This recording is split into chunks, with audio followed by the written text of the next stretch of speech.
for Biafran army. 56 delegates of the United States voted and declared for their independence. But in Biafra, we have 517 delegates went to Finland to declare for the United States of Biafra. That is a huge number, 3 times the number of Americans, or 2 times the number of people that declared freedom, or even more, 4 times number of people that declared independence for the United States of America. That is a very big message we have sent to the world, that the Biafran people in totality want freedom for their people. All around the world, they came together in Finland. David. Yes, Honorable David. Yes, my minister. Okay. Also, we want people to understand and debunk the narrative of NGOZI that she's the one that declared Biafra. That is why we brought out these numbers of delegates that signed the declaration document, which made people to see the declaration of Biafra. That she is claiming that she's the one that declared Biafra. It's only her signature that is in the document. So people should understand that it is these numbers of delegates that put their signature on the document to declare Biafra, not NGOZI that declared Biafra. That's why we brought it, and then we connected with the 56 delegates of the American that put their hands on the declaration document. That is what you search on the internet and see. These are the people that declared the independence of the United States of America. So how come in Biafra, 517 delegates put their signatures on paper, and then today you're not talking about the 517 delegates that declared Biafra. You're now shouting, NGOZI declared Biafra, NGOZI declared Biafra. So these are the things we need people to understand. So when you're explaining to them, let them understand from that end. Thank you. Yes, thank you, my minister, for that wonderful clarification. Of course, yes, Biafrans, you have heard NGOZI and her backing dog saying, oh, she declared Biafra. Is Biafra the property of NGOZI?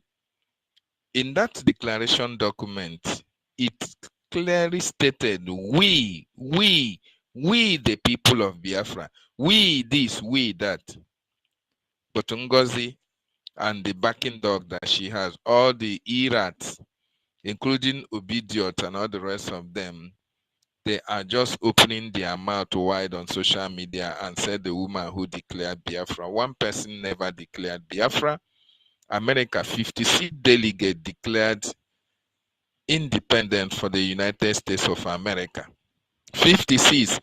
He didn't say one person. And how do you even know the particular person? No, they said it is 56. Clearly written 56. In Biafra, we are 517 delegates went to Finland, appended their signature, and declared the United States of Biafra. So whenever you hear NGOZI talk about, or you hear the attack dogs talk about NGOZI, tell them that nobody declared Biafra. It was 517 delegates that went to Finland that declared Biafra, and not NGOZI. She should not take glory of the whole Biafrans. It is not possible. Even our prime minister have later taken glory of our constitution. Neither did he take the, because every charter he said according to the Biafran people, we the people. So why Ngozi now taking glory and saying because she was among those who used to read the clause on the declaration document, and he did not state I Ngozi. He said we the people of Biafra.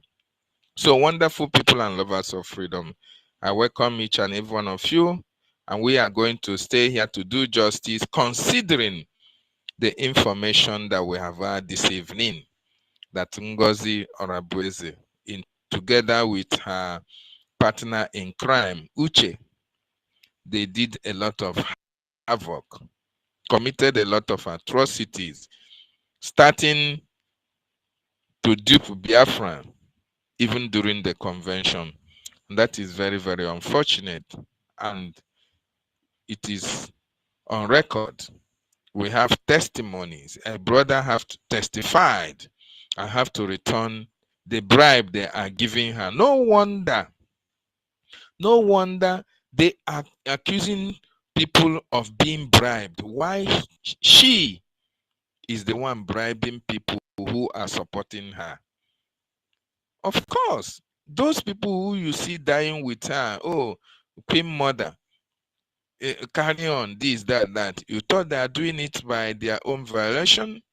No, they have received kickback, and that is why they are shouting Queen Mother. They are telling her to carry go, even when they see that she's committing a lot of havoc, a lot of atrocities at the cost of this restoration and freedom.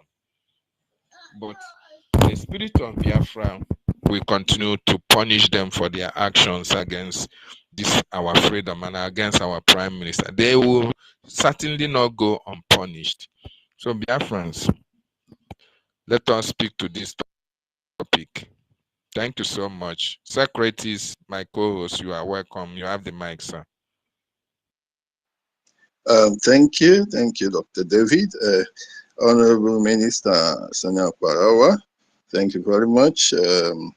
I thank you also, Mr. Snow. I've been seeing him, it's like he's disappeared.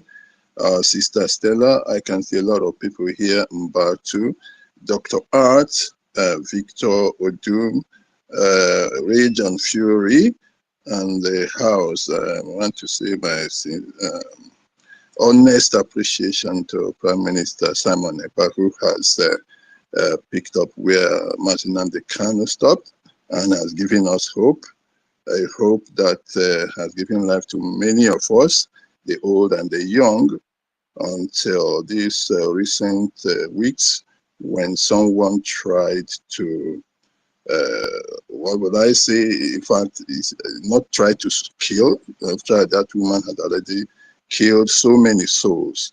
But we thank God we are on the path of picking up the pieces. I must say again, my very, very sincere appreciation, gratitude to my brother here, Minister Sani Aparawa, and of course to my brother also, Raphael Ajere. You are the pillars. I've heard our minister repeatedly say there was a Philip F. Young beside Agui Ironsi, and before, because he wasn't there, he lost his life, and because the Philip F. Young was also with Ojukwu, that was why Ojukwu could live a bit longer. We thank you very, very much. I remain very, very grateful to you because, BIAFRANS, I'm telling you, if not for this man, we wouldn't be talking about what we are talking about now, because that woman wanted to end this thing. I won't go too much into it because no matter what we say, we're always going to come back to her. Now, about this declaration, I just want to say a little bit. Remember that this very convention had been planned for over a year. The Prime Minister, Simon Ekpa, had been talking about this. So, and the convention and the redeclaration had been planned since 2023. They fixed the date the first time, and then it was changed to December 2022. So, how could somebody come up and say, I already declare Biafra? Even the person that planned it, that had organized it, set up a committee, and even the committee members that have been working, how many of the members of the government had been working towards a single program? And then one person comes up to claim a glory for the achievement. That's very poor. That shows you the kind of person that person is. Because you have a program of 1 year, a lot of resources have gone in, a lot of human resources also have spent their time and energy. And in fact, the Prime Minister was going to, of course, head the redeclaration, not be the one to redeclare, but head the redeclaration. And then something happened and he was not there. And then you come up to do an announcement and claim to be the one that did the redeclaration. That is one fault in it. Two, The committee that sat to plan, even if you were talking about that event, you have not also recognized them. And I could also see, because I was there all through, even the beginning of that very session of redeclaration, she wasn't the one that started it. There was this recitation of grievances and all that, and we saw when I think it was Dr. Bryce and Okeomo also started the announcement, and she just did her own part, and then 517 people actually redeclared, saying we the people. So you see, this sort of attitude she has is a normal Nigerian politician's attitude to driving people to their narrative. It's a very simple thing. You pitch it. We call it propaganda pitch. You just pitch it. You just throw it there. And if nobody argues against it, it becomes the truth. That has been the way Nigeria operates. You just throw it and wait. If there is no argument, after 1 week, it becomes a truth. Even the generation that will come will keep reciting that thing, saying it happened. Meanwhile, it never happened. It's the way Nigeria operates. This person we are talking about is a typical Nigerian. Very typical Nigerian politician. That is the way they operate. So please, don't even discountenance that. Don't even listen to it in any way. It's not something to even give a chance. And that's why I say each time when you see people talking like that, debunk that very false narrative right there and then. Don't let them put you on the defensive. Oh, who declared, who didn't declare? No, it was this person. Just go to the facts of the matter and lay the facts straight, and that their intention will die at the spot. So that's just what I want to say, because we have a lot to say going forward. The $400 they have been accusing the Biafra Republic government of, we have now seen where the $400 came from. There was one of them, I don't know, I think it was Ronnie or so, when I made a comment, he accused me of $400, and I simply said, you thought that I said, well, $400 is actually probably what your madam used to bribe people, and we have seen it this night. We'll be talking about it later. That it was they were actually bribing people with $400, because if you could see the madness that came out of those people that attended the convention, you believe that something happened. Some people are talking about candles. Some people are talking about any other means of witchcraft. I don't know whether they ate something. If it was in Africa, I would have said they ate something during lunch. But now we can see the $400, how it came. So I want to welcome all of us, and we hope we have about any number of hours, maybe 2 hours or a little bit more. But I welcome you and would like to give everybody a chance. I'd like to hear new entrants making their contribution. So I hope I have the minister's permission to give the mic to somebody else. Please, Minister Sonia Korawa, do I have the permission to give somebody the mic now? Yes, so we can continue. Okay. Honorable Minister, give me the permission. Okay, let us hear you. I think your hand has been up. Before Batu, I was seeing the hand of Victor raised up. Victor, could you please unmute?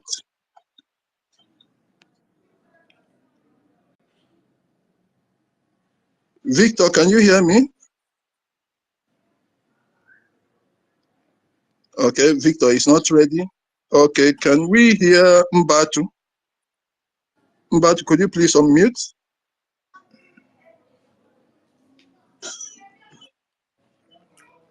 Mbatu, can we hear you, please? Please, could you please unmute Mbatu? Yes, my brother. Okay, take it over from here. Good morning from my side, and greetings to all BIAFRANS. Hello. Am I hear me now? Okay, sorry, Can you hear me now? Okay, Mbatu, hello, like good Victor evening. was having issues. Okay, Victor, are you the one speaking now? Yes, sir, I'm the one speaking now. Good evening. Okay.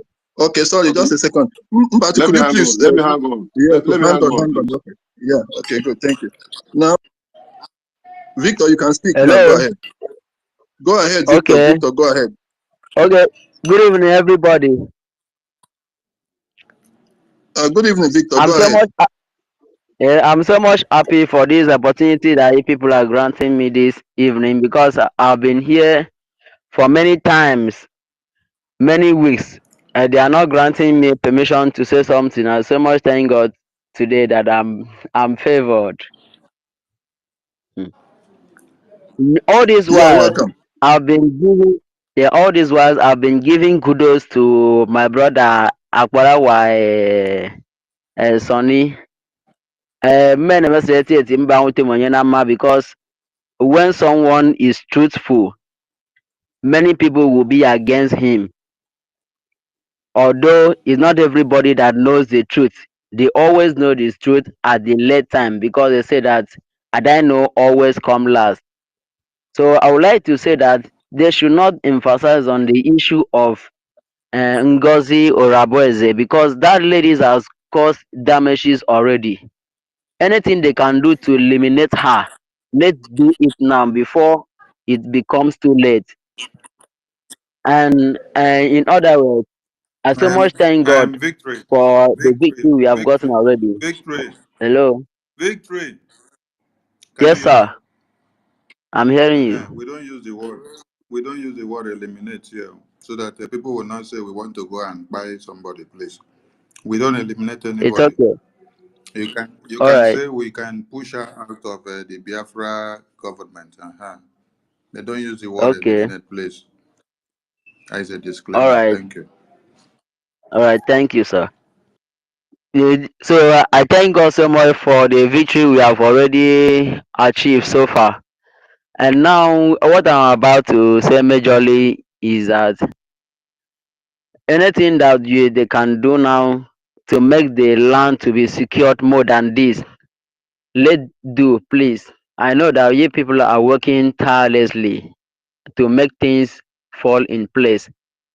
And Mazi Nnamdi Kanu and Simon Ekpa, what I'm thinking is that we should play the rules of government to government now. Government to government. Although Nigerian government refuses to abide or to admit that they have done a lot of mistakes to Biafran land. And also, let's do, even if it takes for us to go there and remove him or do like a government, please, let's do, because that man has suffers a lot. I see that he is getting an health issue which is complicated, please. And Martin Amdika, Simon Ekpa, they said he was about to go to the court on the 4th. I believe so. So I don't have much to say. What I'm saying is that God will strengthen you people and to give you people more knowledge to carry out this government, because everything I'm seeing, you are a very good leader. You are a good leader. If they hand over Biafran country for you to rule, for you to be a president, you must be number one president so far. Yes, that is what I'm saying. Ntangambogen Adoine Kamio. I'm not saying because you are from Akwa Ibom or whatever. I'm seeing the good works you are doing. God, please continue it that way. Continue to enlighten people and build peace, because even the Bible said that the only peace that you can achieve success. As you are leading people in a good way, God will also strengthen you and open more doors. Many people that have been mocking you, telling you, calling you all sort of a name. When I see names they are calling you, I cried. I say, these people, are they true Biafrans or they are betrayers? Or they don't know the right thing, or they don't want to say something so that they will not kick against them. It's better for you to know the truth and follow the truth so that you'll be set free. So I pray God should strengthen you and bring more people that to buy your idea and support to build Biafran country to the better place that you want to be. Thank you so much. God bless all the Biafran lobby. Take care. Good night. Thank you. Thank you. Thank you. Thank you. Thank you. And let me put another disclaimer. Sonny is not here for position. Yes. Sonny is not here to be the leader. No. When Prime Minister called me up to be in charge of the media, many people had already applied for the position of the media minister. I did not put in my resume for it. The mad woman that is shouting today, she can go and check all the documents that people submitted for the position or for the media department. She should go and bring any of the application that Sonny put in for the office of the information minister. I'm challenging all of them. She should go and bring any resume that Akbarawa Sonny put in, opting for the office of information minister of the Biafran government in exile. So when we had the Biafra Defense Forces General saying, you don't choose people. It is the God of Biafra that brought us. This is what I want people to understand. Many of us did not come to apply to join the Biafra liberation. Rather, God brought us. So there is no way NGOZI can produce application letter or resume that Akbarawa Sonny submitted to Biafran government applying to become the Minister of Information. No, I did not apply because I did not want it. I am not here for position, I'm not here for power. I was still doing everything that we used to do in the media after the government was instituted. Over 6 months, I was not there, but we continue to control the fundraising. We do our media, we put the government affront without any gratification of any kind from the media team that were not fully integrated into that government cabinet. So I want people to understand this. The media team, you see, those ones that are with me, they are not the ones that came here to look for power. No. They are here standing their ground to make sure nothing is destroyed. And Sonny doesn't want to be the deputy or the acting prime minister or the COS or anything. No. All I want is to make sure I give the support that I have, that the Biafra Defense Forces are not destroyed in the presence of PM or in the absence of PM, because the defense forces of a country is the power force of that country, is the engine room. If you play with them, the country is down. So I was called up by the PM with my team because he saw that we were doing good to come and give that support to the government. And we will continue to do it in his presence and in his absence. So we are challenging NGOZI today to go and bring out resume or application letter where Akbarawa Sonny wrote letter of application applying for the position of Minister of Information of the Biafran government in Israel.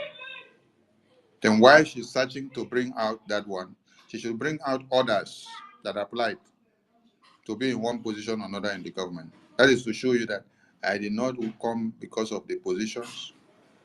While others have applied and got their position, I was still doing what I was doing for the Biafran government without looking for any position, until PM called us up to inaugurate the media team into the government. What I'm saying here now is for you people to go and listen to her whenever she's giving names, calling the media team criminals, calling them ex-BRGIE nonsense, this and that. She is actually the ex. If there is anyone that is ex-BRGIE official, it is NGOZI and her group, because the BRGIE government is still existing. And we are holding that BRGIE very tight. While she is out of the BRGIE now, she is on her own government. So she and her group are actually the ex-BRGIE officials, while the officials of the BRGIE are standing their ground. BRGIE is the standing rock on which you have to use to restore and to liberate and to gain total sovereignty of the United States of Biafra. It is on that rock, that small body, that small government body that you just call it small. So that is the body that you now need to use to restore the full sovereignty and legitimacy of the United States of Biafra. We are all USB. And so please, people should not go out there and say, oh, the brother of Akbarawa Sonny came and said his brother will be the leader, he wants to be the next leader. No, please, I'm not interested. I did not come here for that, please. That is why our sacrifice is voluntary. Biafra Defense Forces, you see, they are voluntary. None of them are on salary. When we see this evil woman in a group trying to bring up something, is evil. You know, people would love to hear this kind of thing because they say, oh, the ESN did not have salary, the Biafra Defense Forces do not have salary. Now, NGOZI and nonsense group, they want to give them salary. So they will use it and say, oh, yes, yes, yes. So that means they have not been giving them salary all these years. So they have only been giving them penny. Now it's good to give them salary. Madness. Have you restored Biafra? Where are you going to send their salary through? You're going to send their salary through the Bank of One Nigeria. Just bring money. Let us be buying weapons and give them the logistics that we need every day. You have not given us. Now you're talking of salary. Do you know what it means to pay salary to over 1 million and something military personnel that we have in Biafra land? When you have not been able to give us money to buy one bullet that we shoot. Now, this person here that is looking like someone that has not eaten for 1 year. Chi, I will bring you up here to come and ask a question. I don't know why you're giving thumbs down. And when we give you the opportunity, if you ask nonsense, we'll kick you out of this this space. One bullet that you shoot when Biafra Defense Forces are on duty. One bullet that you shoot. Do you know how much it costs? Depending on the millimeters or the diameter of the bullet, you have it from 4,000 going upward. 4,000 AJ going upward of one bullet. So do you know how many that we shoot at a time when the Zoo terrorists come to engage us? When you hear of $4,000 or $1,000, you think that it is so much money for you to pack it and put inside the cartridge. When you pack that money that you call $4,000 and put inside the cartridge, by the time you blow it for like the next 1 hour, $4,000 is gone. No? That money you will pack it and put inside the cartridge as bullets. When you use $4,000, buy bullets, put them inside cartridge that will carry like 50 loads. Then stay and then be on steady fire in battlefield with the terrorists for the next 6 hours and tell me how many bullets that you have blown off. How much is gone there? Idiot. You want to go and do bank salary account for Biafra Defense Forces when you have not fully liberated Biafra land and started making use of the resources that you have so that you can be able to put everything in order. These are policies that will come afterwards. These are not the kind of policies that you implement now. These are policies that come after a transitional government have been fully in place when we are in homeland. These are policies that will work in the future. We just finished yesterday declaring Biafra. Today, you're talking as if you are in Biafra land. You want to put the lives of the military personnel of Biafra in danger so that their families will be traced from the bank account that you claim to put money for them. And then they will go home to home, eliminating their families. Then you will sit down in abroad and be nodding your head. This Yochi. Prime Minister will go this side. When I go sit down, they push on their mouth. Say this one, you don't know how to do it well. So you now pray. The day you don't see him, just in 1 week, you start turning everything upside down. Between Akbarawa Soni and Minister Ajare and Minister Nkeriawa APM and the rest of the cabinet members, and this breakaway NGOZI or Fulani that is changing everything, telling you that the Biafra Defense Forces at the PM unveiled that they are now Sabu and criminals and kidnappers and terrorists, telling you that the lobbies and the attorney that PM instituted for the Biafran government to use for the Biafra recognition after the convention. Changing everything, turning things upside down between us that is holding the government down, making sure the lobbies do their work, and those that are coming to be calling the lobbies criminals. Who are those actually destroying the foundations and the structures and everything that has to do with Biafra? Some of you need to be going to ask questions. If you cannot read the handwritings on the wall, go and ask. She wanted to go and then take over the Bank of Biafra reserves. We stop you. You wanted to go to the 2 websites that we have officially 4. the Biafra liberation taxes, where all the contributions we make goes to the men on ground for the liberation. We stop you. You now still wanted. Is there any way that you have not wanted to go? You decided to start going to the strategic places that holds a government. First is the defense. The defense forces stops you. You now want to come and attack where their money is coming from. We stop you. You now come to postpone fundraising. How many times have you, someone that says you are at war, you postpone fundraising and then you went for holiday. You went for Christmas holiday. While the Biafra Defense Forces are fighting, don't have holiday. They are in the bushes till 2020 to this day. They don't have holiday. Oh, you are going for holiday. Even Prime Minister don't tell you he's going for holiday. He doesn't do holiday for Biafra Defense Forces or their fundraising. You are going for holiday. Between these people and we that are making sure everything continues the way PM put it, which people are actually destroying what is being destroyed? Some people should borrow sense, please. So my brother that spoke a few minutes ago, I appreciate your contribution, but your brother is not here for position, please, so that they will not use that one as topic tomorrow, okay? Thank you so much. Over to the co-host. I have my minister already on top. I Yes, don't know okay. if you're ready to speak. Yeah. Minister Thank you Ajare, very you may much. speak before sleep carry you on. Yeah, greetings everyone. I love you all. We move airborne. Manson, you can co-host me. Thank you. Okay, thank you. All right, I've done that. So, Mega Socrates, back to you. Okay, Honorable, thank you, Honorable Minister, Honorable Ralph. That's the man that, my second man that gives me joy there. Thank you, the backbones of the Prime Minister. I'm very grateful. Before I give on the mic to Mbatu, I wanted just to chip in something here. Remember, just imagine yourself that you send your children to school with a car, maybe with a security man, and you have a very good friend of yours that had been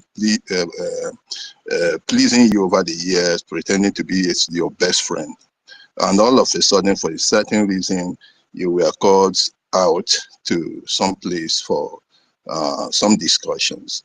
And whilst you were there, you could not communicate with your family. And when you came back, you heard that your best friend went to your bank account and tried to take money from your account, but because the banks knew you and knew your signature, they stopped that fraud from taking place. Again, you heard that your friend actually removed the security man and the car which you used to send your children with, leaving your children to be boarding Module.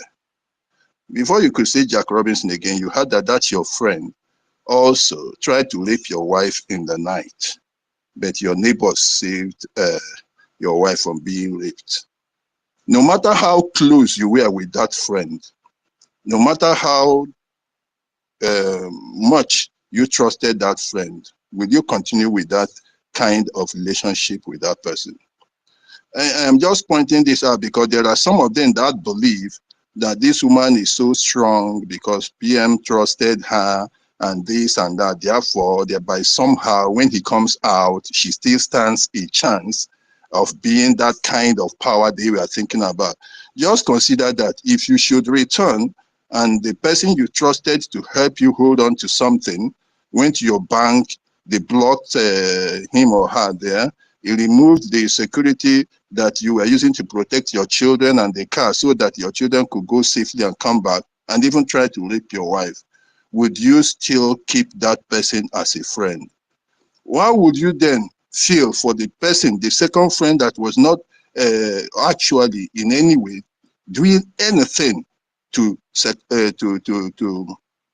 sabotage your wife, your bank account, and of course the security of your children? Because this person we are talking about, like Honorable Minister has mentioned here, has tried the worst ever, going into the bank account and the bankers blocked her there, went into the security, the worst part of it, going to the security to try to jeopardize the life of how many people, hundreds of thousands of soldiers there, and you want to expose them to danger. If not for those who stood their ground and made sure that what structures that the Prime Minister put in place are preserved and that everything is implemented to the letter, I believe by now you will be talking about thousands of people losing their lives. That's a very delicate place. From day one, I have been saying it's a very delicate place, and Prime Minister knew why he structured it to be very close. It's a very close-knit network there, which nobody should come into. Now, if that your friend tried to go into that place where you say it's a no-go area, just remember the word no-go area in your life. You say this is a no-go area, no matter what. And this person tried to go into the no-go area. A no-go area that this person knows you barred her or him from even venturing near it all the time you are around. So because you just stepped out, the person now starts going to the no-go area. Will you trust that person? So those who are thinking that by any chance the Prime Minister will come and spare this woman, that would be maybe that miracle we are talking about. I'm telling you, it will be a very big miracle. So there's no chance for this person. Don't have any second thoughts about it. So sorry, I will not continue. I want our brother here, Mbatu, to please speak now. Mbatu, can you now unmute yourself, Mbatu? Yes, my brother. Greetings to the house. Greetings to Tomazi Akbarawa, the Honorable Minister of Communication and Information. And like Tuwale to Vam, Vam, Vam, Vam, Vam, Vam, Vam, Vam, Vam, Vam, Vam, the most rugged pastor, I hail. To all BIAFRANS, Dr. Nandi, David Nana, I greet you. I greet you all, my beloved brothers. Emeke Kenengi.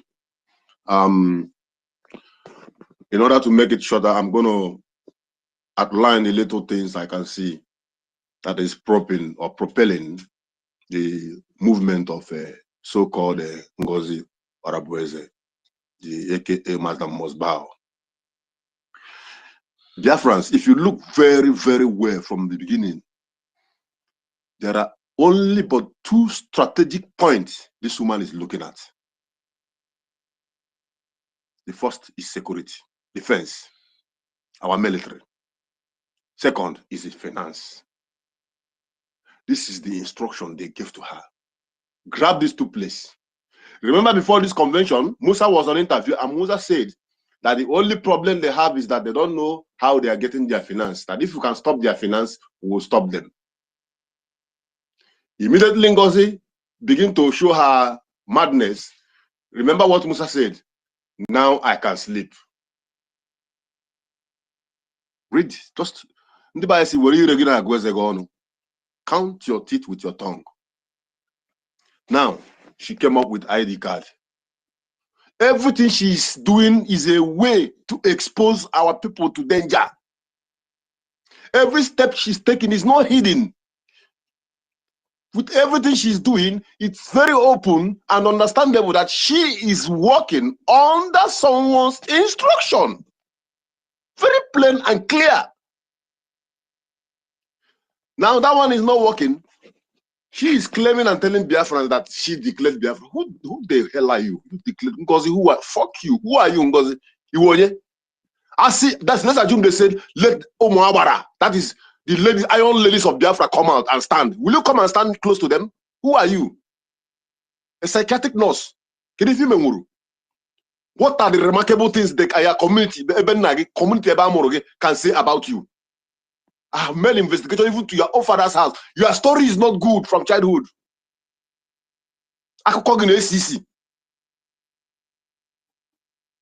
Then you are bragging that you declared Biafra. Then if you declared Biafra, then what is the work of these 56 delegates that was there? The 517 Biafran who came from different types of different zones and parts of Biafra to represent their various counties and their states. So they are there to look Finland and go back. Everybody pen down their signature to this declaration of Biafra. NGOZI, you are not the one that declared. Actually, if you want to take that glory, the honorable, the doctor that is the husband to our sister, Dr. Chioma, who first made declaration of Biafra before you came out with your party jamboree and the flower spraying on all the rest. Because you have a plan in your heart. You want to clinch on the glory so that you can fulfill the job of your masters, which I instructed you to do. But you see this generation of Biafra, this is where you met. We, as we're standing here, we go nowhere. We are the rock that you can never break until our PM come out, until Nandekano comes out. We are tired of suffering. We are tired of building and someone will destroy. Enough is enough. Like I said earlier on this post, if you write nonsense against our lobbyists, if I know you, I meet you on the road,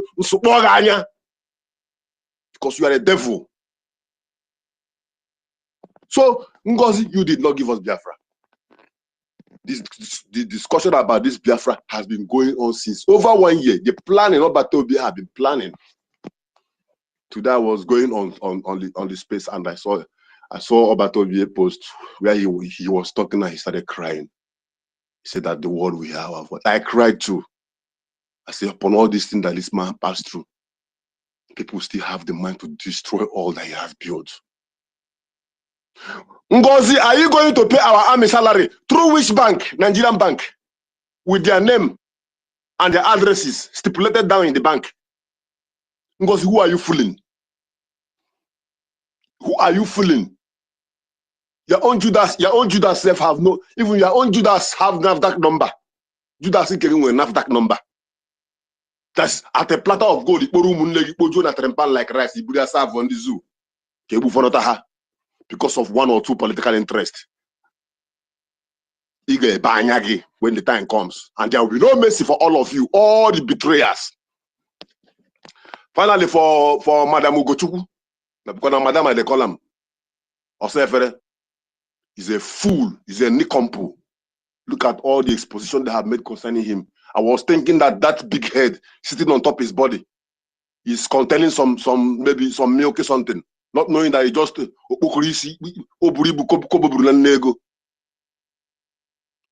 he's a fool. Nobody should. He will see him crumbling and coming back. Boss Ngozi will put pepper in all of them their eyes.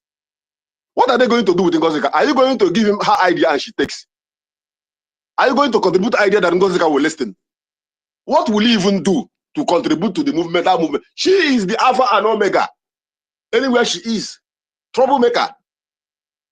Go to her hospital where she works. Same story from the staffs. We have made so many inquiries from the school where she went to, from primary, secondary. She's a troublemaker naturally from her birth. Mentally drained. These are the kind of people that want to give me Biafra. Please, all Biafrans, you know the truth. You know the right path. Stand there. Never lose guard. Never go back. We go nowhere, like I said before. This is our right to freedom, and nobody will take it away from us. We are going home. At the end of the day, we'll sit down with our children to share the stories of today. All hail Biafra. Ebon! Ebon! Ebon! Ebon! Ebon. Please, let's give the mic to, I don't know why network is not allowing this person that is giving thumbs down to come up. Mbatu, you just finished speaking. Okay, I'll bring you down so that there will be space to bring this person up. We want to hear the kind of thing that is seeking him, that is making him to give thumbs down. Chi, are you on the mic now? It's connecting. Let him connect. We want him to speak. That if his brain is not okay, we send him to where they can fix some people's brains. Chi, over to you. Carry the mic. Why are you putting thumbs down? What happens to you? Unmute yourself, Chi. Chi, unmute your mic and then speak. Over to you.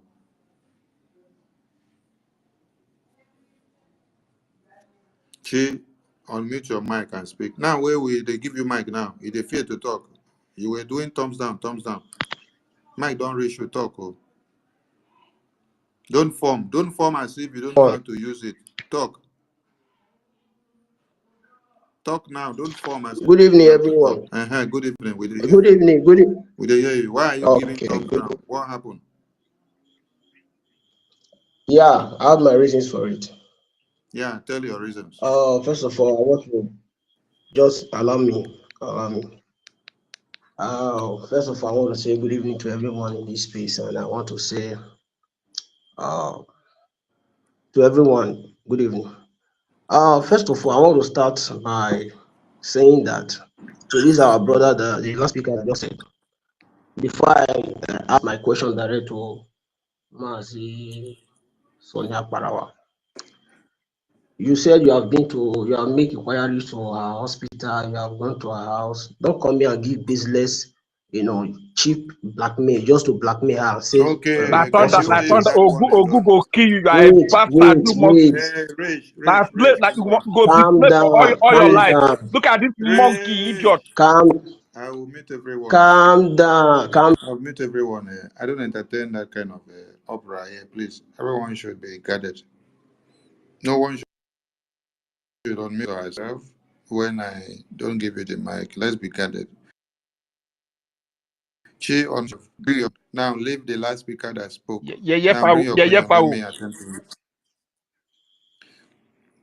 Yeah, Bring your question. Let me can you hear me? attend to it. So, Go ahead to your question. yes, now, when he was talking, nobody interrupted him. So that is it. I just want to Human being was leave talking. that You be back. animal. You are even less than animal. Rage, stop, Rage, stop. Calm down. Rage, stop. Hey, please, Rage. If you don't stay by the rules of the game, I'll remove you from the speaker session. Please, don't interrupt anybody. I'm the one giving mic to Chi to ask his questions. Chi, I've told you, forget about the person you want to address. Now, go ahead with your questions. I want to attend to your questions. Chi, tap your mic and then go ahead to your questions.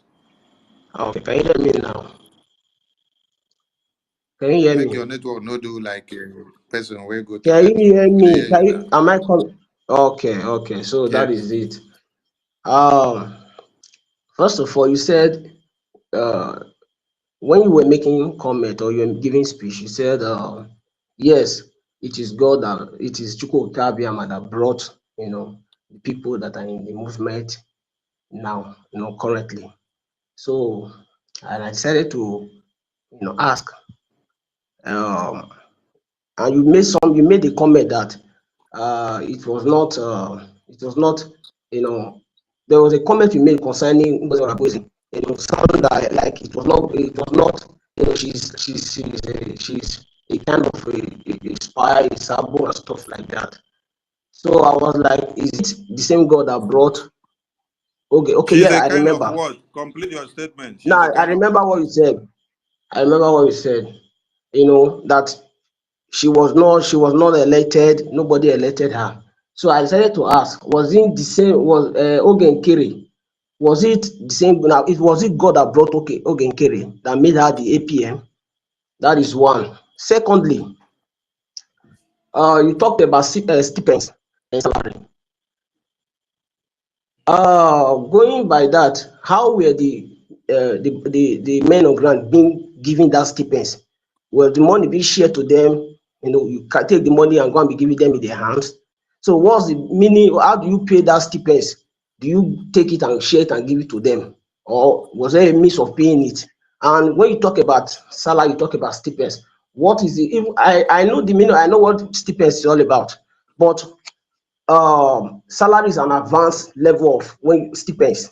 So not in giving somebody more, paying somebody, and if you are validating stipends, that is true. Thirdly, I talked something about the people appending their signature.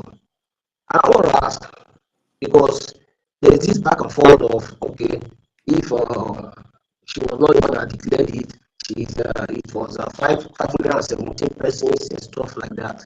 Now, my question is this: one question. Let's assume that the PM was with us, and the COS happens to be the one that read because somebody must read the grievances. happened to read the grievances, and at the tail end, the PM now declared Biafra. Are we going to be here saying that it's not the PM that declared Biafra? It was 517 persons. That is the third one. Then I said 2 in 1. Now the second one, when you say people 556 people delegate appended their signature, it does not necessarily mean that everybody must is when you say append, it means they support. It is a sign, it is a proof to say that these people, 56 persons, 517 persons, so agree to what we are doing. We are not alone. It's not an isolated stuff. These people is a proof that what we are doing is legal. So that signature is a proof that they supported it. Somebody must be there to declare it. And another one is that when she was reading that declaration letter, he said on behalf of the PM. Are you getting it? On behalf of the PM being represented by her. So it's not as though she just come out and say, oh, okay, or that is solely that she's declaring it. So she said, because while I've been here listening to what they have been saying, she said she declared it. But what she said on behalf of the PM, duly represented by her, hereby. So that people appended their signature does not mean that everybody declared it. It is a support that it was being given to them, and somebody has to come. So one person must come and declare it. So that is that. You answer. I don't know if you are taking it. Let me address you. Mute your mic because your network is bad. Let me address some of the points. Okay. Mute your mic. Your network is bad. It's cracking. Now, Sonny, you've not given me the permission for course. That's only one. I gave you the thing. Carry you come out again. I will give you again. Okay. All right, Chi. On the 2nd of January 2024, the Prime Minister posted the act of the re-establishment of the state of Louisiana, or Act of March 11.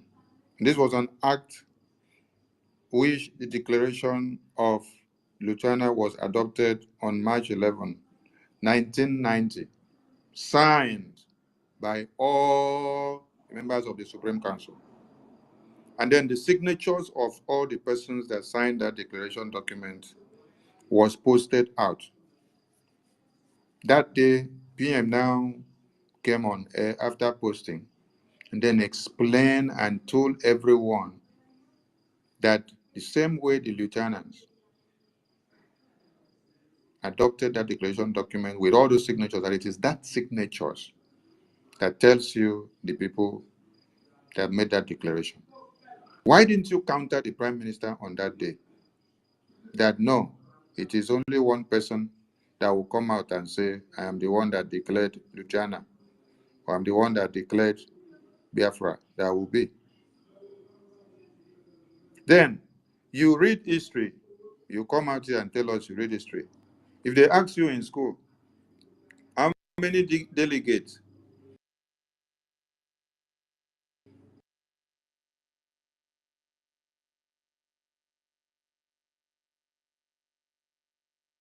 of the America, you ask you declared the independence of America. Why is it in your own case of Biafra that you are now denying that 517 delegates that penned their own signatures and name are not the one that declared Biafra? You know, when you people come, you go and sing praises to what other people do, and then when it comes to your own, because you want to paint a dead narrative, you come and disgrace yourself. Now you ask another question. How did we used to send money, or how did the Biafra Defense Forces used to collect their stipends or the money? That means you are not part of what we have been doing for long. And you want to come and know how they used to send it before now. If you have been in the system, you will understand. It is only the people in the kingdom that understands the principles of the kingdom. So if you don't know anything, just go and continue to follow NGOZI, because NGOZI has come to tell you you want to do salary bank account for them. So go and follow NGOZI, continue to remain in stupidity, because you can watch and see everything the Prime Minister taught you. That very last space, let me post it, because you yourself, you reshared it, you posted it when Prime Minister was there. Let me reshare it now. You were there. That was 2nd of January.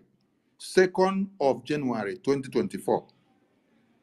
2nd of January 2024. You were there. You reposted that space. You reposted the Louisiana Independence Declaration document and signatures of all the officials that Prime Minister posted, and then he used it to educate us on that day of how your signatures are going to be the declaration document. How come 517 delegates signed the declaration document, and then you are not telling us today that 517 delegates made up the declaration of Biafra? You're only saying it is you, Ngozi, alone. And you, idiot, you are here to come and validate nonsense. Is that how you learn from your school? If you are so useless, is that the way your teacher was, so useless? Or you just came here to disgrace yourself? Now, when you go to the document of Finland, of their declaration document, the numbers of delegates that signed the declaration document is what is telling you about the declaration. They don't even talk about the person that came up with the idea. When you're even talking about India, you will hear that Muhammad Ali started the liberation of India. But when you're not talking about the declaration document that made the declaration of the independence, you will not even see that they are using Muhammad Ali's name to make noise there. Yes, he started the liberation, just like our supreme leader started the liberation. And then you now see Wazirike also on the list. That is why when we are listing out the people that have been on the verge of this liberation, you cannot remove Wazirike there. Wazirike's name must be there, even as he was betrayed by the governors. You must put his name there. You must put Onyendu's name there. You must put the Prime Minister's name there. And on the same declaration document that you're talking about now, you see from the beginning of the document, it is we, the people, have given the mandate to the Prime Minister.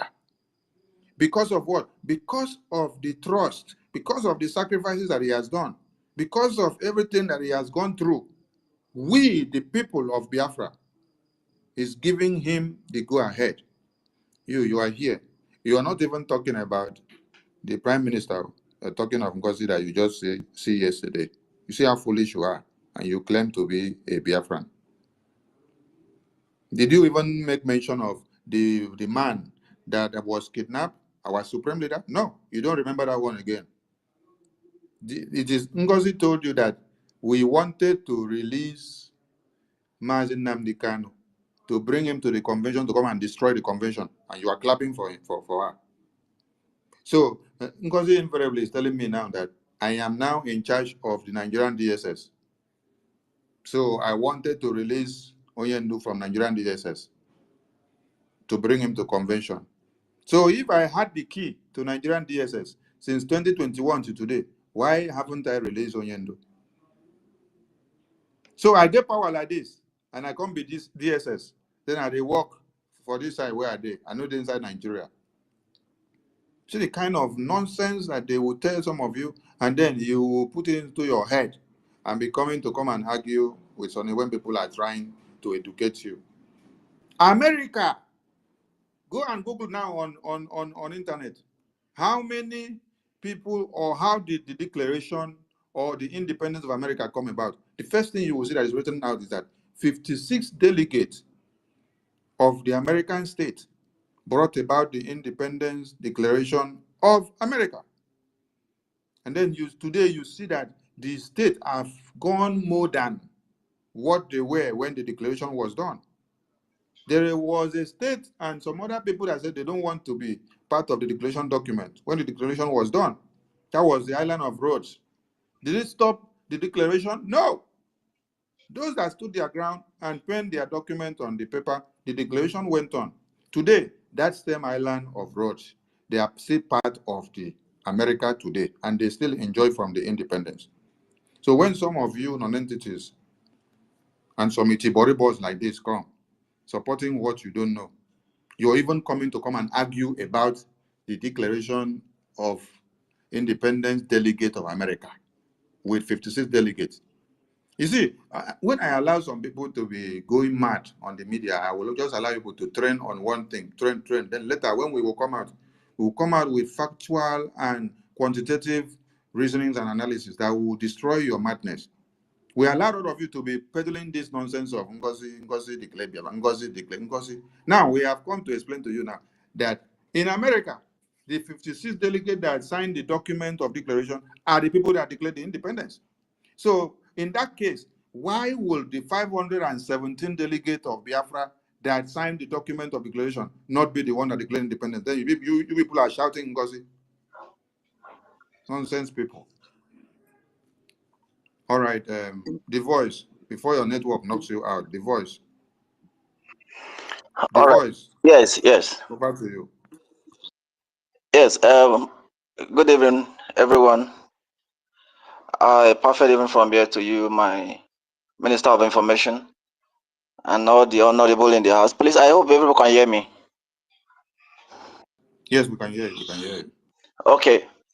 Thank you very much for giving me the mic. I know I can't remember when I was given a mic like this, but I am so much happy today that you granted me the mic to speak today. It is not really easy, but it is easy for those who know the truth. Because this time, I'm not afraid of this time. We have witnessed issue like this. We have witnessed a time like this. But one thing I believe is this: tough time never lasts. This is a time that many people have been called. Many are called, few are choosing. Even among the chosen one, there is still going to be a selected one very soon. I am not worried though. The only people I'm worried about is those people that just join us newly in this very struggle, in this movement. The people that just joined us maybe about 2 years, 3 years, or 4 years, or 5 years, or 6 years ago. I'm just worried about them because they don't really know what happened from the beginning. We have witnessed what is going on right now during the time of our supreme leader, the Prince of Afaruku-Ibeku. Our lecturer, our prophet, our teacher. We have witnessed a lot of things during his time when he was here with us. We have witnessed all the drama, the same drama they are playing right now, we have witnessed. You know, we have witnessed a lot of people in action. People like Uche Mofo. We have witnessed people like Nenayaya. We have witnessed people like Imam Mezu. We have witnessed a lot of people in action, in the dirty action. So some people, when they are seeing what is going on now, what this woman is doing now, is like a dream, or it's like something that has never happened. You know. So those are the people I am just worried about, not people like us. I can remember before, either a week or 2 weeks before the convention, there was one broadcast our Prime Minister. He said, we have enough men on ground that we are not doing any recruitment. I think I had it very clear. He repeated it and he said, we have enough men on ground that there is no any recruitment. You know, where this woman really got everything wrong, and the very place where she did really disgrace herself. See, if I was thinking that maybe everybody are touts in this struggle, because I can listen to her some weeks ago when she was saying that some of those people in the homeland, they are touts. They don't know anything. That's why they are making noise. That's why they are in trouble. That's why they are asking stupid questions. You see, you can see the way she failed now. But she refused to acknowledge the power of the people. Because without the followers, there will be no leader. And without the leader, there will be no follower. This is one thing this woman failed to understand. She failed to understand the power of the people. She don't have respect for the followers. You know, see, let me just make it clear, because I know that some of our agents are here. The people that report back to NGOZI, that woman, I know many of you are here. Listen to this. When Biafra is finally fully restored, and I see myself going to the market of Biafra with Biafra money, see my children going to school, I see that the labor market is being busy by Biafra activities, the court, the school, everything. Some state will sue NGOZI if she survives the evil she did to some of us, to a lot of innocent people, because a lot of people who are now supporting her now or trying to hail her now, some of them are blind. Because one of the greatest afflictions I know in this life is ignorance. Maybe those people that are trying to hail her, maybe they are doing it based on ignorance. They don't know. Like my own state, we are going to sue NGOZI for the evil she did. Now, some people may begin to ask now, what kind of thing she did to your state or in your state? Now, as we all know the importance of a true leader. Who is a leader? A leader is the man that knows the way, goes the way, and shows the way. This is the kind of a leader we have been experiencing during the time of our supreme leader down to the time of our prime minister. We only stand in the path of truth. How can NGOZI came up with a different dimension that would never been told? We have been told about the dimensions of our PM by our supreme leader. He said, go and listen to Simon Ekpa and share his video accordingly. He's coming with another dimension. The dimension NGOZI is bringing, I don't know. We have not seen it. We have not heard it. There is no prophecy to back it up. I don't know which kind of dimension that NGOZI is bringing to destroy the house. Even right now in Biafra land, I want to say NGOZI have succeeded by creating some group who are now celebrating December. Meanwhile, in this site, there is no joy. As I'm talking to you, there is no joy. We have no joy. How can NGOZI have the mind to bring a secret, a confidential discourse that was supposed to be discussed inside the house to the public? How could she go and touch the fence? Some other days, some of them, they were even against when some of our gallant men, they were coming out to speak what is going on, trying to be against some of the evils he's doing or what they are doing, and they were even against the men who are defending the land. Do you think some of you are staying outside Biafra land, that if we don't defend this land, that you people can come in? This is one thing NGOZI refused to understand, and those that are following her foolishly. Listen and listen good. You that you are here as an agent of NGOZI, listen good. I said my state, not only, I'm not sure it's going to be only my state. Many states will sue NGOZI. I will personally move the motion in our state parliament that we should sue NGOZI. If she survives, we are going to sue her for the evil she did. Why did NGOZI remove now each state we have for this state, right? Each state have their own platform that were created by the Biafra government in exile, being monitored by our PM. And in that platform, we have administrator, we have deputy administrator, we have media team, we have the other officers, and we have the cabinet, the executive of the state. Now, our sole administrator is like a driver, it's like a pilot. Now, NGOZI have the mind to remove our pilot from the platform, from all the platform, both Telegram and WhatsApp and other platform. She removed, do you know the evil she did? She removed our sole administrator. I also removed me. She removed me as a media personnel. She removed the deputy administrator. Now, let me just use the administrator as a case study. If that woman removed our sole administrator from his own state platform, that means in that ship or in that boat or in that car, That means men on board will die. If you are targeting, you know that if you are targeting a driver who is riding people, and many people are on board the ship, and you target the driver or the pilot, if you succeed in capturing the pilot, that means you have useless other passengers. That's what NGOZI did to us. NGOZI also came and tried to see how he can confuse our deputy administrator, trying to see how he can, serious bargaining, how he can confuse our deputy administrator to be in our side. And when this happened, our administrator now advised her, say, go and call all the state executive a meeting. She ran away because I was involved. Why did she run away?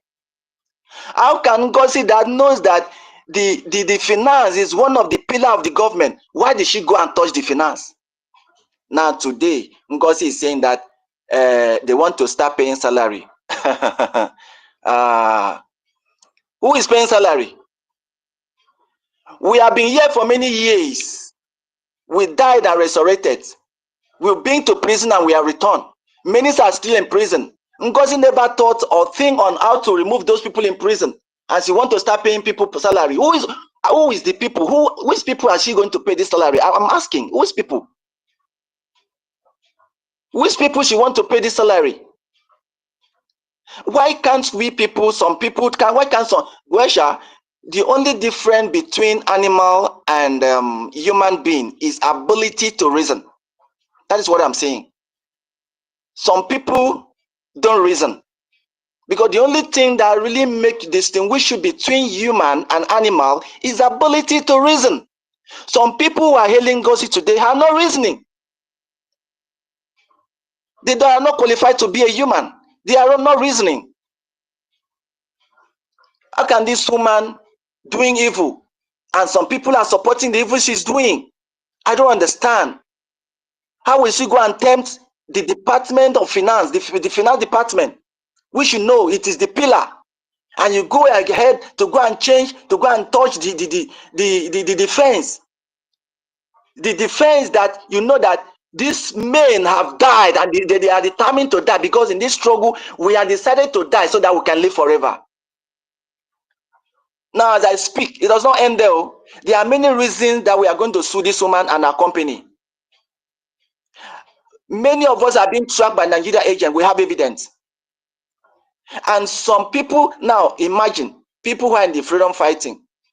How can the Nigeria government be calling some of us and telling us that our name have been submitted, that we bought phone so place. Somebody used our name to bought phone, that we should come and do clarification. I say, I don't understand. Who is giving our numbers to Nigeria agent to be attacking us? Who is NGOZI? And some foolish people will still follow NGOZI without reasoning. That is why I said the greatest affliction in this life is ignorance. You know, like one of our brother was speaking the other time, I want to really also make it clear, because that is how we work. That is how some of us from some area in this very land, this Biafra land, that is how we work. We are not here for a position.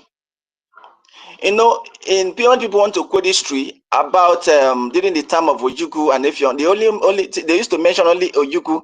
They also only mention Effiong. I want to make it clear today. It was not only Effiong.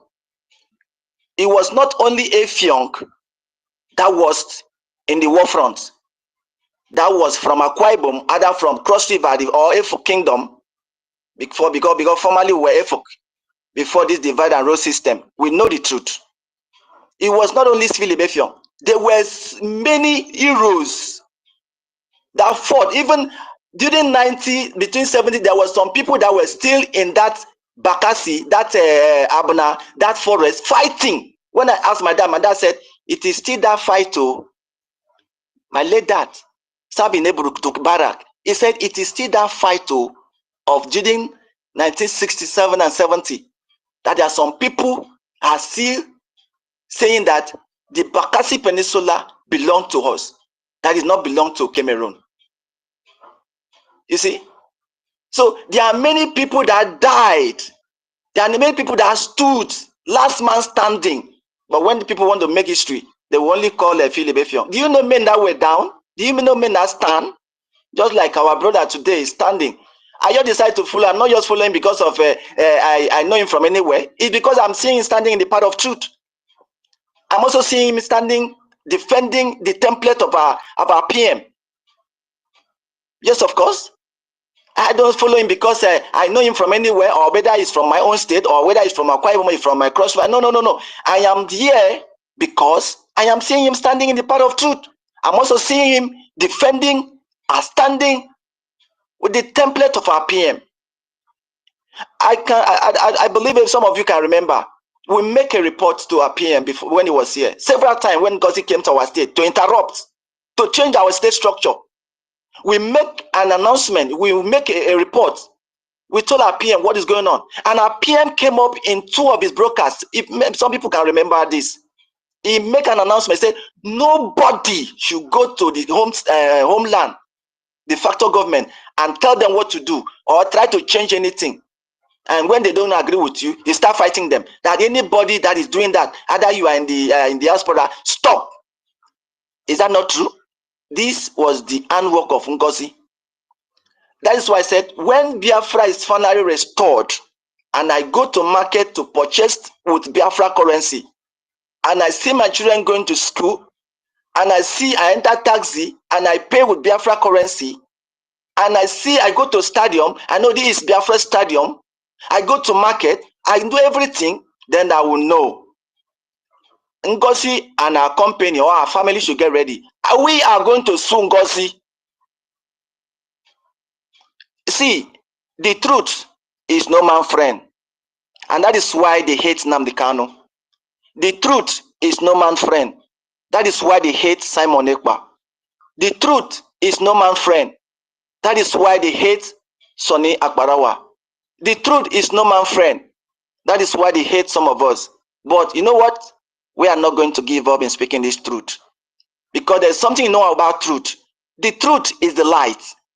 And when you have the spark of truth in you, when someone is speaking the truth, the thing will spark in you. And that is just the truth. So I don't know why some people are reasoning backwards, seeing the evil this woman is doing. When our PM was here, he said he has gotten enough men. Then when the recruitment started, that is going to let everybody know. Then this woman go ahead and made herself DPM, Deputy Prime Minister. I want to ask her in one of the platforms, I ask her, I said, Madam, who make you a Deputy Prime Minister? Madam, why do you go and touch the finance?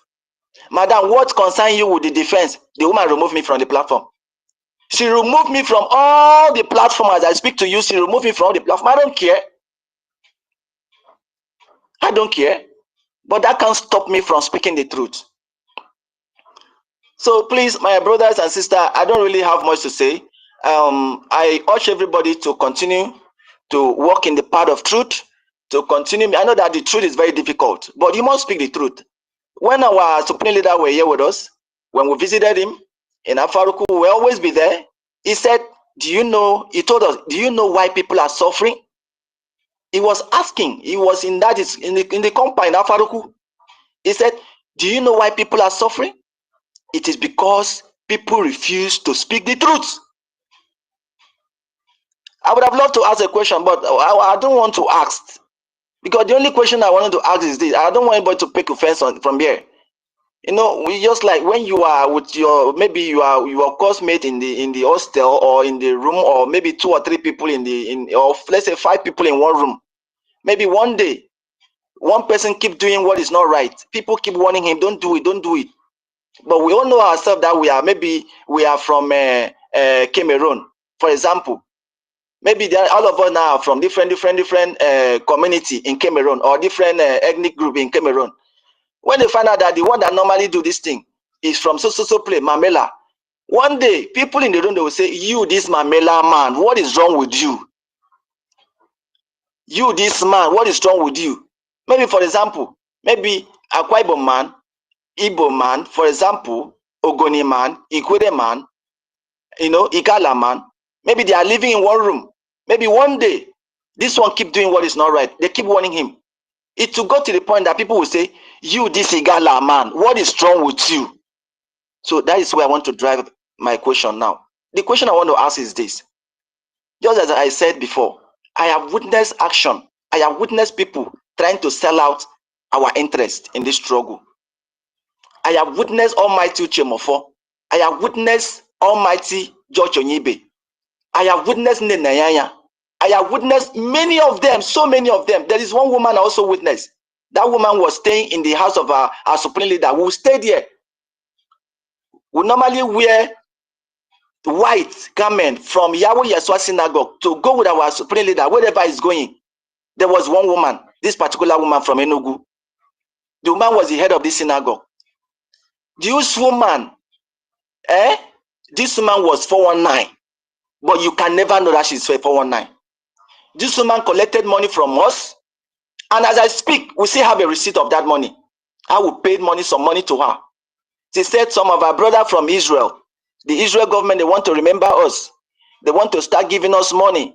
And when you pay 500, when you pay 50,000, and they will reward you.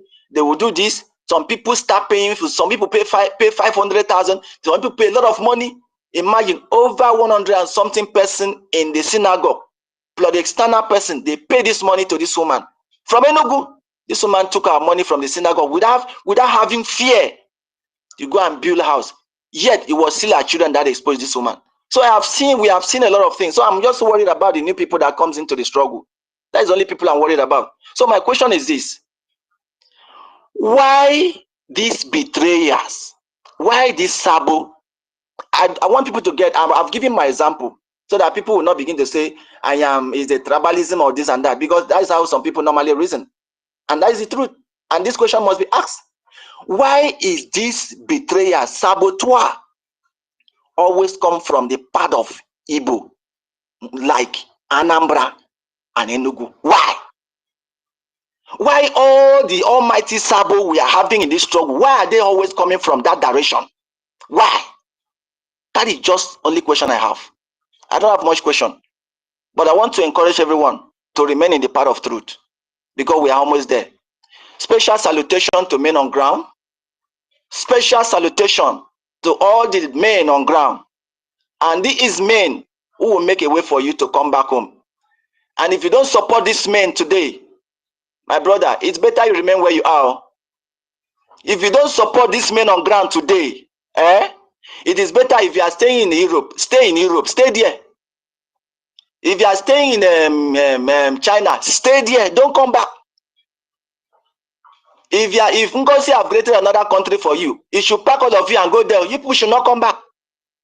If you fail to support these men financially, even some of us who are in this Biafra land, don't you know that we even sold our property to make sure that this struggle continue? These people know that we lose our family. Don't you know that as we will speak from the hideouts? Don't you know that people should know that as we speak right now, we are not speaking from our home? They are testing us. And you people still allow the woman. A woman, you see that woman? You see that woman? Because I just want to be calculative at this point. What I want to say is this. When Biafra is finally restored, we will sue that woman. It is the court that will deal with that woman. And there will be no forgiveness. So anybody that is planning that they will forgive her, if maybe during that time there was no law. Now we have law, we have constitution, we have shelter that we can drive a law and bring it forward to judge this woman. How can this woman wake up today and begin to say you want to start paying people for salary? Now you are here to go and give her the information, get it right. America, is it US? How many delegates? 56 delegates. But Biafra, how many? 517 delegates. Is it not enough? Is it not enough? How will you give glory to this woman? That is why I'm telling you that without a follower, there will be no leader. So how will you go and value a leader? It is the people that will make a leader. It is the people. A leader is a people choice. Leader, these are the things you people must know. You people should go and educate this woman. Let it not be that somebody in primary school, in homeland, at the end of the day will be the one to be a lecturer to NGOZI. Look at the delegates of Biafra, 517 delegates. And you refuse to acknowledge this is the voice of the people. That is God for you. And you want to give glory to NGOZI just because you do attachment. We have seen this kind of Jezebel before. She is a Jezebel. Go and tell her that I said that. Go and tell her that she is a Jezebel. And our time, and I believe that Biafra is going to be restored. And I believe that our PM will come back soon and be with us. Let PM come back. And if you are standing in the path of truth, stand there. If you are standing with NGOZI, stand there. Everybody will give account. Many are called and few are choosing. Among the choosing one, there's still going to be a selected one. Thank you, and may God bless you. Special salutation once again to men on ground. Airborne, airborne, airborne. Pastor Vam, you haven't still got the co-host. Can you speak, please? Yeah, I don't know why. Network. I've not seen it anyway. Network. I don't give you several times. Network. All right, maybe I will go out and come back. I'll refresh my phone and come back. But let me. No, don't worry. Don't worry. Just stay there. Stay there as it goes. Even if you don't have to. I know I will refresh and come back so that you. But the thing is that this our brother that spoke now. Honestly, I feel like giving you a hug. I just followed you back now, and I think everybody on this space should follow this our brother. You know, there are people that have made some sacrifices that deserve accolades. Honestly speaking, I was bamboozled by the level of knowledge and experience he has, assumed here today. And this man have got medals. And I know you don't want these flowers now, but I want to assure you that you're going to get your flowers in due time. I want to appreciate you, the voice. I want you to know that when you were talking about first, let me talk about the removal from every other platform. I want to know that you have not, nobody can remove you. You are like the rock of Gibraltar, and nobody can remove you. You just stand firm and continue to do what you've got to do because you are watching Eke. And then watching Eke, you are continue to do the work of heaven. And then when you are talking about the new dimension, and our prime minister got the nod from our leader, Mazin Namdekano, and he said our prime minister is bringing a new dimension. I want you to know that NGOZI have got her own dimension, and her new dimension is in Tifree. That's why new dimension for her is only in the account. Can you believe that? We have a new dimension of the strategy to defeat the zoo. NGOZI have a new dimension on the strategy on how to scam Biafrans. But NGOZI Oraboeze, my name is Raphael Chabaka Jere, aka Pastor Vam Vam Vam. I want to assure you that I will be your end. Your end in the sense that but I'm an eba announce wire. Believe you me, if you survive the onslaught of Biafrans before the full declaration, be rest assured that you will never survive the judges of Biafra. I can assure you that. Everything you have conspired. It is true that you have started planning these things from day one. You can see that every platform, she makes sure she is in the platforms. It was not by accident that she put herself in all these platforms. She bought her way into the mind of our prime minister and become a part of every platform so that a day like this will come. And that day have come. She's doing the work she wanted to do by placing herself in all those platforms to silence everyone. But I want to tell you, the voice of Biafrans is the last voice you can ever silence. As long as you are darkness, you will be defeated. Read my lips. As long as you, Ngozi Orabueze, aka, what's that her name again? Nkechi, whatever.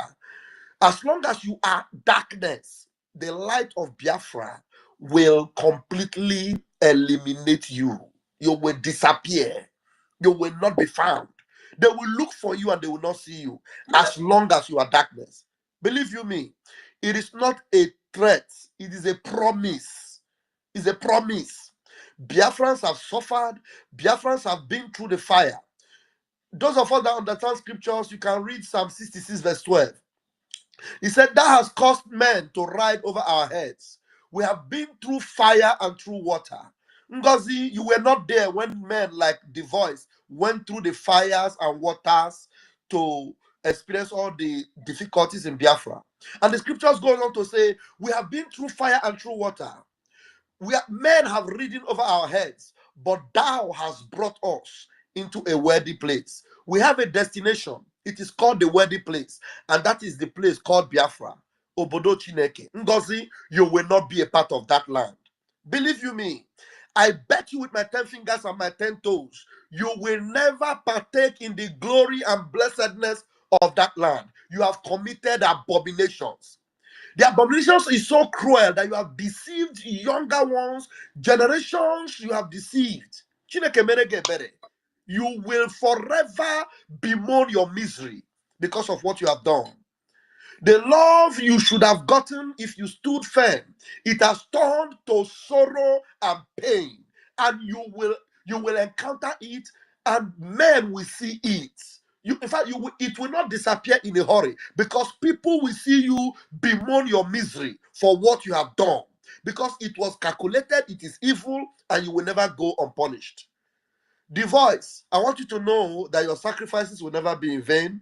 The men on ground whom you have paid your respect to, they will do the needful to make sure that every effort people like you have made all these years standing on the side of truth. It is not by accident that you are still here on the side of truth, because you are genuine, your heart is pure, your mind is clean, and you will reap the benefit and dividends of this. Thank you very much, as I will continue to listen. God bless you all. Okay. Mr. Jerry, try the co-host now, whether it's coming. Mr. Jerry, check. No, I think let me refresh and come back. I think maybe something is wrong with my phone. Let me just refresh and come back. okay. Emeka, back to you. Okay, thank you, Honorable Minister.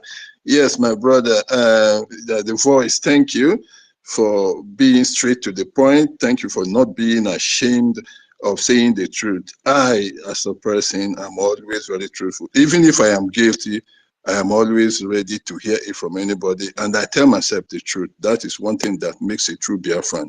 Always say the truth. Yes, like you said, in Igbo language, we say about two. Ye tụrụ n'ogbe, agba tu, ye tụrụ n'ogbe. Ọ bụzi ogbe ka e kụrụ kpaa akụ. So let me just explain it to you. You see, when you shoot, it goes to 1 tree. You change your direction, you shoot again, and the arrow goes to that tree. Is it because of that tree that they made the arrow? You understand? When you said, why is it that this betrayal is coming from that direction? That is just how I will end it. I myself, I've always asked that question, but let's end it there. Remain very resolute. I've been seeing our hands. This Odum, our brother Odum, your hand has been up for quite a long time. Please, can you unmute and let's make your contributions, please? Thank you, the voice, for your wonderful contribution. Odum, please unmute. Okay. Greetings, my fellow Biafrans. I greet you all. First of all, I want to say a very big thank you to the watchdogs. I call them the Rottweiler, the German Shepherd, the Pit Bull. That's our APM Ogenkere, Minister Sonia Barawa, and all of you that's always on Twitter defending this gate, protecting this gate. I thank you all for holding strong for our PM. You see, there's this thing that I've always wanted to say. This woman, Nkechi Blessing Ezobika, aka NGOZI Olabeze, during the last year convention at Finland, I'm speaking from homeland, there was this particular scene at that convention last year when she was standing with Prime Minister and some other people on the podium. I heard a voice clearly, but I could not understand that voice. I heard a voice that said that this woman will betray Simon. That was last year, but I couldn't understand. I thought it was just my imagination. Now everything is now playing. I began to wonder. I heard this voice, so this is really truth. You see, so I begin to wonder. Some these are Biafra, how they were following this woman foolishly. Just because that this woman is a politician, she knows how to speak well. No politician always know how to speak. She spoke so well when our Prime Minister was called for questioning, that had first Twitter space, she spoke so well that everybody now started calling her lioness. This woman might be stronger, even worse than Simon Ekpa. Everybody now fall in love with her. Then during this convention, the solidarity move for our PM at Finland, when she spoke again, when I was studying this woman, you see, everything that this woman spoke on that ground was not coming from her mouth, from her mind. She was just saying those things just because she does not have choice than to say those things that she said. She does not have choice. So she have to speak those things, those sweet words that she spoke. That was the reason why people now fall in love with her. They were deceived, they were carried away. Again, so I have somebody who is not following this Biafran struggle. I've been the one explaining to that person, this is what is going on, this is what is going on. So when all these things started happening, I tell that person, do you know what that person told me? She's a woman. She told me that this woman has hand in what is happening to our prime minister. This is somebody that is not following the Biafran struggle. But when I was explaining the thing that is happening, the person told me, you see this woman, she knows what is happening to our prime minister. She have hand in it. You see? So I begin to wonder. Okay, So sometimes I will okay. begin, Odum, sometimes, Odum. It seems yes, you yeah. guys are deviating from the topic. We Okay. don't want anybody to come and start glorifying Madam Nigerian politician here, that she has hand go here No, or has hand go here, has hand go here. No. Wherever she okay. get hand go reach, her hand no get power to destroy our Yeah. PM. Her hand is just to try and get exposed. So everyone should stick to the Yes. topic we have here. We want people to get the message we are passing here. If 56 Okay. delegates of American states came together to sign the declaration document to declare the independence of America, why will 517 delegates of Biafra come together to sign the declaration document to declare Biafra today? And then instead of you people to carry the message that 517 delegates of Biafra declared independence, restoration, you are now shouting NGOZI declared Biafra. This is the message we want people to understand so that they understand, compare and contrast, teach people, let them educate themselves. Then another point there on the Jumbotron, on the same topic says, no salaries bank account for Biafra Army. This is to debunk the claim from the Nigerian politician woman with Solomon that they are coming with bank accounts. Just like our I have just explained, that there is nothing like bank account, that we have volunteer armies, and he's speaking as one of those from ground zero. So we want people to get this message straight. That's what we want everyone to All stick to right. the topic, please. Okay, sir. Thank you so much, my able minister. You see, with our prime minister made it clearly that someone have said it, that we are not recruiting. He's not recruiting. If he's going to recruit, he will be the one to announce it. So for her to start coming, people saying recruitment or paying salary, people should know that this is a pure scam. It's just a pure scam to use the money to deceive people, so that those, so many people don't have job. Many people are into this struggle because of money. If you tell them that you're going to pay them 50,000 naira, 100,000 naira, they will come out because of that money, and they are not real. Once you are into a struggle because of money, you are fake, and when there's any action, that person will go down. So this woman, anybody that is coming out because of salary, because of that person, should know that he's going down. You can't fight for freedom because of money, because of personal gain. You want what you want to gain. That means you are out there for business. And when there's action, you will go down. Then those ones who are genuine will stand. The genuine people will stand. So I'm going to cut it short, because this battle we are going to win. Darkness will never overcome light. Light will always overcome. Bible said it that darkness, the light shineth in darkness, and darkness comprehended it not. We are light. All of us here are light. She and her group, they are all darkness. Darkness will never comprehend. That light will defeat darkness. That is what's going to happen.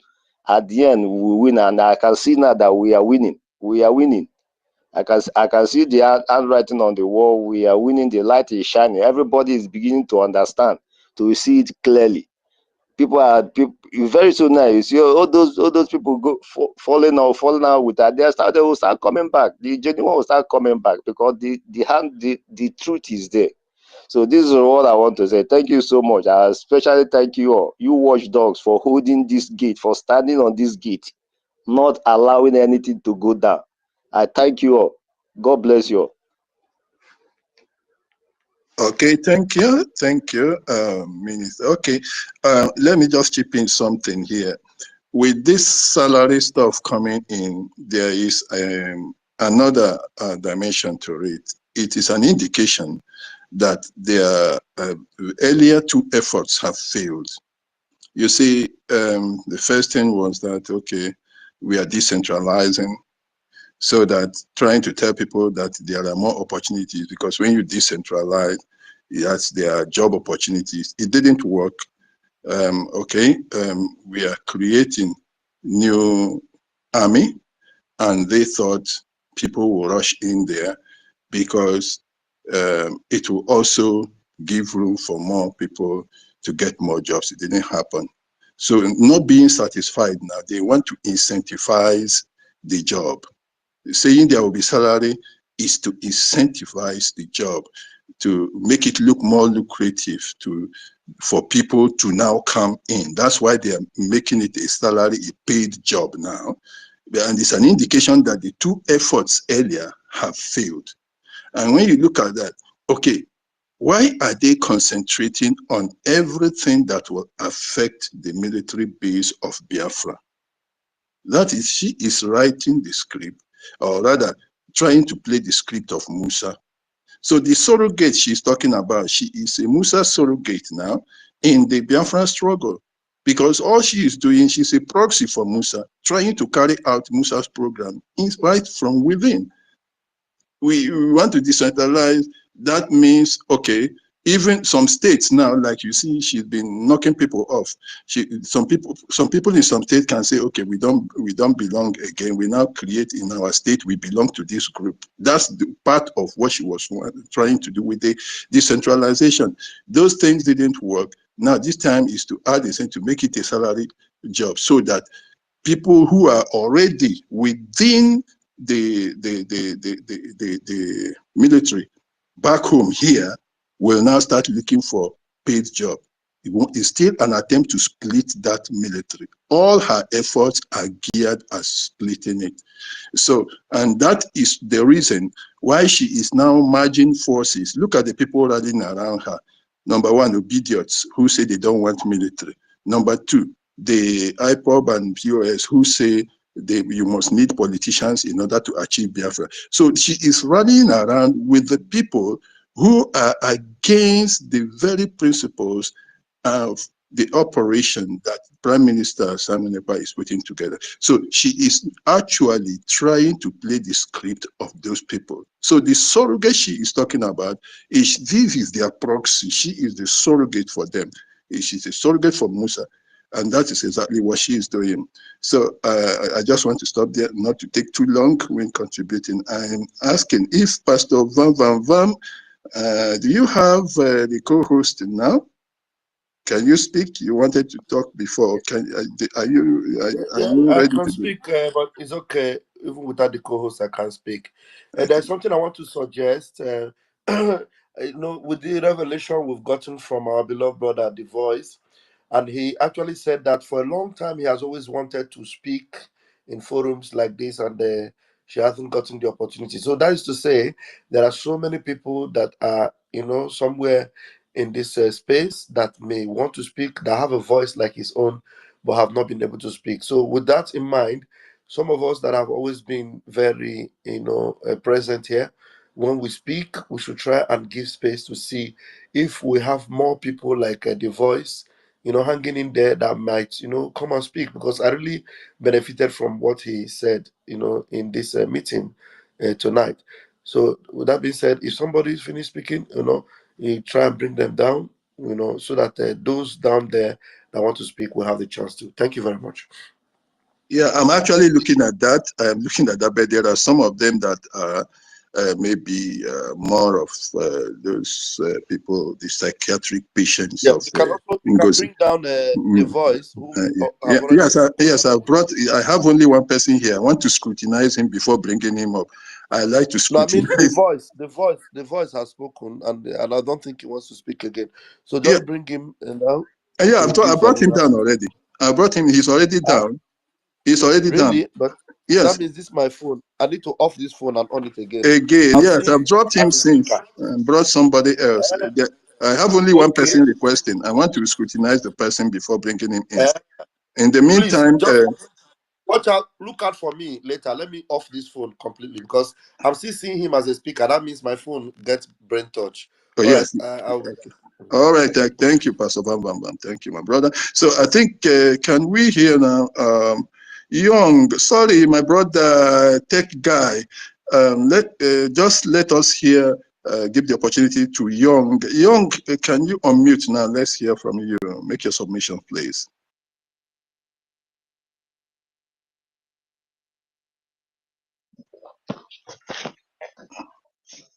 Hello. Yeah, Good hello. evening. Go ahead, Young. We can hear you. Okay. Thank you so much. Good evening, the United States of Biafra. Good evening, the bridge government. And most especially, I thank the great and the good Biafrans, the genuine Biafrans, those who stood on the ground and take plate of the government. We are a government. So all these fools bringing distraction to what we are doing, actually, they are not part of what we are doing. So this year, 2025, we will not give them room to interrogate in our journey. So to what we have on the ground, the payment method that Madam Shimosbal bring, it is quite okay to us that we have win her on all way ramification. She tried to penetrate our defense. We resisted them. Those who stood on the truth path, those who inform us what is going on, and we have to say no. Who made it possible for her not to penetrate into our defense, into our men, and into other things? So tuale to them, and we must focus, because we will not remain in one program every year. Some people will come up with their selfish interests and sold our future. So we must make sure that we come up with a concrete plan how to end these saboteurs among Igbo race. If we Igbo race, we are 100 million. If we sacrifice 40 million for we to restore our nation, it is not too much. So this Igbo race that have been a saboteur, for us not to restore our nation, more than how many million people, but we are in exile, suffering. So to my great Biafrans, those who have been following up both homeland and in exile, nobody is interested in her payment. Nobody. In my state, I can show you in my region, she don't have up to 5 followers or 10 followers in my own region. So in my own state, our administrator is not with her. So we are not with her. Majority of the states in the homeland are not with her. So we have to, what I want to let the government know, we should try and make sure we retrieve our 40 states. We have people from those states so that we build our government very strong in homeland. So based on the payment of her recruitment, Biafrans will never, Biafrans in homeland, except those sabos who are not called for what we are fighting for. We are fighting for what is greater, for what is greater than $100,000 or $100 million that you will enjoy for 50 years and your generation will start suffering. So we are fighting for what is greater than 200,000 that you will pay somebody for a month and you go and die. We are fighting for what is greater than 150,000 naira that you will pay for somebody in Biafran land. Biafra in homeland are wise.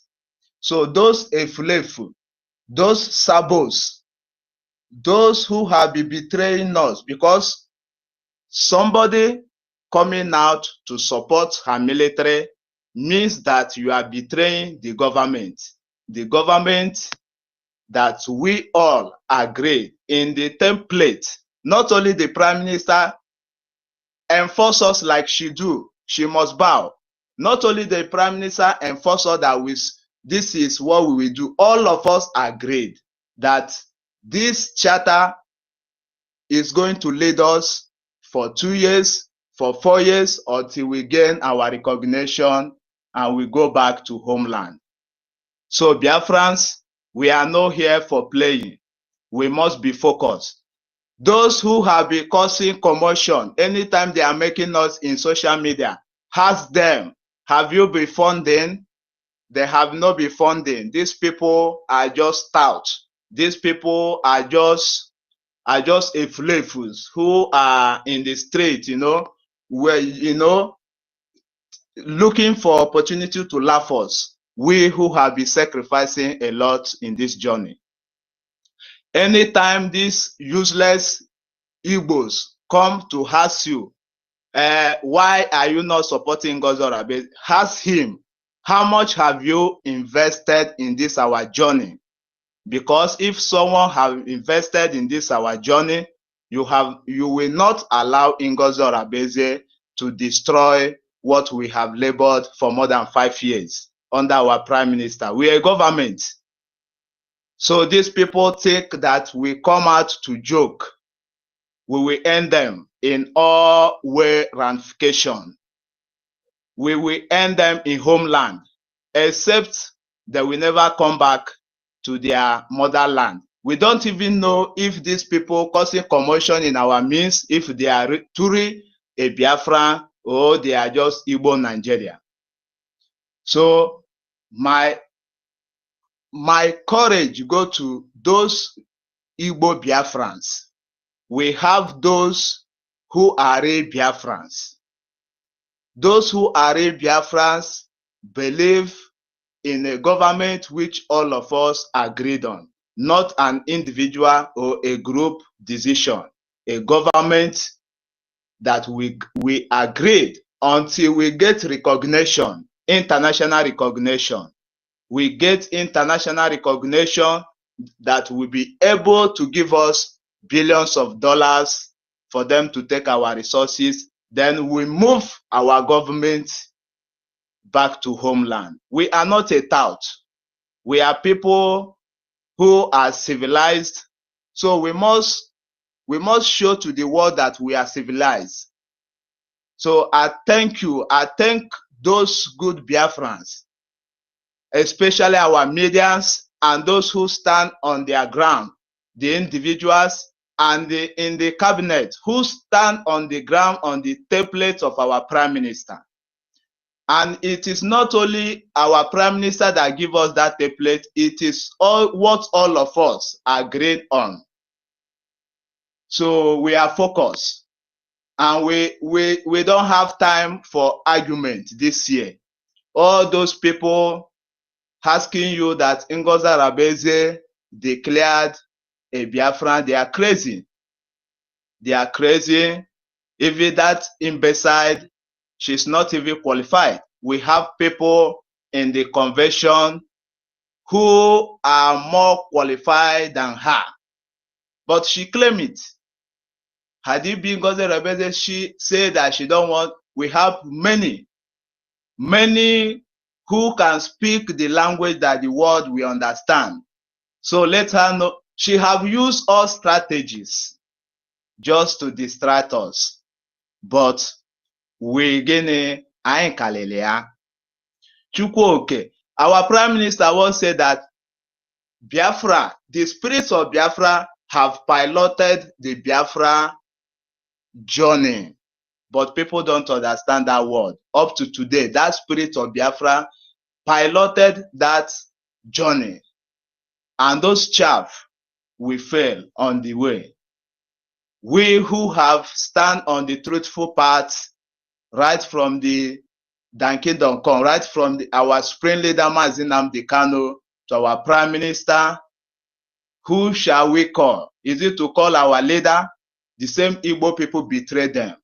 So these Igbo people, it's time that we will give them the same measure that they are bring. They cannot come to destroy us, and we will fold our hand looking them, thinking that we will come to be talking the same story with them. If you watch the lineage of all these people who have been sabotaging us, it's said that their relative is a representative in House of Assembly, or their sister husband is a governor of a state. That is only their interest that they have been destroying every of our efforts. So we will not continue like this. We must put an end to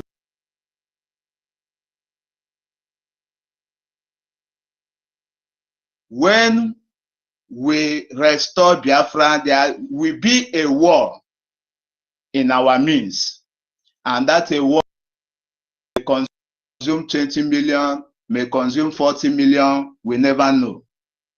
But the question here is that we have not restored that Biafra, and the enemy have come to hijack that nation. So this is the war. And we will not fold our hand, say this one is my brother, this one is my relative, this we keep on destroy our future, that will keep on sending us to exile, that will keeping us to exile. Enough is enough for Sabos. Those Igbos, Nigerians. If you watch the history of this imbecile, useless NGOZI Arabese, you see that she's a politician and she related with politicians.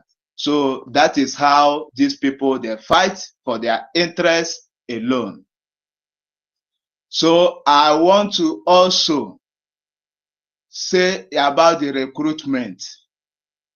Nobody is ready to patronize NGOZI Arabese. Those who will volunteer themselves, we should count them as sabos. We have not restored Biafra nation, so we don't have money to pay any persons. We need more funds to make sure that we defend our land. That is what every reasonable human being.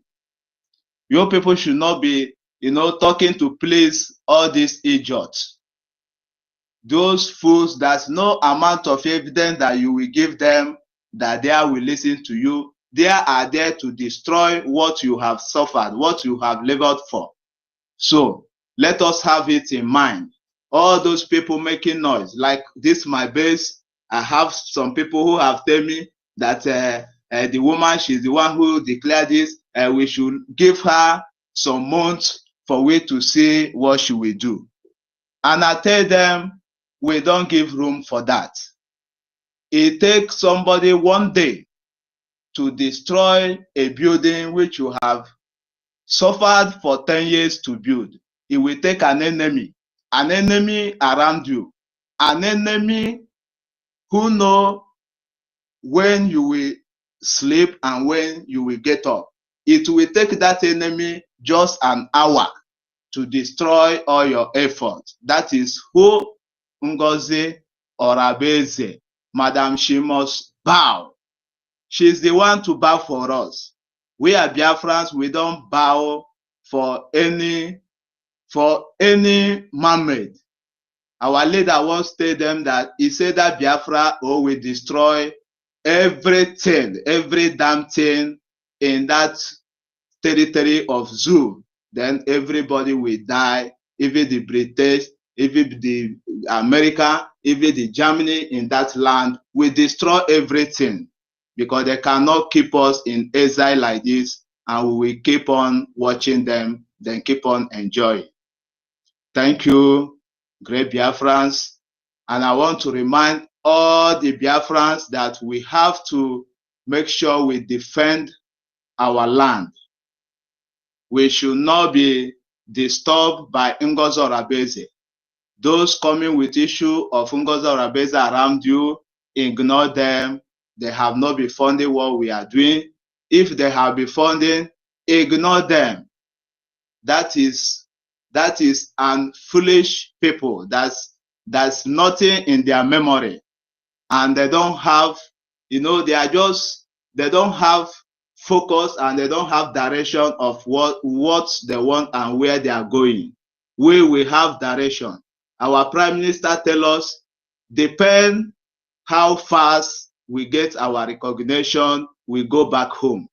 So we have focus and we have plans, and that is what we have at hand.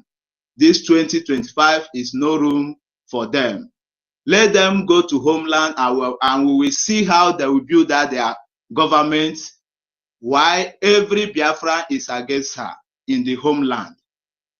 And in the exile, many are against her. Those efulefus, those who sabotage us, those supporting her are those who collude with her to sabotage us. Because we will not be doing things in a government, you people will sleep overnight and wake up and call us sabos and select yourself and go and build up a new cabinet. Then all of us now, we are now a sabo in the absence of our Prime Minister. Why, when our Prime Minister is with us, all of us, we are eating, we are dining, we are celebrating. This is the chaff. I want to let all those supporting her, she's a chaff, and all those supporting her, they are the chaff among the wheat that we are talking. So it is not so funny that great thing will still happen, as our Prime Minister have told us that we are still going to have a war within ourselves. So this is what is coming up. And we will not give room for them to defeat us. We will not give them that chance anymore. These people, they have taught us a lesson, and we have to learn we have learned in a hard way, and we have to give them times 10 of what they did to us. This is what they do to our leader, Mazi Nnamdi Kanu, and this is the same person who is eating and dining with us. This is what she have come up with, the same people around us. And some fools will be here supporting her, glorifying her, that she declare what? What did she declare? I don't even count her as those who even measured a nation of Biafra. We have our brother who read out everything that we heard normally. She was just a narrator. So that thing, we don't need to talk about it. She's the one raising all those things to gain more fun. You understand? So we who know what we are doing, we are not distracted by all those ones. She's just saying it, and those supporting her, just ask them. Any person who has that question, ask them how much he has been funding this journey.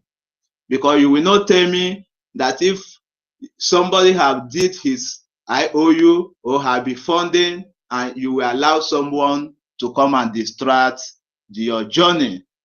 And that's our journey, our destination is Biafra land, for we to go back to our land and start enjoying the life that everyone is enjoying all over the world, in Europe and in America and so ever and so on. And this demon, this Delilah, well, thank Sorry, you, my Biafrans. brother Young, let me I want to point out something. So you mean that people are actually swayed by that claim that she declared Biafra? There are some people who take that serious as one point on which they base their decision to follow her. But if they do, what I want you to ask them is this: how long did it take to plan the declaration? Was it from the time that our Prime Minister, Mr. Simon Ekpa, was detained, that she now planned it or detained it, and redeclared it? Or was it an event that had already been planned for several months and so much put into it before that day? Was it when the PM went into detention or confinement that she now came and brought up the whole idea and they engineered it, sponsored it, and then declared it? Ask them that. Because if not for the little problem with the PM's detention, she wouldn't have even mentioned anything there. He would have done the whole thing by himself. We saw how he did it in Helsinki. So just ask him that question and use that one to debunk that rubbish about her declaring anything. Secondly, the question that somebody came to do an announcement, a later one, because there are people, you talked about Bryce and Okeoma, who also was part of, he did it first, even before she repeated it. Ask them about that. And then the third point is it, the declaration itself said, we, these people, and the people are the entire people of the United States of Biafra, represented by 517 people. That is the third point. Give them these points. That just makes rubbish of whatever rubbish or whatever nonsense they are coming up with. 517 people did it. And ask, finally, as an aside, ask them, so if the time after the election, one professor like Nigerians normally have them, one professor now announces the winner of the election, that simply means it was the professor that elected the people. Was it not the Nigerians that have already done, who voted for the person that have already done the election? This person only announced it. So announcing something means the person carried out the entire activity or program. So these 4 points, please use it to just debunk the rubbish they are coming up with. Secondly, this question of these guys trying to incentivize our people in an attempt to split the military is very, very dangerous. And I think now that calls upon all of us to take more seriously the question of investing, that is, donating strongly, paying our taxes towards making sure that we have a strong financial base. Because this is an enticement. When you incentivize, you want to entice people to be more serious about something. That's what she wants to do. Please, we who are here, I think it's time now for us to work a little bit harder. Been talking with Master Key on trying to find a better channel of making it safe for some people to be able, because there are people who are easily tracked, they are even tracked already, but to be safer for them to contribute, so that is, though we know a lot comes from outside, but a stronger financial base here will help also to reduce that let me say, that enticement that is coming from that their attempt to incentivize the recruitment or partaking in the military activities. So I think we have to work harder, and please tell the people back home, the voice, if you are still listening to me, let's try to make sure that there is a much more stronger, much more robust plan in place to ensure that there is a huge amount coming to them, even from the local front. That's my contribution. I think our Deputy Minister, Pastor Van Van Van, is like, I see you are on. Do you want to add something? Please, kindly take over. No, just go ahead. Just go ahead. Thank you very much. Tech guy, our man, sorry for keeping you for too long. We are just happy. Yeah, okay. Let's be guided of time. Two minutes. Because if we want to stay over 5 minutes, time nobody for everybody. Two minutes, please. Okay. 2 minutes now, everybody. Thank you, everybody. I think this night we have more new people speaking this night, so I'd like to have more of them. But tech guys, sorry, you've come at a time when we are now limited to 2 minutes. Please, you can now unmute. Yeah. Good morning, BIAFRANS. Greetings. I'm a guest of Good morning. greetings, my Honorable Prime Minister and the Deputy Pastor Van Van Van. I have been listening, and there's something somebody said that actually touched my mind.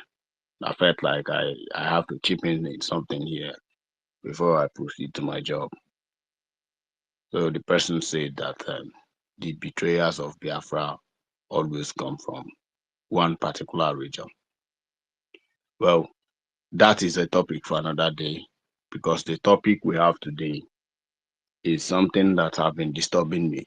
But this particular betrayers of Biafra, the saboteurs of Biafra, is a topic that we're going to discuss and scrutinize. Why is it that it has to be Ndibo? Why is it that it has to be from this particular region that is doing this nonsense all the time? So we are going to have a topic for that. I will trash it. We cannot let it continue, because other regions of Biafrans are doing well. Every other regions are doing well except us. It is something that we need to talk to our people, because this type of sabotage cannot continue. Okay. So I want to chip in this particular 517 delegates. This is a very serious topic that everybody here should concentrate on, because there's somebody, a colleague of mine, who we're discussing, and there's a statement he made. That statement touched me. This guy said that he does not know why anything that has to do with black people, they are not serious with their destiny. I said, well, why? I don't understand what you're saying. Like, can you go detail? He said, yeah, that everything that has to do with black people, they are not serious. They will leave the main issue. It's just like your house is on fire and you are busy pursuing rats. That's exactly how he put it.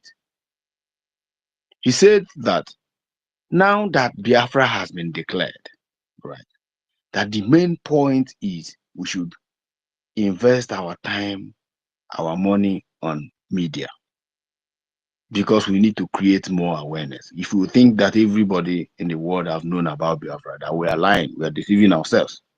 And while we are doing that, we should let the world know that we are not, it's not about 15 delegates. So we're not talking about 20 delegates. We're not even talking about 50. We're talking about hundreds, like 500 delegates signed. And over how many million? Over 50 million Biafrans have voted for this referendum before they are now delegated to sign that this independence should be declared. And it was successfully declared. There is a documentation for that. He said, now that what he is seeing is we now come and we are now fighting internal war. The world is watching. Even the top medias are trying to air view. Sorry, take that. A minister, you can see he's already, within this short time, he has already covered 3 minutes plus. Is it possible to adjust it? What I want to say is very important, Minister. I mean, sorry, Honorable Minister, I'm asking, or Deputy.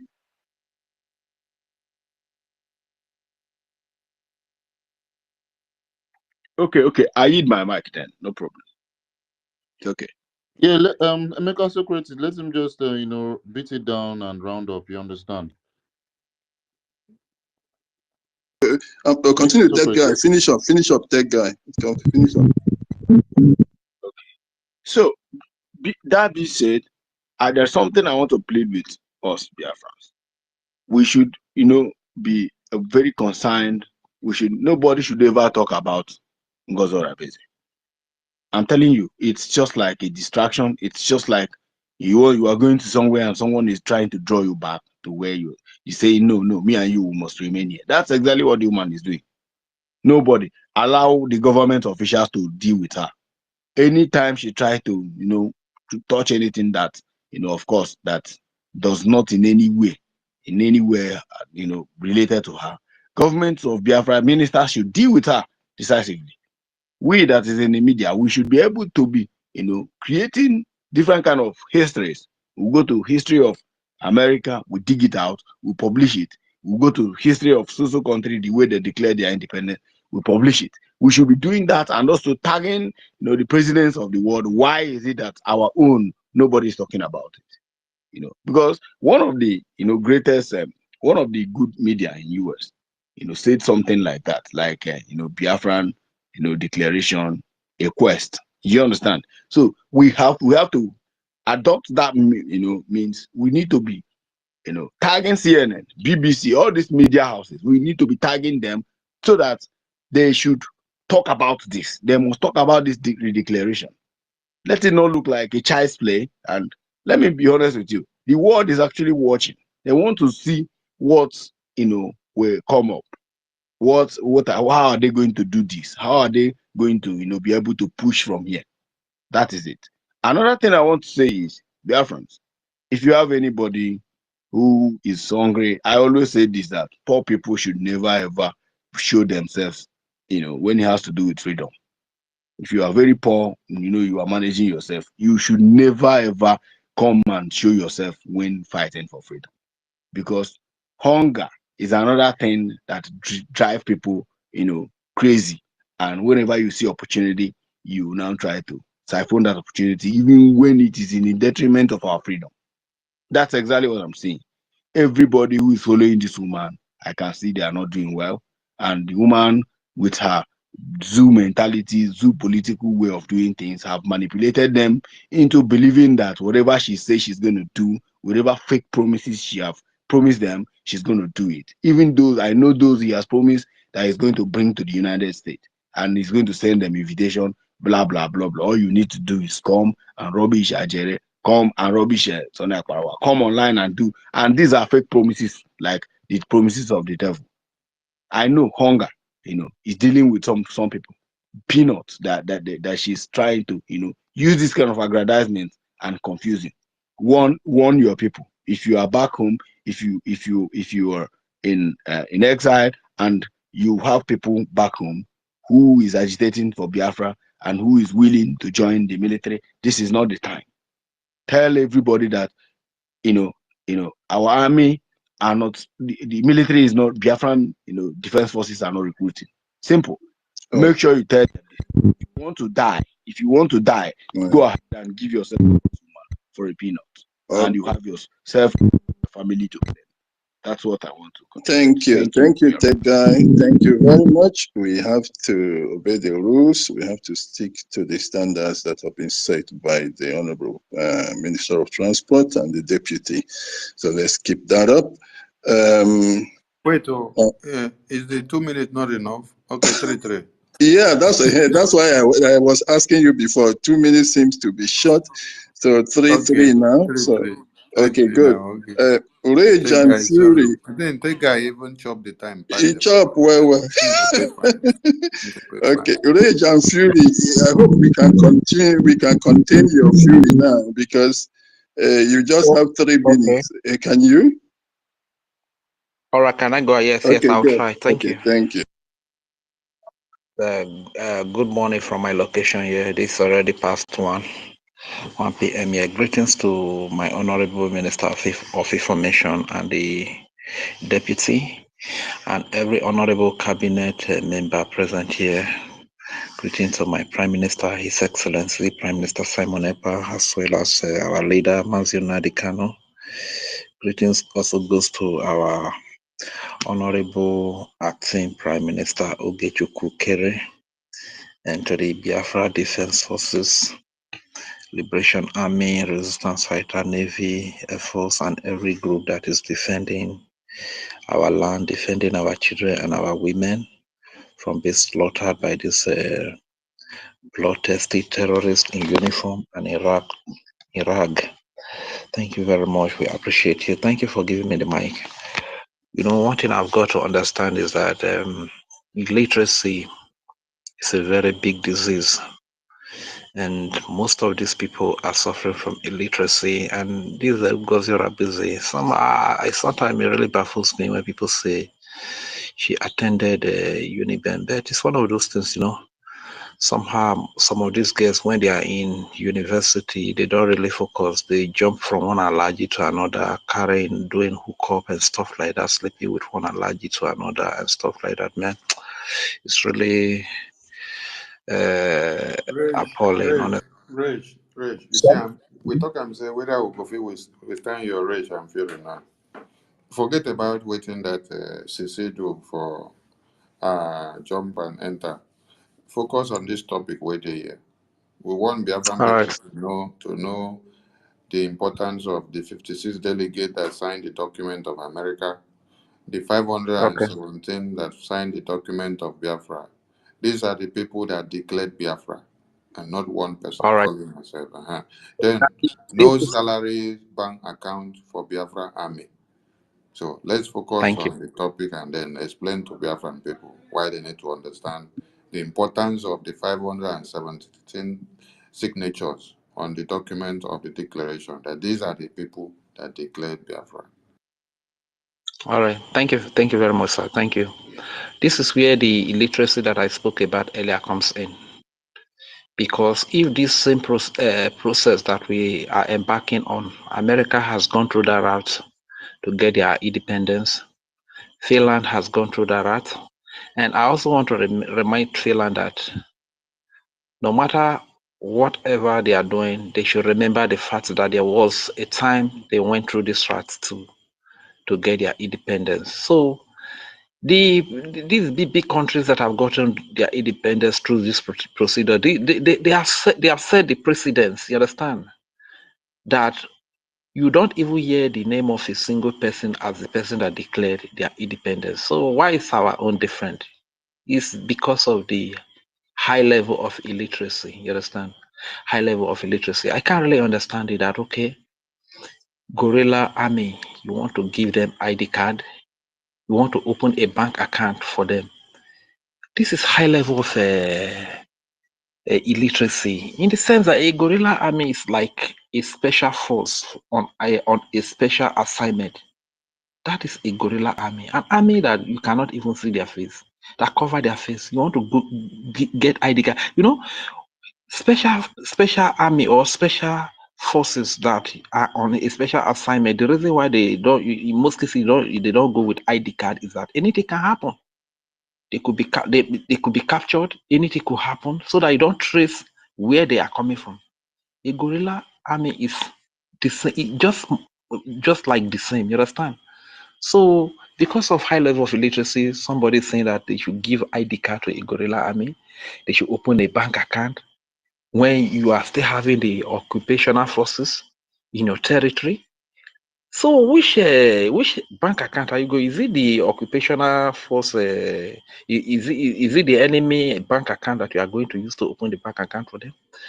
So, dear friends, I know that you know what is happening already, and one joy that I have is that, like Igwe Butuza, the general, 5-star general, the commander general, said that all the boys, all the army, they are bracing up, waiting for the next set of terrorists that is going to be created, like the Ebu Agu, Asari Dokubo boys, and EFIK-IBIBIO, that Ngozi Rabezi and her gangs are going to create. They are waiting for them, eagerly waiting for them to be devoid. You understand?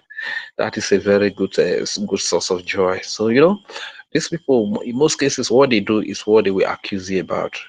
Look at about the 400, is it $400 of a thing. This is what they are giving to people, and the same thing they are accusing people of. Quite pathetic. And one thing about this, most of them you see they are Nigerians actually. This is why they have that Nigerian mentality. All you can do for Nigeria is to give them a promise. This is why you see that here in Nigeria, every 4 months, you see politicians come, they promise everything, heaven and earth. At the end of the day, they will not fulfill the promise. The condition become even worse. When another 4 years comes again, they promise again. You know, you all you just need to do for Nigeria is just to promise in Nigeria. That is all.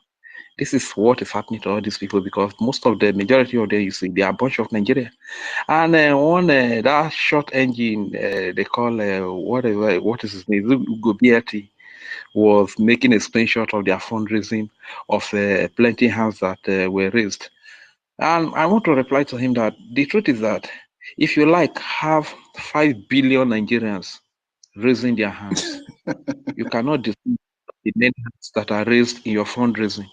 You cannot deceive us to submit our freedom to Nigeria because you have millions of hands raised there or billions of hands raised there. We are wise. You understand? You cannot deceive us with many hands raised because we understand the tricks. It will even surprise you that most of those hands that are there, they are not Biafrans. You understand? They are Nigeria, but because they are looking for whom to devour, they bring the people, tell them, let the house be filled, let the whole place be filled with hand raised. You understand? You understand? To deceive us. You can't. We have gone beyond that. Even with the little kobo, $1, $2, $5, $10, $100 that we are donating as Biafrans, God is going to multiply our effort. And through that effort, God is going to give us our heart desire, which is Biafra. So if you like, Ugochukwu, screenshot 1 billion hands raised. We are not going to be deceived.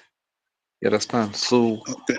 All with right. your worthless money. Thank you very much. Okay. So Thank you, Rage. Thank you. Thank you very much, Rage.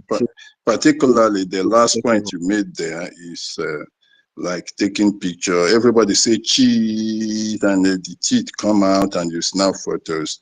Those hands do not translate to money eventually. So you can ask people when we get to this point, when 1 million, raise your hand, like say cheese and we snap photos. So it means no. Thank you very much, Rage, for that contribution.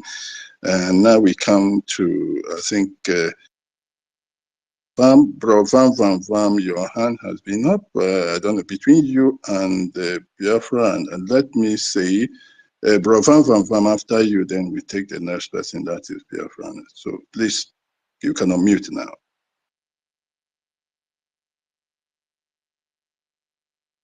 Please, the next person should take. I'm having issues with my throat, please. Okay. Biafra and beyond. Are you awake? Your hand raised is brown. Are you awake? Biafra and beyond. Those who look and tell you where there is the red flag or white flag or green flag, are they doing it asleep? No, I am saying because I don't know why the difference in color is not being offensive. I'm just saying whether there is a reason for the change in the color. But we know that everybody raises the yellow hand, but it's nothing to be offended about. Could you please then speak, make your contributions? We are listening. What I was saying is like, because if you sleep, they will carry your gun. When you ask if I'm awake, that was what I was responding to my brother. So don't worry, everything is right. Everything is fine. Thank you all for what you're doing. And I just want to say, my brother who spoke a while ago was saying that it's illiteracy. The illiteracy is more on the followers, because on NGOZI herself, she knows what she's doing. But those who cannot check and realize that their guide, their light, and their way is in the charter, which is the template, where we find the template. So let the law be your guide. That is what they don't get. So this is why they are thinking they are standing for. I mean, imagine Biafra Unite came and read the charter for the Biafran people, and Mrs. You Must Bow put her already among those that shouldn't be listened to. So when you talk about this divide, it's all about who are lawful Biafrans, law-abiding Biafrans, charter-abiding Biafrans, and those who are against Biafrans. And those who are against Biafrans start from the Fulani, the Nigerian, and all those who are supporting them. And right now, I don't really have a lot of time to speak, apart from the time that is given to me, that is not enough, by the way. I just want to say about the people who are talking about the people who declared Biafra. I said, America is one of the #1 nation on earth. This is why our prime minister said that if America goes first, others will be like Ofen Kupo and things like this. So America is this powerful nation that everybody looks up to. Now, they had 57 people who signed for them. And we have 517, almost 10 times them. That simply means that we did better than them. In as much as the time when our own happened being later, it permitted us and gave us more opportunity to do more. And we traveled far, spent more to achieve these things. So the question I'm asking all reasoning Biafrans, I mean, those of you who are here doing the right job, you know it. But our joy is when we convert any of our own that is being led astray. So that is our joy. I ask, is it because we are 10 times better than America? Is it because we have traveled further? Is it because we are 10 times better? Is it because that we paid more for it? When you talk about America, you talk about the Charter of UN, you talk about the AU Charter. You respect them and you quote in them, but your own charter is just a year old. Some of them dropped dead. Is it because we are 10 times better? The question to ask everything in Biafra, is it because we are 10 times better? Shouldn't we do something better than any other? Now they want to reduce our ID card to an inferior one. Is it because we are much more better? Now they want to sell out our army. Is it because they are soldiers of Jah? Oh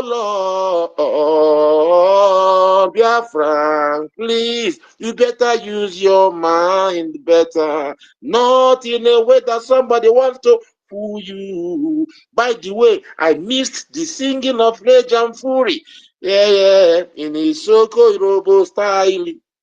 Yes, I say now question to them all who are avoiding the people who came to declare Biafra. Is it because we are 10 times better than America's declaration? Is it because we are 10 times better? Are we bound to be under everything? Are we bound to be the worst every time? When we are better, you want to hide our betterment. Is it because we are 10 times better? So that I say, if you are not charter abiding, you are not law abiding. Biafrans, we are law abiding. Tell it to Trump and Biden. If you are not charter abiding, you are not law abiding. Because Biafrans, we are law abiding. Tell it to Trump and Biden and the whole world. Stay blessed, Biafran, and keep the fire blazing. Let me just manage the time that is given to me. Blessed love, everybody. Okay, thank you, Biafra and beyond. Thank you. Yeah, is it because we are 10 times better? Yeah. Thank you. We have good musician there, a friend of Regis.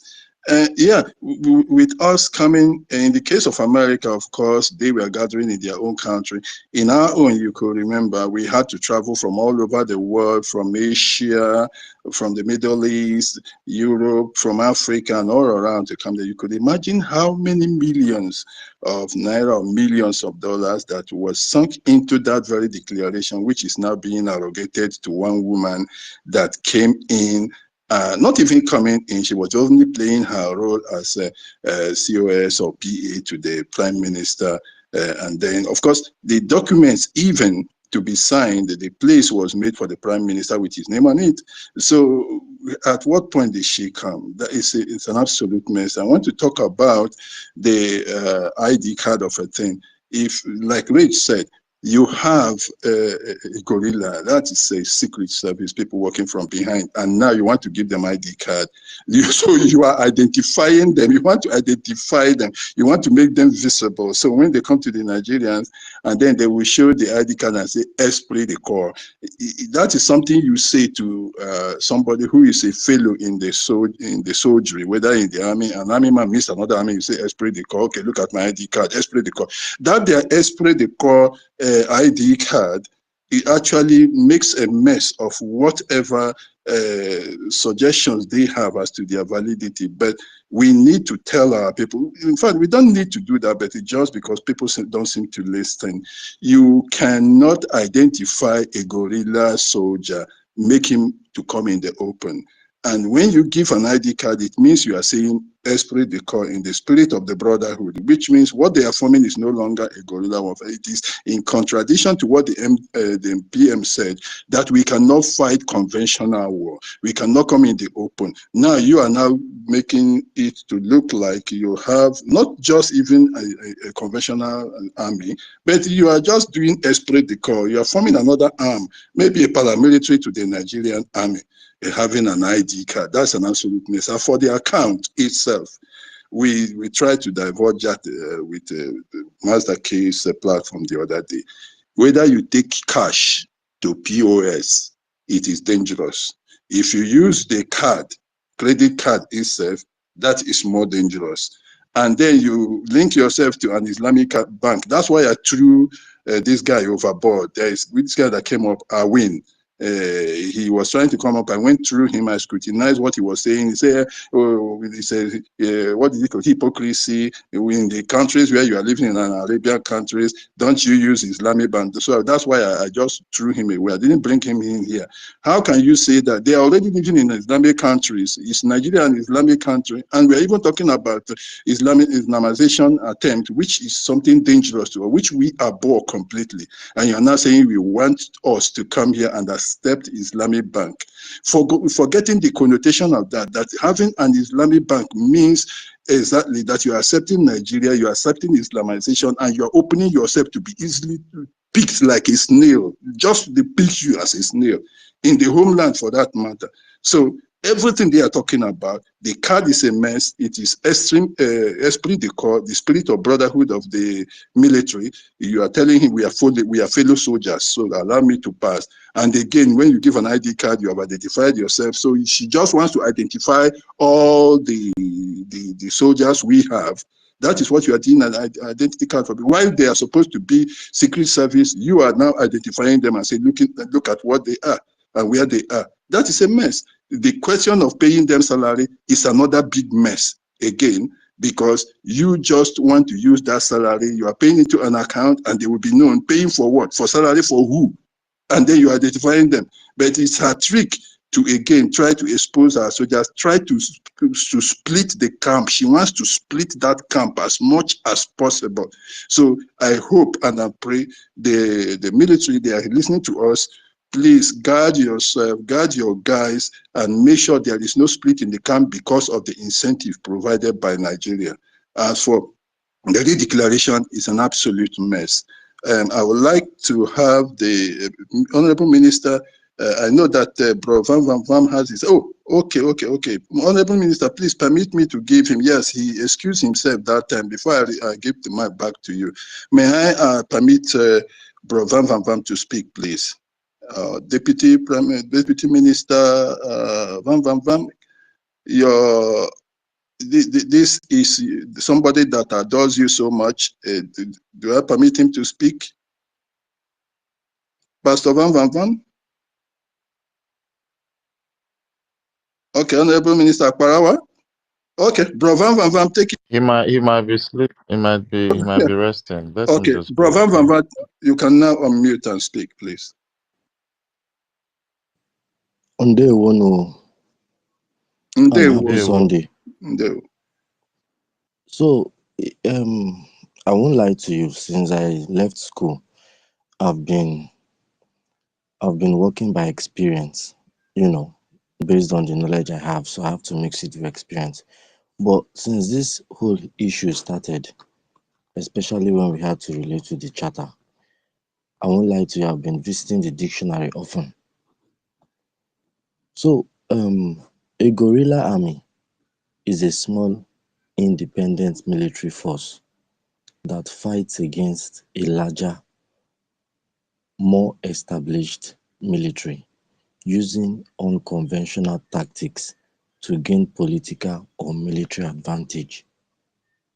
This reminds us of the new approach our prime minister used to talk about. So, war of attrition is a war that is fought over a long period of time. But you know what? The reason why it's fought over a long period of time is to give the people who want to win the war enough time to reduce, I'll use the word capacity, to reduce the capacity of the people they are fighting against. So in our own case now, our forces, we engage these guys. Maybe when we get to decimate them, we retrieve their weapons, the ones we want, and we have more morale. We have more manpower, especially the weapons. And our fundings also will give us more weapons also. But on the other side, they will not have morale again. Their manpower will be reducing. Probably in their camp, when they want to be assigned for that same assignment, they failed earlier and they want to reinforce. The people that they will send again will be like, we no go, these people they too dey wicked, they go finish us again. That's the plus for us. So I want to talk about the salaries. How would you want to identify somebody who is a guerrilla army? It's not possible. Every of his way of life is hidden, is secret. The only person that will know him, if possible sef in the camp, you might not know him. The only person that will know him is the commanding officer. It's possible they are told to wear mask all through. You will never know them. So if you say you want to start paying into these people's bank account, this does not follow what the prime minister believes. So for you now that wants to do something like this, you've messed up. A smart thinking person will already know that this person is derailing. And the best thing to do is to leave such a person. That is what I want to explain. Thank you. Oh, thank you, bro. Van Van Van. You are absolutely correct, on point there. That's what it's all about. So let's now just do some kind of review of these people's activities. One, you want people to pay to an Islamic bank. That leads to identification. You want them to pay via POS. That is also identification. You want to give them ID card, the citizens' ID card back home. When the prime minister said that this is not the time, you want to identify the people. You want to do ID card for the soldiers. That is to expose them. You want to pay them salary, is to expose them. You say you want to decentralize. That is to dismember them. And you want, again, to incentivize the soldiers. Again, that is to split them. Does anybody need any native doctor to tell him that the whole activities of this woman is to try to identify those who are in the struggle and just sniff them out and take them out of the way? Neutralize them, perhaps. You don't need anything. This is very, very simple. It's very open. Yet you will have somebody coming to tell you that he is educated, doctorate degree, and that, and is being so stupid. We don't need anyone to tell us what the truth is as Biafrans. And as many of us have spoken here, this is some kind of battle that is extremely useful for us at this stage. Imagine we had gone into Biafra with these people. Imagine that we had gone with this group of people. What do you think it would have been like? You go into Biafra with chaff. What would it have been like? If we are going to fight a mighty war, I think the war has already now been reduced somehow, because the number of those that were bound to create that war would have been pruned down by what is happening now, as the chaff are dropping out. The question of redeclaration that she redeclared Biafra, I don't know how it makes sense to anybody. It's a ruse, an absolute nonsense. I think we have been able to completely explain that. Anybody listening would have got much. If he wants to learn, he could learn. If for those to use to explain to another person, we've got 4 solid points to use in that. Number one, it wasn't a 1-week program or 2-week planned program. It's a program that has been planned since last year by the PM, by the entire team. So it wasn't something that was started when the PM went in. Number two, there was a referendum and the people agreed to come to that place. Number three, people came from all over spending millions of dollars if you put together the total amount used for the convention. And then those people said, we, the people of the United States of Biafra, it wasn't I. That is the third point. Number four is that she only came in late and she was only standing in. 5, she was not the person that actually did the announcement. We had, of course, Bryson Okeoma doing the announcement, and she was just part in the chain of the process of announcing it. And if somebody, a returning officer, even makes an announcement of an election, it does not mean that the returning officer was the one that elected the person. So if they decide to be daft, if they close their minds to it, to the truth, we leave it for them. The ID card stuff is an attempt to count our soldiers, to be able to identify them at checkpoints and to shoot them, to pick them at will. And it is an intention also to show that, look, what I am forming is not offensive to you Nigerians. It is in the spirit of the corps. I am forming a parallel army that is going to help you to kill these people. So she adopting an ID card for an army that is supposed to be a Biafran army is telling them that this is a proxy army for Nigeria meant to identify the Biafran soldiers and to eliminate them. So that is it. The ID card again is to tell the Nigerians, esprit de corps, we are on the same side with you. This is a proxy army to help you to fight the Biafran army. And number two is to identify those who have interest in Biafra and eliminate them at checkpoints. This is what the ID card is about. If anybody wants to endanger himself, let him put himself into their hand and they will completely kill the person at once, at sight. So if you want to die, go and join the OGOJA or Abueze soldier in military enrollment there.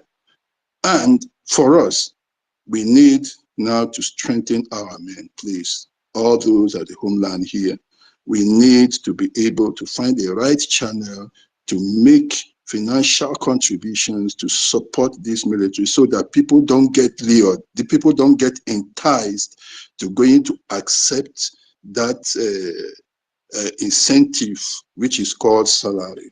We need to strengthen them. And I'm asking the soldiers, please don't be moved by that carrot You know, it's something they call carrot and stick. So when they raise the carrot, you want to pick the carrot, and then they now use the stick and hammer you.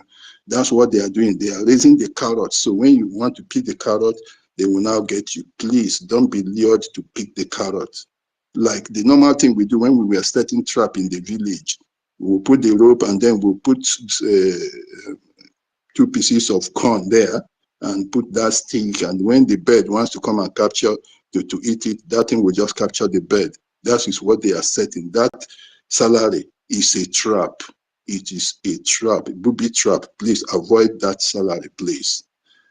Rage and Foley, you are up again. Do you want to add something? Yeah, I just wanted to make a brief comment.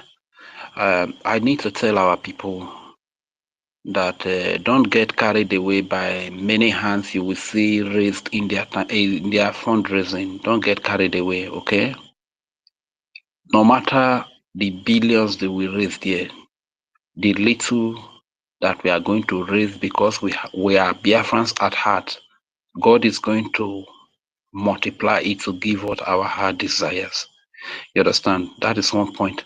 And secondly, as we all know, there are a lot of propagandas that these people are peddling, that these people are putting out there. And like we all know, talk is very cheap. You understand? But the truth is that when you talk and you are called to defend your talk, can you defend that talk? Will you be able to defend the talk? What am I trying to say? If you are speaking for Biafra, if you have a YouTube channel, TikTok, Facebook, or any channel, you come to space here to speak, let your information be nothing but the truth. Let your information be nothing but the truth. Be known for the truth. Our Prime Minister was always saying something, and now I can understand very well. Though it's a common saying, but now I can really understand very well what he was saying. He said, at the end of the day, it is the truth that will stand. That is what he has always said.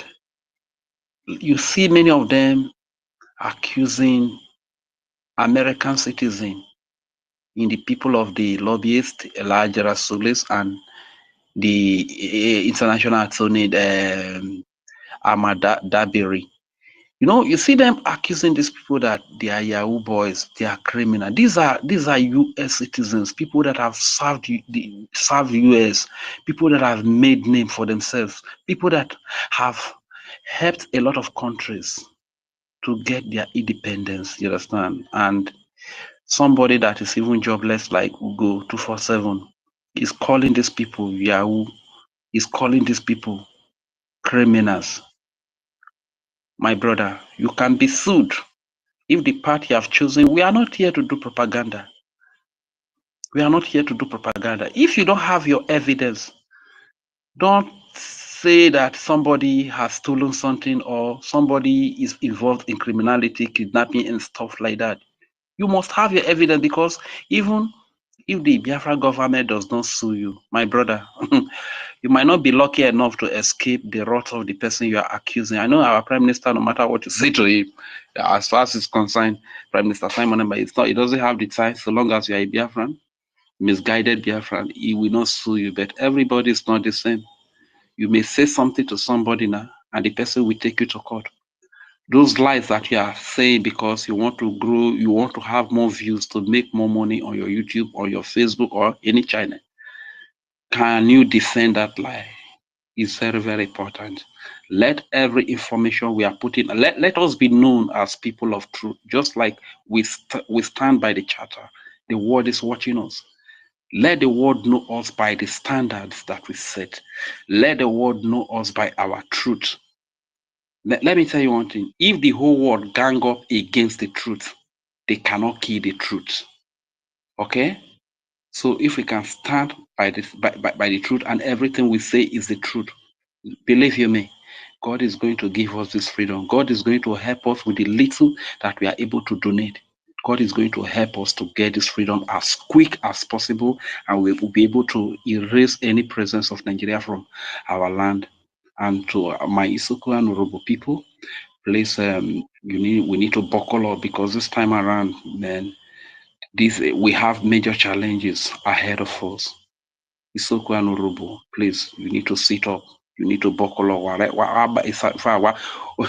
Warone Rosa Marit Neza, as a matter of fact, Kutirone Rosa, there's a warning. Are we Fulani, terrorist Fulani, Neri Soja with police Bobby?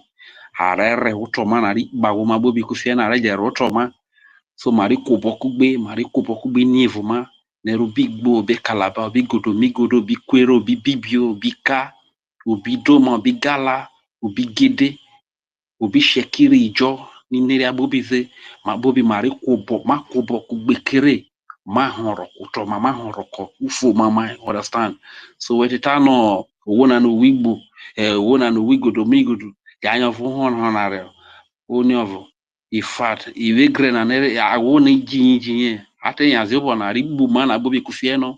Ari mi mitro no ese magini ma rock man ari mi mitro na no understand so ma hero na ma kobo kugbe wa support the freedom una understand ugozi ora bweze no joji Nigeria Nigeria yivinye yo na bobi no ilu na Nigeria unye na woman na bobi amlero honro ke Biafra na a binevo ma wigbo na job even awe isoko gborobo jo da bearing ga no via vokoma ni Nigeria soja ronya zubuti ba wolf bokoma understand so wedetana ohonanyo ha wi gbofo ohonanyo ha gwo ishekiri ofo ohonanyo ha wi jo aya wi godomigodo aya wi ka aya wi igede igala aya wo ibibio aya wi doma aya wi kalaba oni ofo wedetana ohonanyo ofo bese worin ari bumana bobi kufia na ari mi maitroma makobo kugbe ogene notano inima ibre hize yarizo ogene ba ogene notano yera ma pafo na ogene ba ogene notano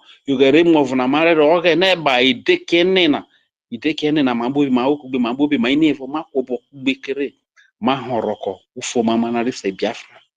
Thank you very much, my brother. Let me yield the mic here first. Okay, thank you, Rage. And if they are collecting monies, they are making huge contributions like they are claiming, then of course, they have given us a reason also to ask for accounts, for auditing. So they have been the masters of come and give us account of this. So I hope they are ready to render themselves open to auditing, also to tell us what they are doing with that money, whether it is a new mandate, wherever it is. Let us also see the account and let us see the auditing. There will be questions about that, and she has a lot of that on her neck. She has to now give us account of all the money she has been collecting. And as revealed this evening by one of our brothers, she dipped her hand into the money from the convention and gave him 400 euros.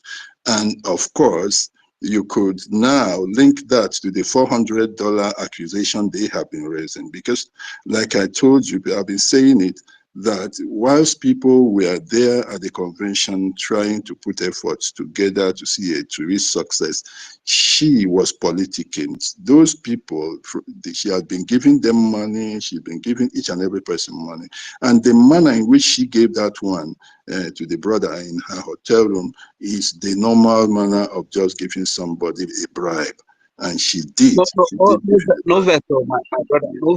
No vessel. Maybe now the part of the money they will give the Florentines. That's why when they shot all their veins, the veins in their neck go they show. Now the money when they give them go 247. So when that thing when they collect, everybody is collecting it. Absolutely. You know, say thief, they call another person thief. And they called, you see, one of them minuted something. I made a post and he said, I was a product of the $400. I said, I told him that, look, since you people have been repeating this 400, I am thinking that this is what the madam gave you people in Finland. That's what I told him. If I go back to my comment section, I will bring it out. That's exactly what I told him. And our brother has revealed it this evening that he was given exactly that 400. So you see, they exposed them and said exactly 400 they gave to the guy is the 400 which they are bringing up by themselves as an accusation against us who are here. Can you imagine that? That's exactly. So we would like to see them render account for the monies they are collecting with those hands that are raised up. So we believe Okay, you say it is true, fine. So we've seen the hands raised up. Where is the money now? Render account from your new mandate. Where have you used it? Have you used it to raise an almajiri to build a, what is it called, a school for the mobile people or whatever in the north, or what the migrants and all that? Have you used it in Ukraine? So let her render account if those people have common sense, but I believe they don't have. That is the issue with them. Number one, this lady came out and she was saying, yes, the prime minister, our men on ground. And then the men on ground came and told you, look, you are not with us. We are not with you. Immediately, they became stupid. They became rogues. They became soldiers, politicking. You turned against them and started insulting the very men you said form the fulcrum on which your quest for your liberation is turning.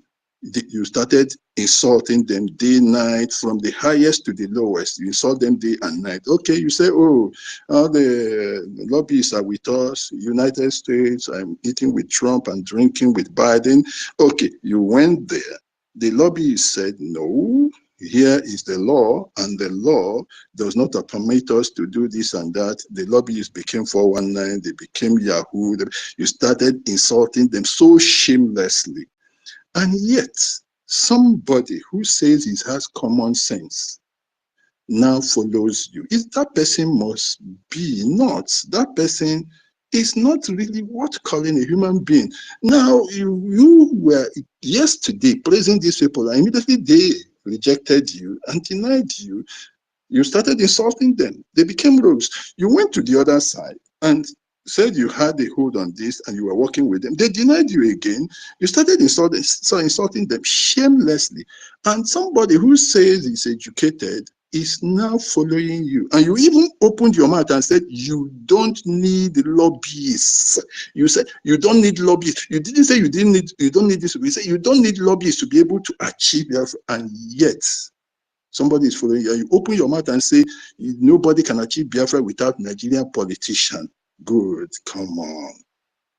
And somebody is still following this person. And all these programs of ID card, trying to identify our soldiers, the program of incentivizing the recruitment in order to split the soldiers so that some people will be lured by the incentive of having money. Everything that she is rolling out there is destructive. Yet somebody says that he is a human being and he is sincere to the cause and is following her. I don't believe that. It is either that that person is a psychiatric patient of hers or has already been programmed to destroy and derail the movement that we have here. Because let me tell you, look at the people gathering together with her. Are they not obedient? They are on her side. All those POS who say they do not believe, who were the ones that forced the killing of ESN commanders. They are now on her side. Then, of course, the one Nigerians are now on her side. That was what I posted today, yesterday.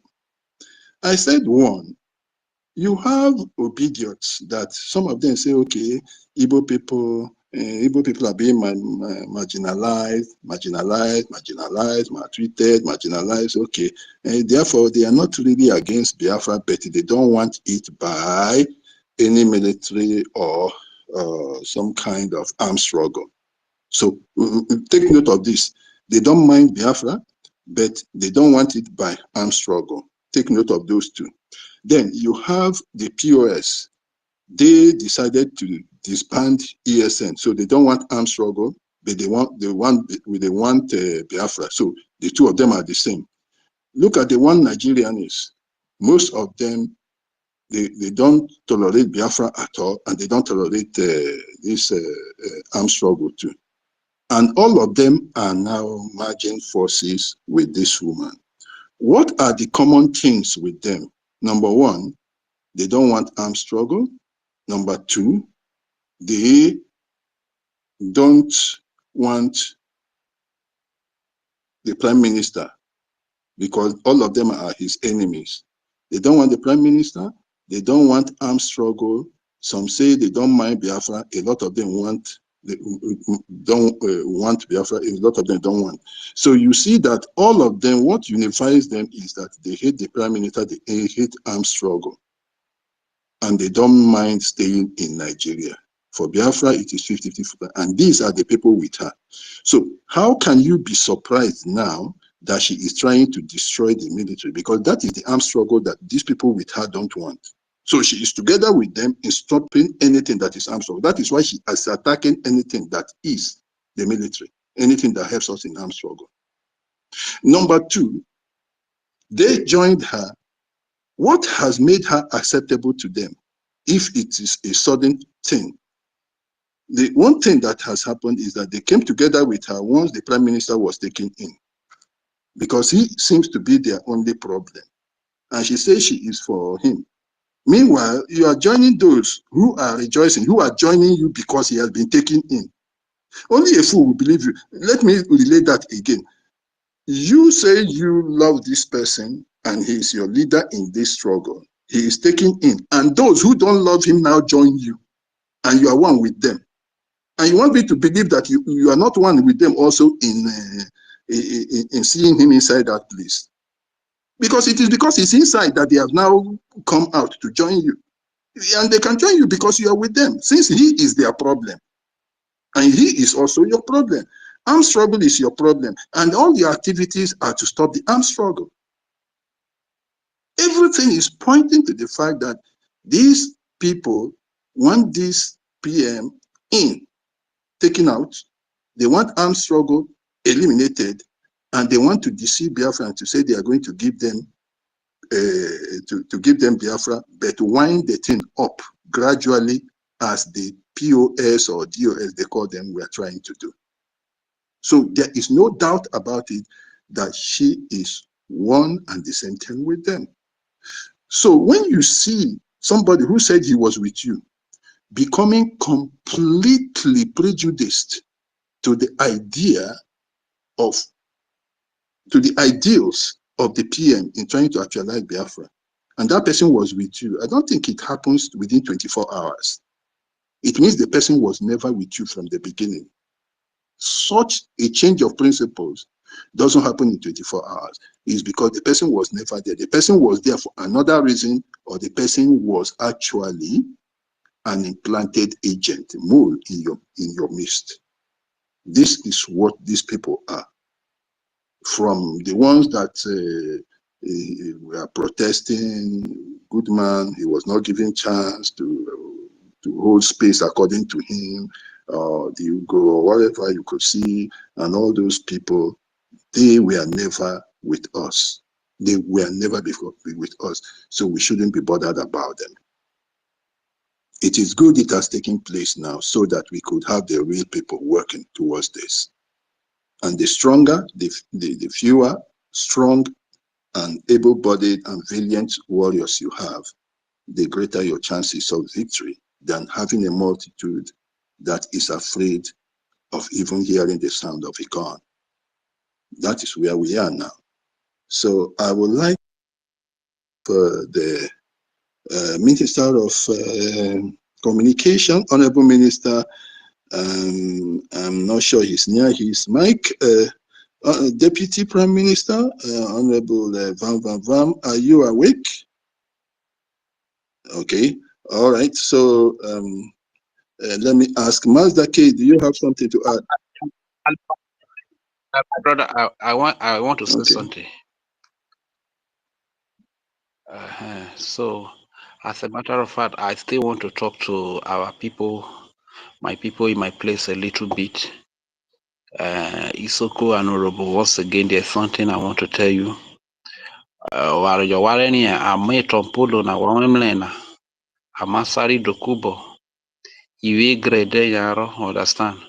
Sa wona na ke noge nokumana igale noge nokumana are wonono a wi Fulani ba wi Yoruba ba wi Brittany Areya zite yelena amo asari dokubo na gba metompolo koya wonerere royelena dabero ka wo ifulani gba wi Yoruba gba awi Britain so awi Britain is the yazite yelemana yu emleni soko burobona ote Biafra na bobi ni ini manwi Josebri invena o ma mo enyaro ori evivie ote yazu bisoko gboburobo ni wi kelebe na ovu weremle weremle no emo ma visoko na awilo awo mamo are ovu na wilu emetre majo bebu visoko gborobo na ilu ebabotu na ya wigbe woni bose were gini mumugoro viomona bi skuli logbonari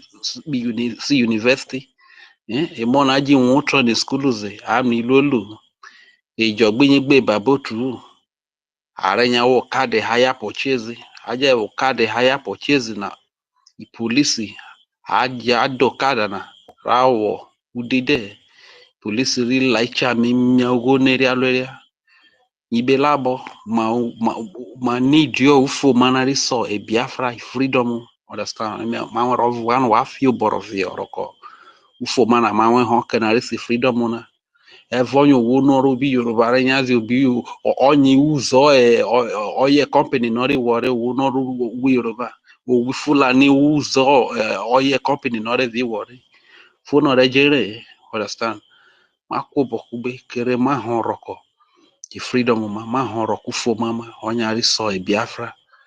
It is time for us to unite. We cannot have, God cannot bless us with all these resources, yet we are living like beggars. We are living like, look at our most of our children. They walk through desert to go Europe, you understand? And this desert now, before many of them, when they go through this desert now, before they go even read there, they don't die for road. You just say your picking don't go to Obodo Ibo. You don't know say your picking don't die for desert. You don't know say your picking don't die for sea. Because Nigeria no good. No be our people lazy. They're not lazy. All of us will be Biafrans when our mama they tie to strapper. When we have the same style of lifestyle. We know they beg. If we no get to eat, we they hustle, we they work very hard to get. But this Nigeria, the more you work, the more hungry you go day. The more you work, the more hungry you go day. Now the enemies, our oppressor, all these Fulani, Yoruba, and Britain. Now they do this thing to us. You understand? They take our enslave us. You understand? So they go to thief our oil, thief all the mineral resources where God they bless us. Go to their region. While we, for our side, we they suffer. Come to Isoko land, come to Roboland. If you no go clear grass, you no go get money. If you no go tap raffia, you no go get money. If you no go dig sand, you dig sand for inside forest. Even during rainy season like this, so we they go dig sand with canoe.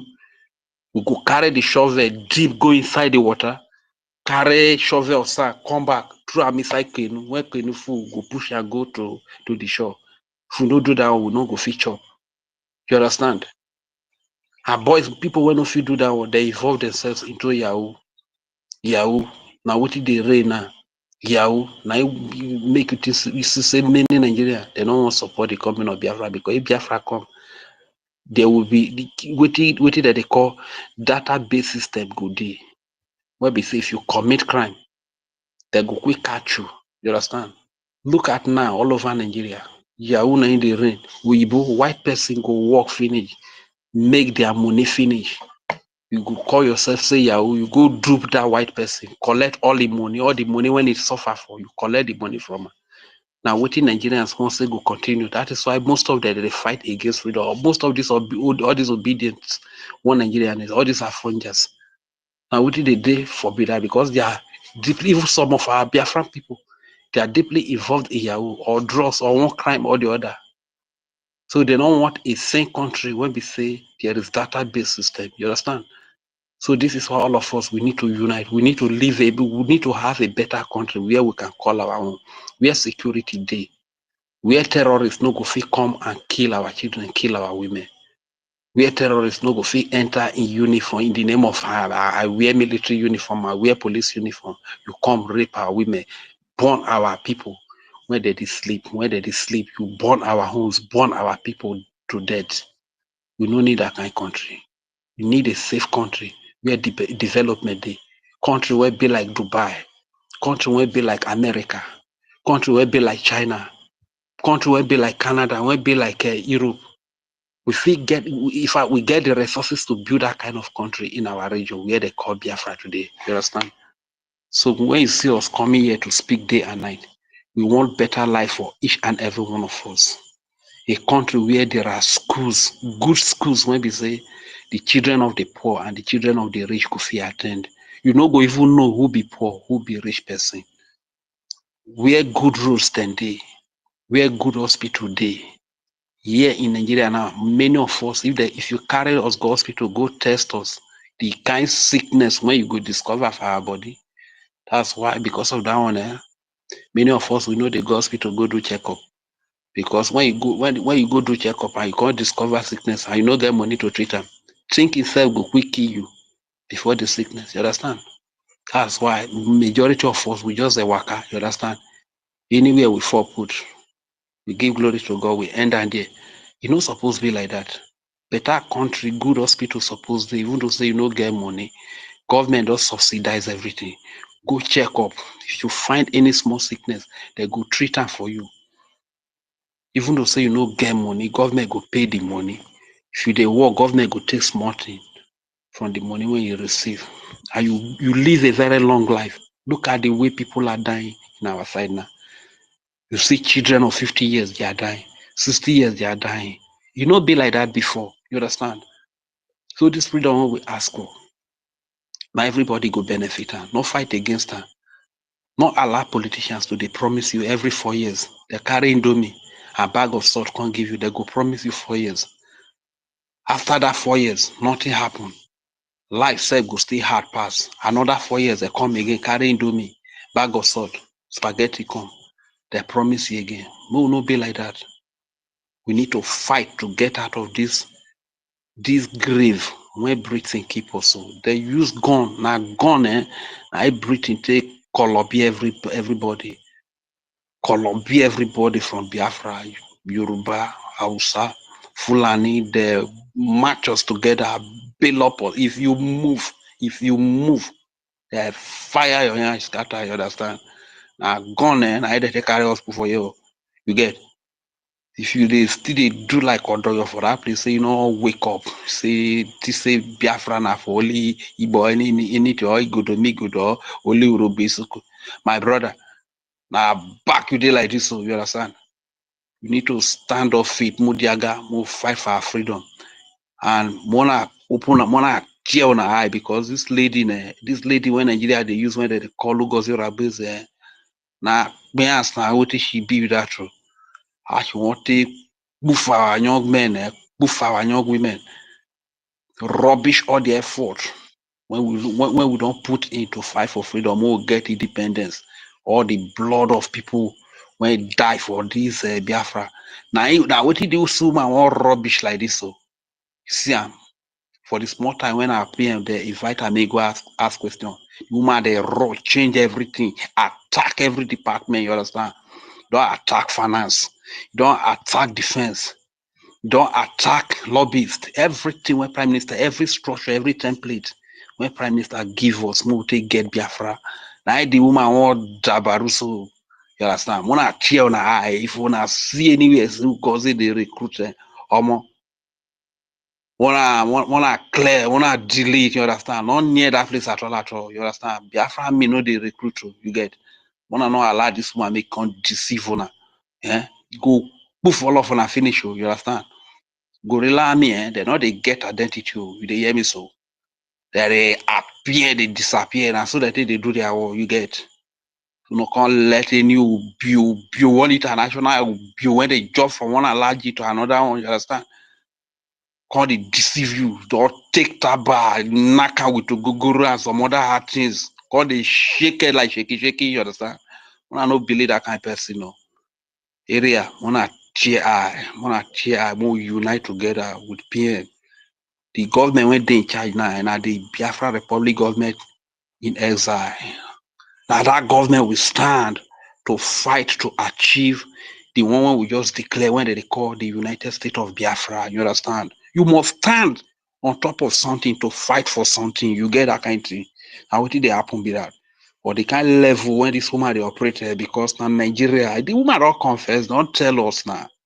You say he be full-fledged member of People's Club of Nigeria. You don't know what that one mean. And this woman still in here saying, we be won't release our leader, MNK, Manzunadi Kano, come Finland. They can't scatter the declaration. I mean, she don't want to see me they release our leader. Now that same woman still open her gutter and the nyano pata. Say the longer Prime Minister Simon Ekpa stay with Finnish police for the investigation. Say now the better idea for him. You understand that kind of thing? Now she still the nya say they follow Pedro Basaiki. That one confirm Nigeria politician. He say they follow the nya from time to time. Can't even they promise a man say you go give him Robinson number. May the man control scatter things. You understand that kind of thing? When I tear eyes though. When I open on a high, when I know they inside water, so go enter on a high, Mile, Pale. When I wake up, you understand that kind of thing. Tell your children any recruitment when Ugozi or Abezi and Solomon they recruit. When I not follow them. And if they deceive on our children, when they go kill on our children, Mona who Christopher Okenwa, Ronnie, church rat, that hungry man who go 247, one man when go get 50 people head and no sense inside that place. Jobless man, you understand? And who go be at him, wanna hold these people responsible. And all these clarendins, if you don't take it up banner, so you go they talk like you understand. But when no get control, now fun jabby that true. You understand? Wanna not follow these people. Even all these they worry sister. And yama poto etoto na wetin dey be, you understand that kind of thing. Anywhere the money there and there belle face, you not get your time on. If you go hear them, you go listen, they go push you through way, they not get your time, they go collect their money, believe in the position where they promise. You die like that, my brother. Everybody open eye, you understand? My brother, I'm gonna drop the mic for this place. Thank you very much, sir, for the time. Thank you, Region Fully. Yeah, it's deep. Like I said, yeah, that's a very nice contribution. Thank you for speaking to them in the language that all of us will understand. Yes, I want to talk about the account again. If somebody is going to pay you on account, and that's a salary account, certainly, the bank will know that this is a salary account is registered. There is a current account. Bank also knows who is paying this salary. And by the way, they have adopted indirectly from what they have been saying, the Taj Islamic Bank. That is exactly where they are going to be receiving their salaries. So how do you think that in a situation where you've heard people abducted at checkpoints, people killed for mentioning Biafra in the buses or anywhere, people like us who have been seeing it since 1970, people killed, and the Biafran name was robbed off. You know that the Biafra was even taken out of the map by the Nigerians in an attempt to make sure that it completely disappears from the surface of the earth as instructed by the British. Now, here you now go and open an account as what? Biafran Liberation Army, or which one? And in an Islamic Nigerian bank salary account. Whew, I think you will be the dumbest person on earth. Even a goat is better than a sheep. They said it's the most stupid animal. A sheep is even more stupid than you to think that that has anything to do with Biafra. You will be worse than obedience. An average obedient, or the best, let me say, yeah, an average obedient will be better than you in having common sense. Because you are just interested in pushing an agenda for whatever. I know for some people, it's because they have heard the name Aura, and Aura maybe makes sense to them is their person. Maybe if the name was Aura, they wouldn't even follow. And that comes again to the question that somebody raised here about a particular people being the betrayers. And our brother tech guy said we'll talk about it another day. I think it's something we should look into inwards. But back to the account. So he's going to pay you through an account, a bank account, an Islamic account, and there's a Biafran army into that place, and you have an ID card, and you will tell the Nigerian, spray the call, and you go through the checkpoint, spray the call, you go and collect your salaries, spray the call, and you meet him in the forest, and you salute yourself. So whose army are you now? Biafran or Nigerian army? They want to recruit you into a parallel army that is only there to counter, it's a counter force against any liberation fighters that Biafra may have there. So there is no doubt about it, they have exposed themselves. As for their payments, and they said they will, somebody will take cash and go to the POS. And let me say, okay, you take your cash, you go to the POS one, and it goes to a particular account because it all goes to a particular account. And that account, again, they won't hide.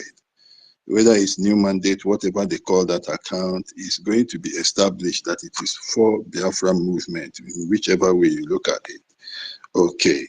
And so the money keeps going into that account. And where are you keeping that account? It's still a Naira account, so which means it is in Nigeria. The account is domiciled in Nigeria. And then you think the Nigerians don't know, and you're going to be spending it. Are you spending the Nigeria, the money here by who? And it is a new mandate account. And the Nigerians know the new mandate account belongs to you in an Islamic bank here in Nigeria. Isn't that very stupid? New mandate account is known to be a Biafran account, Biafran movement account, whatever you call it. And this bank account is in an Islamic bank in Nigeria, completely established. So the Biafran account in a Nigerian bank, Islamic Nigerian bank. So the identity of the bank, its purpose is not hidden from anybody. Even the bank managers, their directors all know. And then you keep paying into that account. You're in Biafran, you take your cash at the POS and they pay into that account. So they see the Biafran account growing. It's a very simple thing to know the POS now from where the money is coming to. And when they get there, the POS, where they will now trace and they get the POS person. And when they get the POS person, of course, they can trace you. It is easy to trace you. From that POS, the first day you make a payment, okay, fine. Somebody made the payment yesterday by this time. And the POS person can note the people. So it will not be a duty for you to be jumping around with POS when you pay today in your locality. Next time you take a vehicle and you go to another state and you make the payment in that location. That's what you will be doing. And then when you want to pay next time, you go to JOS. Because if you are living in a place at one Enugu and you go to a POS and the POS receive that, the POS actually receives cash from you. The next time he receives the cash from you, and the only thing they will do is the POS will be in trouble. And by the time POS gets to be in trouble, once that account is traced and they come to see that such inflow is coming from a POS into that account, they come and pick that POS. And then the next thing is, it doesn't even take up to 1 week because before they notice that, okay, POS is now paying into that, they will just calm down and then go and stay near the POS just plant one soldier not wearing anything. He will go and stay near that POS, and the POS keeps making the payments. I mean, people bring, and then POS will note. At the end of the day, they will just ask the POS to give them a breakdown of those people that paid, and they have already snapped your photo as you are coming, because a lot of people that come to the POS to take, but this person is coming to pay in, which is very, very rare, very, very few. So it is easy for them to pick those who pay into POS, and they are paying into a Biafran account in a Nigerian bank, Islamic bank in Nigeria. That is very, very stupid. I have not even thought that anybody in Biafra or Igbo or whichever of our tribes within the Biafran nation, that within us there, a woman will, for 9 months, be pregnant for 9 months, and at the end of 9 months, deliver a complete idiot that has no sense at all, that could be so gullible and be so easily deceived. But in a way, I just believe they are not deceived. They are just prejudiced. And that is the worst source of blindness. Once somebody is prejudiced, he cannot see anything. He becomes blind. His sense of judgment becomes beclouded. Not just beclouded, becomes completely blinded. He cannot see anything. It's prejudice. So if you tell them this thing, oh, the woman, they will find another thing. If you say one thing, they counter with another, because their heart is stuck, stone, hard stuck on that prejudice. And that is their reason. So they don't have anything to say, because the things they say make it look like childbearing is a useless thing. For 9 months, a woman will just do that, carry the pregnancy, and be delivered after 9 months, and beget a sheep, an ordinary sheep that has no common sense. It's impossible. It's either they have not been there, or they are prejudiced. So it's no use arguing with them. That's why all this time, when I'm called to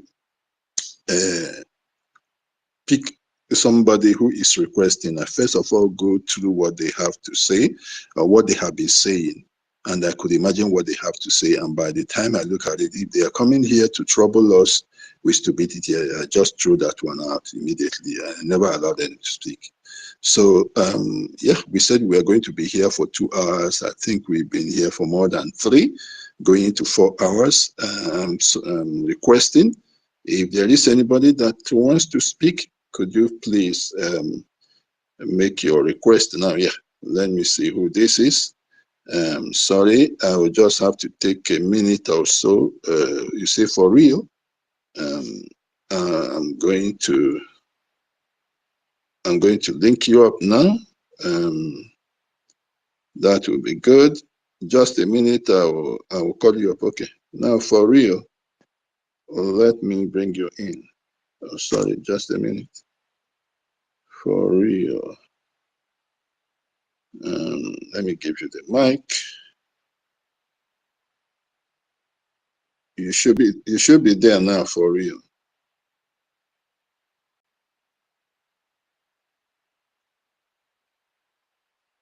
Yeah, you are there now, aren't you? Yeah. Okay, good. You can speak now.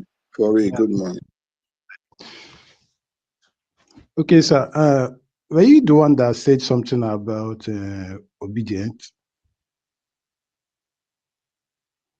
Hello, sir. Can you hear me? Yeah, I can hear. Okay. You made a point before the last speaker spoke about the last speaker that said something in pidgin English. There was something you said about the obedience. Yes, I did. Yeah, that thing you said is exactly, honestly, I find out that these people that are majorly following this woman, they are all obedient, because You know, these obvious people, they were all against Mazi Simon Ekpa, our prime minister. And there was no way they could get to him or destroy what we were doing. But now that they have seen that this woman is showing herself to be the leader, now they have the privilege and they feel this is their right time to come and spoil whatever thing that we have been doing and whatever thing that our prime minister has done in the past. They find the way. This is the best time they feel they can they can stop all that we have been doing to face this 2027 upcoming election. And all these people, they think that they're doing themselves a very good thing, but they don't know that they are destroying themselves either. You know, like our leader said, Mazina Ndikalu said, that if Nigeria government supports you in anything you are doing, knowing that they are not doing it right. Yes, I see this woman as a complete destructive agent. This woman, I have heard so much concerning her. This woman, first, I know that she doesn't stay in her husband's place. She fights her husband. She fought her husband so much that made her husband to push her away out of the marriage and save his head from the danger she was about giving to him. This woman is very okay. Before the convention, the information I heard before the convention, she was in Finland for 2 weeks, and she had the right. She was going to the convention hall, making prayers with candles for 2 good weeks. She was there making prayers with candles. What was the prayer she was doing? She was there lighting those candles just to make sure there is a confusion in the convention. But I am very, very happy that the people that were concerned understood very much that the aim of this woman was bringing confusion to the convention so that everything that was going to be done there didn't happen. They used their wisdom, played smartly, and everything went to the declaration. The declaration was made. And now she never wanted the declaration to be made. That was why everything she was doing there were all about confusion. If you listen, if people were listening to her attentively, she was making statements that these people are here for confusion. They want to bring confusion for this convention. They want to bring confusion for this convention. Now, nobody sends her. Nobody again listening to her. Everybody kept calm, and she took everything, claimed that she was one that we declared the Biafra declaration. But we all know that she was there for confusion. She was planning to destroy all we are doing, and happily, she never succeeded. Do not look at the people that are following her. Those people following her are also part of her. They are all Nigerians. All of them are Nigerians. Only few Biafrans who are confused are the ones following her. She will never succeed. Believe me, she will never succeed. Everything she's doing at a time will all crush. I know what I'm saying. I really know what I'm saying. I don't know why people in Twitter, I've had so many arguments with so many people, some people. Yesterday, somebody said that the decentralization of our military is the best way to go. I asked him, in what way? How is it the best way to go? The decentralization of how is it that? How do you want to tell me that a different commanders in their regions How do you want them to stand? Excuse me. Yeah, as you come back, for real, you know what? Yeah, you got it. Having different commanders in their regions, you know that within this time, what is the goal in that? Is to completely dismember the military, to make sure that they are not together. You understand me? So everything that she's been targeting is there. And I understand that within this short time, somebody, one of the commanders in somewhere in the Ebonyi state was becoming a bit difficult. That was what she was looking for. You can continue. Yes, that she just wants, all her target is on the military, and that military is what Obedience hate. That military is what one Nigerian is hate. That military is what those people that disbanded the ESN also hate. So you can see she is one with them. They are all against military, against our struggle. Please continue, my brother. Yeah, her mission is obvious. Her mission is just to go there, break down the military. That is the most important thing is the military. Go there, spoil the military, and once they've gotten the military, everything is finished. That was why she pushed everything to make sure that she got to the military by trying to stop our PMPA success. But I am very, very happy that success understood the game very well. He never gave her the time. And she knows that another way, the main strength of the military is the funding. Yes. So she had to attack finance, had to attack funding, and then of course break down the military. Continue. Yes, and again, if you see what is happening now, their last fundraising, I think they made some money from there. It's obvious. These people that paid money into their accounts now, they are also the agents in her side.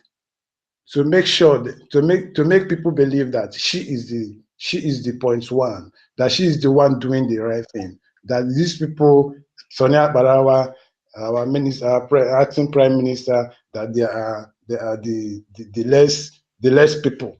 Now they went there, gave the money to make our fellow Biafrans believe that these people, yes, these people are the people making everything. But we that have seen her game understood that these people are not real.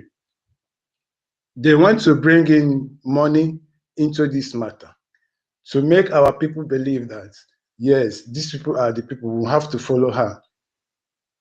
Coming to social media, shouting like a very mad woman doesn't move me. There is nothing that comes from her that moves me. I understand this woman for a very long time. People are just seeing the little side of her. I've heard so much. Sir, do you believe that Madam, what is the name of this woman? I've forgotten the name, but this woman, she was one that made that woman got suspension from her peer because that woman. Is it everyone? Is it everyone? No, not everyone. Everyone is working with her. Everyone was working. Everyone is silent now because they are working together. She knows that everyone knows her game. She's not going. She will never attack everyone. No, she will never. She will never attack it because there are some voice notes that everyone is in position. Her voice knows that everyone is in position. If she ever attack everyone will expose her more. The woman I'm talking she's in America as well. The fat woman that got suspended with the Gaddafi. This woman, she's fat. She lives in America. Madam Azuka. Yes, that's the name. Yes, Madam Azuka. She knows that Madam Azuka will be her problem. Now, Madam Azuka knows her very well. There is no time, if Madam Azuka was still here, that this woman will have any right to do anything that she wants to do. You know? So this problem now, these people, this woman will never succeed. She will never succeed. She will never. You know, our people need to be careful. There are people I see now following her, some few people I see following her from those I believe that were in the struggle strongly, that are following her now. Because some of them said that we don't want a woman to lead, that we are against her because she's a woman. Why would I be against her because she's a woman? If she was raped and she was into what she was doing now, or rather what she's doing now by election, there is no way I can be against her. But she just came from nowhere. I'm DPA, this one, that one, that one, that one. And people are supporting her. Why would they support her? For what? In what stand? She keeps attacking everything. Attack every ministry that was elected. I wonder how our people think sometimes. I don't know if really we want this freedom we are seeking for. Some of us sometimes if I go to Twitter like this, I feel angry. I feel like if I see anyone that talks, I will use the person's head and hit on the wall. Sometimes our people talk out of point. And now I'm beginning to see that those people you see talking rubbish on social media are those that never wanted this freedom we are fighting for. They are those that believe in Nigeria. There is no doubt about it. BIAFRANS, we need to fight. We need this freedom. We are out, most of us are now not in our country. We are all outside country now. Like where I am now, I'm feeling so much cold. We need to go back home, build our home, show the world that we are intelligent. Sometimes some people will come online and say Biafrans are intelligent, Biafrans are intelligent. But what I'm seeing now, I believe that the Biafrans, most of Biafrans are the very stupid people. Very, very stupid people. Now she now sorry, Rio. Sorry, my brother Rio. So since me and you have an adequate time, have you seen something, a statement by Wazirike? I don't know whether it was last 3 or 4 years. Wazirike said that Igbo people are the most stupid people in the whole world. And people were abusing him, myself inclusive. But imagine me now telling you this, that I wonder how a woman will just carry pregnancy for 9 months and bring forth these idiots that I am hearing from, I'm seeing. It's incredible. It's shameful. Look, for instance, somebody is telling you, woman, woman, woman. But the point is very, very clear. There is a PM and there are ministers. Like the one one of the ones I threw out, he was on his own page writing that it is only in Biafra that the elected ministers, the ministers are not elected and blah, blah, blah. So they have no right to elect somebody from among them and that.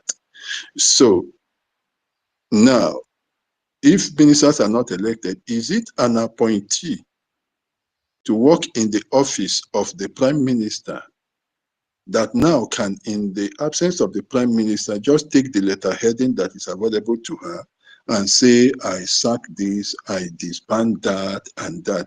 And these are the people that say they want to give us a Biafra that is heaven on earth. So anybody, you for real, myself here, can just, if we can lay our hand on the letterhead, we also write and say we are sacking this person, we are doing that, just like that, because it's as good as that. And another one comes with, there is a text message and blah, blah, blah. Whereas even the prime minister himself cannot, even standing physically there, appoint anybody. And you say you are running a democracy. Democracy where somebody, woman, will just take a letter heading and just do what she is not even in a position to do, for which she should be dismissed immediately, which is a criminal act, because she is under the ministers. Now that we have some wider democratic settings where, of course, the president or whoever nominates, it's not appoint, nominates, you nominate, and then you have a House of Assembly doing it. But in this case, the Biafra political setting of the Biafra Republic government in exile has made the ministers to be elected, and that the ministerial appointment is an elected position, and that is democratic. There is nothing wrong with it. Yeah. And this is what the person had on his page. And he wanted me to bring him up here, so I just threw him out. So these are the idiots that we are dealing with. Wazirike said it. If I can lay my hand and bring it, he said the Igbos are the most stupid people. Wazirike said that. I am ashamed. That's what I'm seeing. There is a woman. If she was a minister, then that is okay. Then that is an elected position. And then she will also, even with that, have to contest with others, according to the democratic setting in the Biafra Republic government in exile. And somebody said a prime minister can appoint. No, unless the person that is writing that thing simply use the word carelessly, he cannot. Look, even in the Nigerian case, what do you see? Tinubu can nominate people to the Senate for appointment as ministers. When he nominates those people, the Senate will put those, you know that because their own is this wuru something, they will just say, oh, take a bow, take a bow. But the Senate sometimes can reject somebody. I think there was somebody who wanted to be Minister of Education. They asked him a simple question and he failed. I don't think they gave that man appointment. I think it was in the last regime.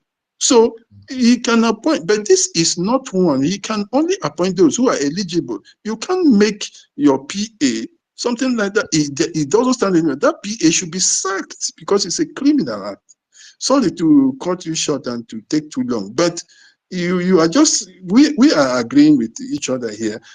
She doesn't stand a chance at all.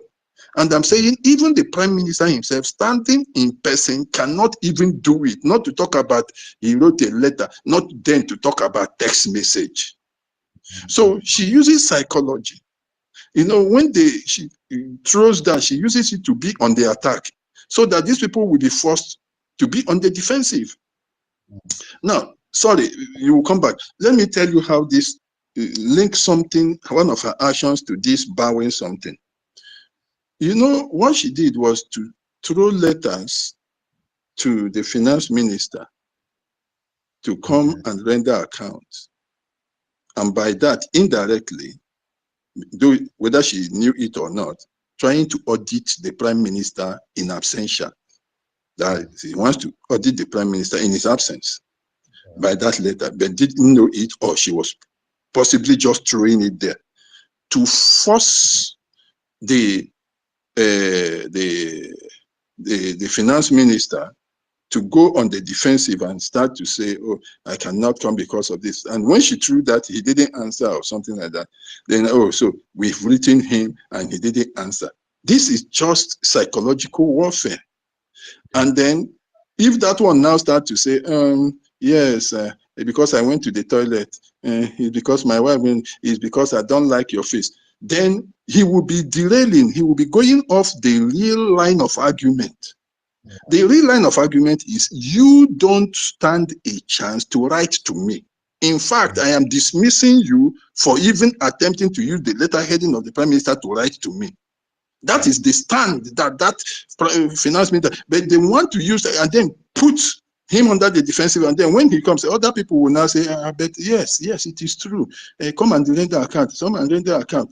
And then in the end, they will force him to act according to what she was requesting for. That is the beginning of this, you must bow. You see now, to use psychology to force you to come and bow to what they want you to do, trying to bring the finance minister to be under her. And because those ones said also, no, it doesn't happen, that is why they were able to salvage the situation. If they had relaxed, just like you are seeing it, some people will say, what is it now? If you don't have any skeleton under your cupboard, they will come and read that account. They will now leave structures. They will leave administrative procedures and go talking rhetorics. That is what they do in psychology.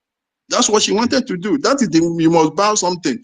Trying to force him to bow to this clandestine tactics and to this kind of lily-livered approach which our people apply to administrative procedures. So people will now become oblivious of the truth of the right actions, and they start going into rhetorics. That is what she wanted. That is so you can see now that was what she was doing. It was you must bow, and that is still how she now continued now to bring it out. You must bow, and our people are accepting that, which is the worst thing we could ever accept, because by doing that you are accepting Nigeria hook, line, and sinker. You have swallowed Nigeria. That is what Nigeria is all about. In fact, that behavior is par excellence Fulani behavior. That is what Fulani does in Nigeria. They behave like wild dogs, whilst you behave like a civilized person. And in all that, they, the Fulani, will be gaining, while you, the civilized person, become the stupid person, losing. That thing she was doing is Fulani behavior, Fulani this thing. Sorry for this cutting you short. Thank you. You can continue. What she's trying to do now, and she's trying to drive us, pretending she's driving us to Nigeria, but indirectly they're driving us back to Nigeria. But our people do not understand her plans. She's intelligent and psychological, driving us back to Nigeria. And now she believes, and Nigerian government believes that Biafrans love money so much, and with money you can buy them. This is why she has brought up this matter that she will be paying paying their military, not our military, because she cannot penetrate our military. Now people will be thinking, yeah, this woman now, she has a plan. I mean, those that believe her, that she has a plan of establishing payment for our military, and for that reason, and because the Biafra declaration has been made, for that reason, every establishment about government, she's taking it up, not knowing that everything she's doing now has no foundation. It's something that can crash at any moment. Bringing in money issue now, we make people, our youth in the hometown now, we rush up. Okay, now she said she's going to pay us. She's going to pay us. Therefore, all of us now, let's go in crowd and queue into military and become Biafran military. They will be killed if you are a youth. If you're a youth in Biafra land and you heard about what this woman said about paying youths, paying military, you will be killed. And when you are killed, you are gone. Your parents cannot give birth to you again. Just keep away from this woman, you Biafrans. I know everything is hard now. We all need money. The money will come. And by the time the money will come, you will enjoy it in full. Not this fake money that she's presenting to you now that you will use, and when you eat it, maybe you eat it 1 month, the next time you are killed. Don't follow this woman. Don't follow this woman. She's evil. This woman is evil. I am not forcing you to hear or listen to what we are saying, the genuine Biafran fighters are saying. All I'm saying is for you. Our leader, Mazin Nandekale, is in DSS dungeon today. She doesn't want our leader to come out. Our leader is fighting for us. He is there today with his life. Our PM is not with us today, but I believe they will all soon, by God's special grace, join us back. This woman is fast pushing her mission, Nigerian mission, to destabilize, to spoil everything our leader, our PM has worked to make sure we get our freedom. This woman is an agent, a very devilish one. This woman will never stop unless we stop her. And for you, a Nigerian politician or obedient, all you obedience that is joining her now, bringing out your money. Remember during the 2023 election that you spent much of your money supporting P2B, and finally P2B failed, your money gone. If you are bringing out this money now to support this woman, to make sure that Biafra matter goal is over, you will end up spending your money without achieving your aim. This is a promise I'm giving to you. This woman will end up spoiling all your money, wasting all your money without achieving anything, because the truth will always stand. There is no time the darkness will stand above the light. No time. No matter how the darkness pushes itself, there is no time the darkness will stand more than the light. So keep your money. Bring your money to the right place. You know where our PM stands. All the structures our PM has led is still on. The men that he fixed on are still on. Anyone that she sacks gets back to the position where he or she stands, which is the way our PMs. Bring your money to where it is genuine. Our men on ground, they have been doing this work from the day of Mazina and the Carlo. They have been there. Our Commander Rose is still firm. He has never shaked. I believe that brother. He is a very strong. I think he's a person that when you leave him behind, you will not be afraid. The people now that she wants to bring, she wants to form the paramilitary that she wants to form now. How will they stand? What ground will they stand for? Will they stand on? In what way will they? Do you want to take us back again? Forming a military. They are Nigerian paramilitary now. That's why they have ID card. They are paramilitary for Nigeria, working with the Nigerian military. That's why they have esprit de corps.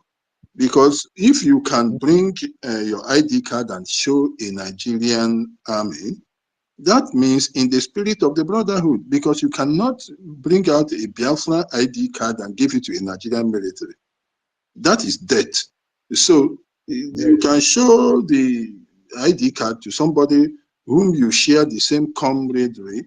That is why it is esprit de corps. So that her esprit de corps ID card or whatever she is doing is a Nigerian paramilitary used to deceive Biafrans, but that is for a while. But as inception is to capture all the identities and they will be wasted. It's sure death. Yeah. It's sure death is just a way of identifying them. They will be disappearing like that.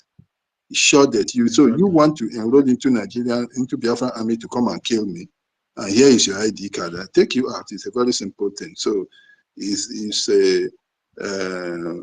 a ploy to gradually eliminate our youths, and anyone going there wants to die. It's a very simple thing. Sorry, you can continue.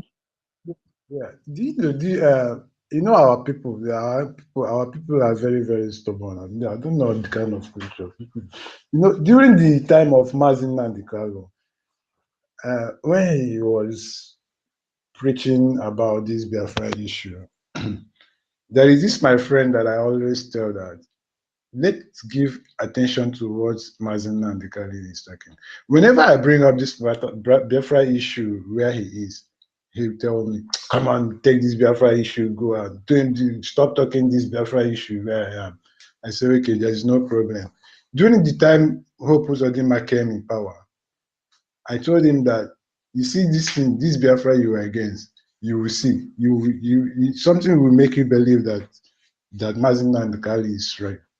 So when Hope Uzodinma started killing people, because I told him that Hope Uzodinma has entered, you will see how people will be killed now in Imo State. He said it's a lie that all these people propaganda about this. I said, okay, don't worry. Now, Hope Uzodinma went to their community, killed a lot of people, and their youths all disappeared from the village.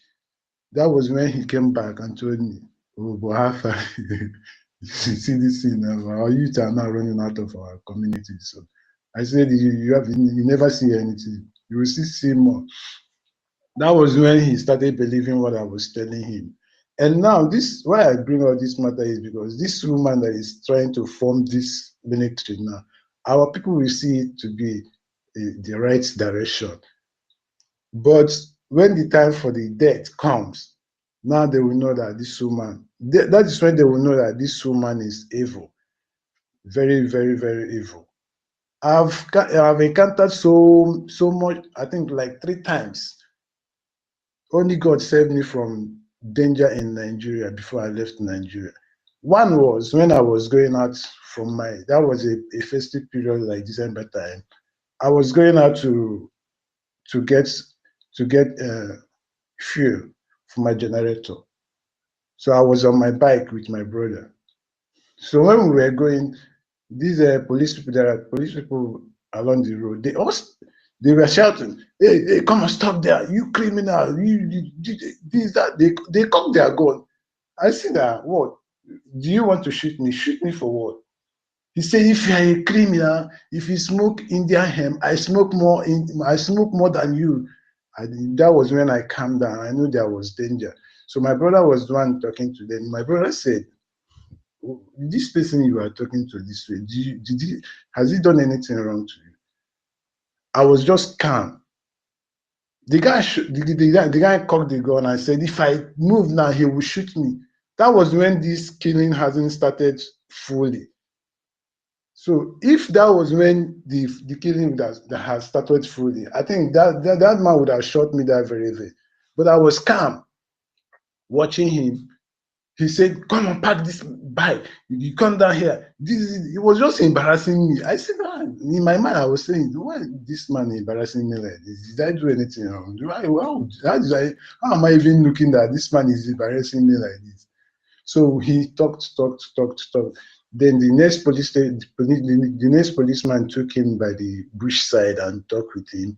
So when he came out, they said, okay, you can go, idiot. Come and take your motorbike and leave this place. I jejely entered my motorbike with my brother and drove up. That was the first one. The second one was because I grew up in River State. I was on my own. One day, I saw some Fulani boys. They were like 8 of them. They came to our street, and we were sitting with a very fair lady. We were just discussing. She has a salon. We were just discussing there, and I saw them. I saw the Fulani people approaching towards us. They now came to where we were sitting and said, they came to greet us, and I said, hey, Fulani, do you have a fair person, a fair woman in your place, in your tribe? This guy became angry. I said, what did I say? I said, I'm only asking. I was jokingly asking him that question. He said, are you stupid? Do you want me to kill you now? That was when I knew something was happening. I said, he said what? He said, do you want me to kill you now? I said, are you stupid? You see, Mazin Nanikalu said, Fulani people, they are this caring that if they attack you and you become afraid, they will act on you. But once they attack you, you attack them double. You see them push back, they will run. So when this thing happened, I never knew before Mazin and Kali said that. So when the guy approached me forcefully, and I bounced back on him, I attacked him more, attack him out. That was when all of them ran away. They went back.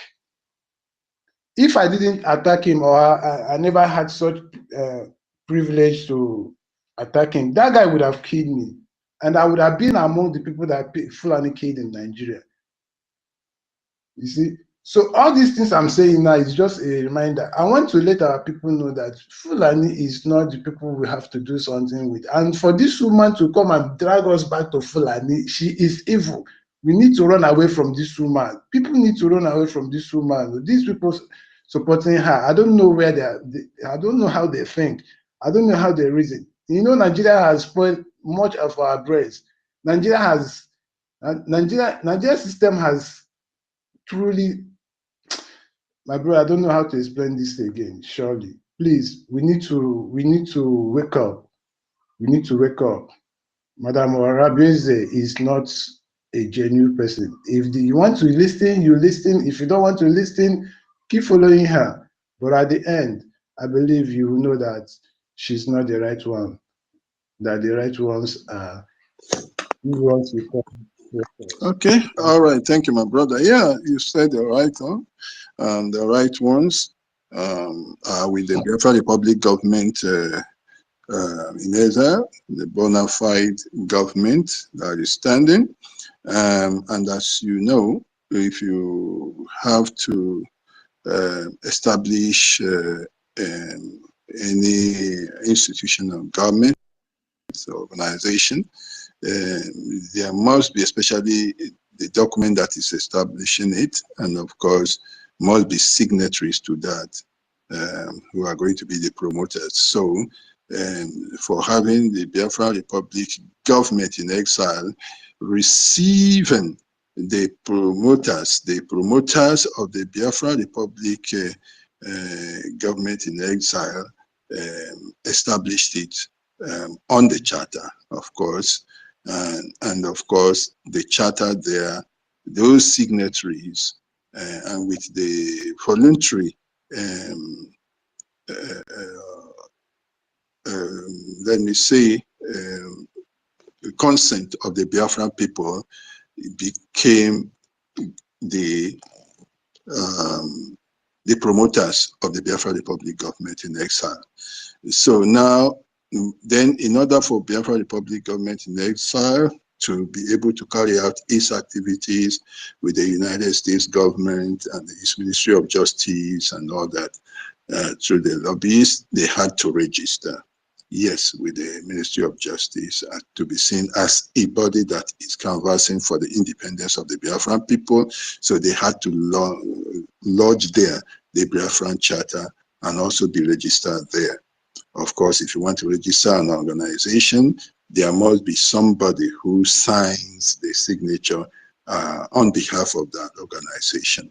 So that is what our lobbyist Elias was talking about, because our erstwhile finance minister or finance minister stroke acting prime minister is actually the signatory there, and the woman on the other side, who's just a PA, had nothing to do with it. She had nothing to do with the registration with the US government and in the United States ministries.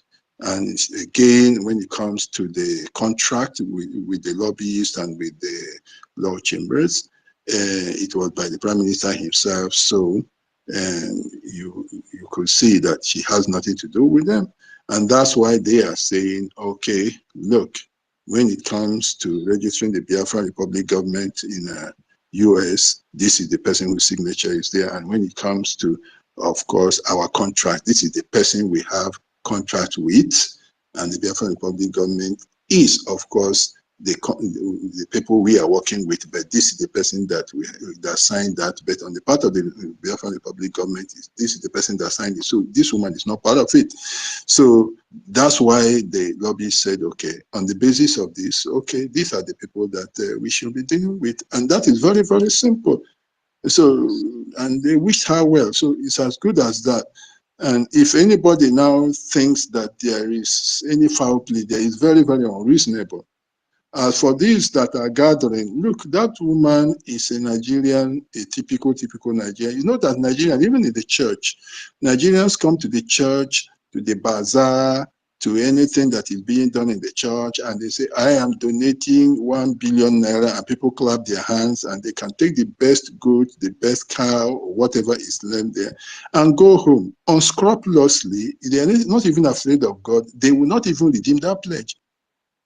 So when you see those people, they have organized and mobilized to say, raise your hands and that, I give this money, I give this money. She herself, I understand, has pledged some 5 million, whether it's dollar or naira worth of hospital, whatever, to the Biafra Republic government, and has not redeemed the pledge. All those things are the normal things.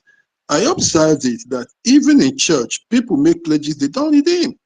So asking these obedience and one Nigerians and the POS people that are joining them to say raise up their hand and pledge this and pledge that, they are not going to redeem that. That thing they can stage manage, and those monies, they are not going to get them.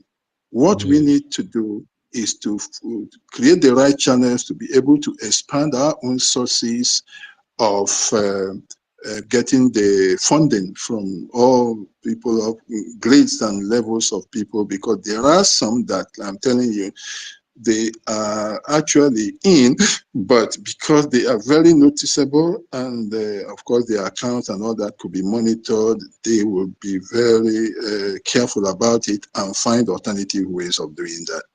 Those that will support the movement with the whole of their heart are there. So there's no doubt about it. And these are the people that have better knowledge and understanding to be able to know that this woman is an impostor, somebody who is planted to destroy. And these other dregs can be with her, and they are going to be drowned with her, really. Oh, we need more resilience. We need more self-belief. And whilst we are taking our time, she's in a hurry. So we need to calm the situation down to our own pace and detect the fight. And of course, it won't take more than three weeks, 1 month, she will fizzle out. That's just the way I see it. I want to ask, okay, I think our ministers are still very much not ready. And Mazda K has gone to the listening section. Let me ask again, is there anybody that is willing to request? Before this, please, I think our ministers now for communication, what we need to do now is kind of focus more, like our Prime Minister used to say, let us focus more on Nigeria. Because this woman, what she is doing now is what she's paid for. She has come to distract us. And when we keep talking about her, every day talking about her, Nigeria government, we believe that we don't have what it takes again to fight them. Just like was it yesterday or 2 days ago that Tinubu visited Enugu State. You know, he wanted to visit our Biafran land before our Prime Minister had a problem, was invited. When our Prime Minister told him if he get there that he will see, he cancelled the movement. But 2 days ago, he visited and it was shown everywhere, and everywhere was hot. And even our people back home were supporting, jubilating that he visited our land. Please, let us focus more. We need to focus more on Nigeria rather than focusing more on this very evil woman. Thank you, sir. Okay. Oh, yeah, that is nice. Very nice. That's a nice contribution.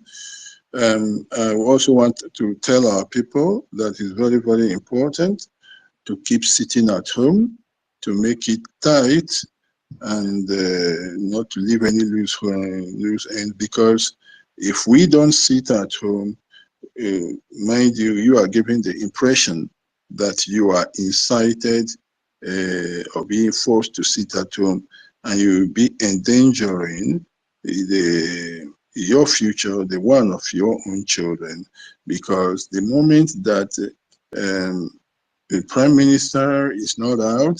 The moment that this Biafra Republic government in exile is seen as not being in charge, or not receiving the full support of the people in what they are doing, or not being sent by the people, but they want rather forcing the people to do anything, the more you are endangering the lives of your own children by endangering the achievement of the aim of Biafra actualization, which actually ensures the continuation of our nation and country, Biafra, of our patrimony, of the culture and our people here on earth, because we are faced with extinction from the surface of the earth because we are in Nigeria.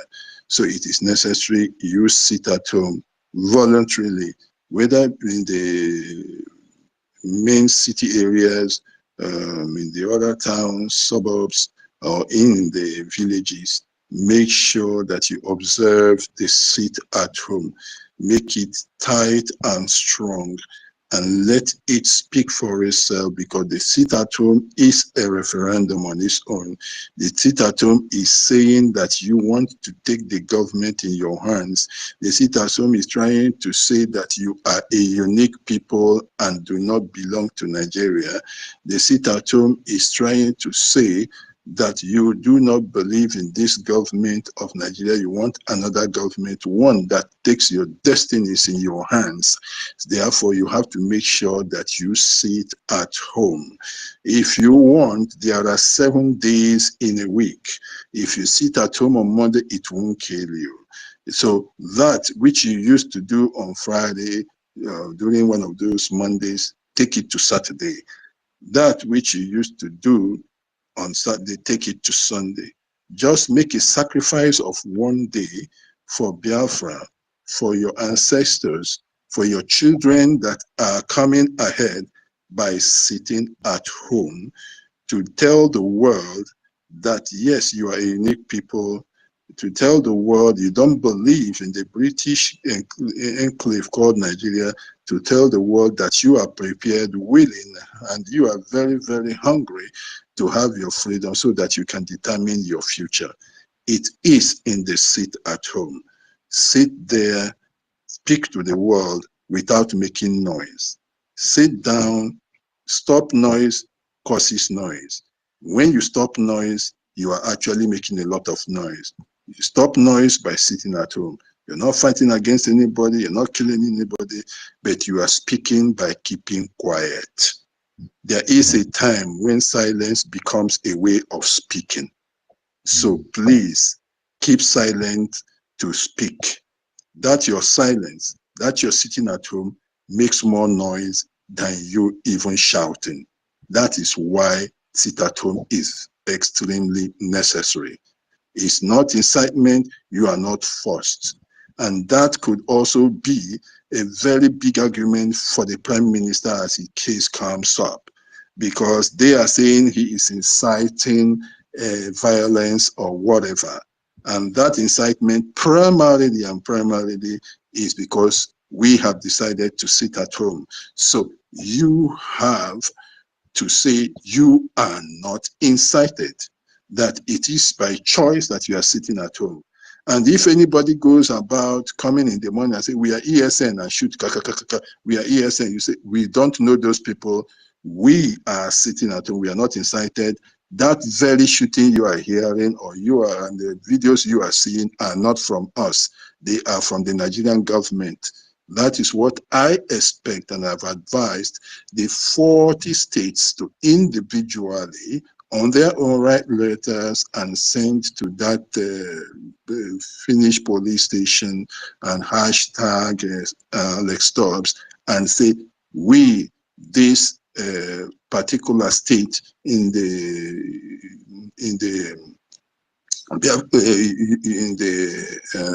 United States of Biafra, are sitting at home, not because we are incited.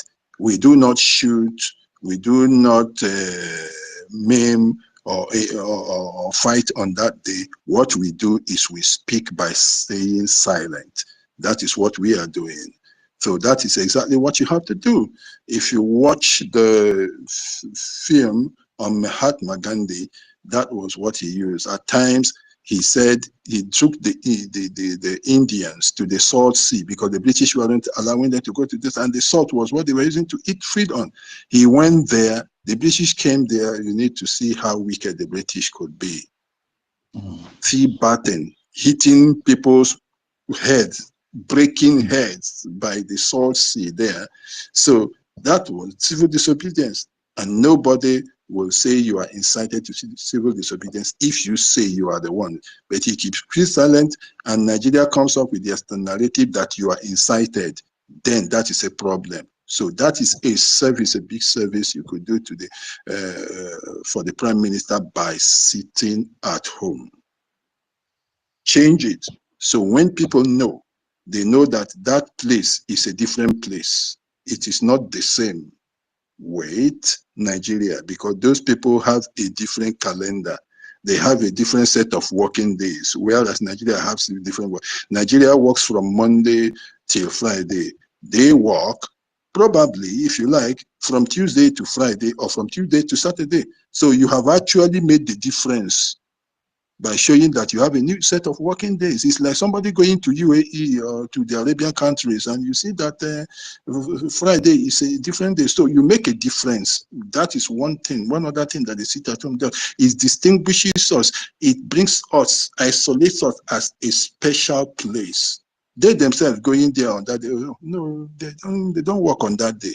So it's very, very clean. It makes it clear that this is a definite people. There are so many advantages from that sit at home. That is what we want.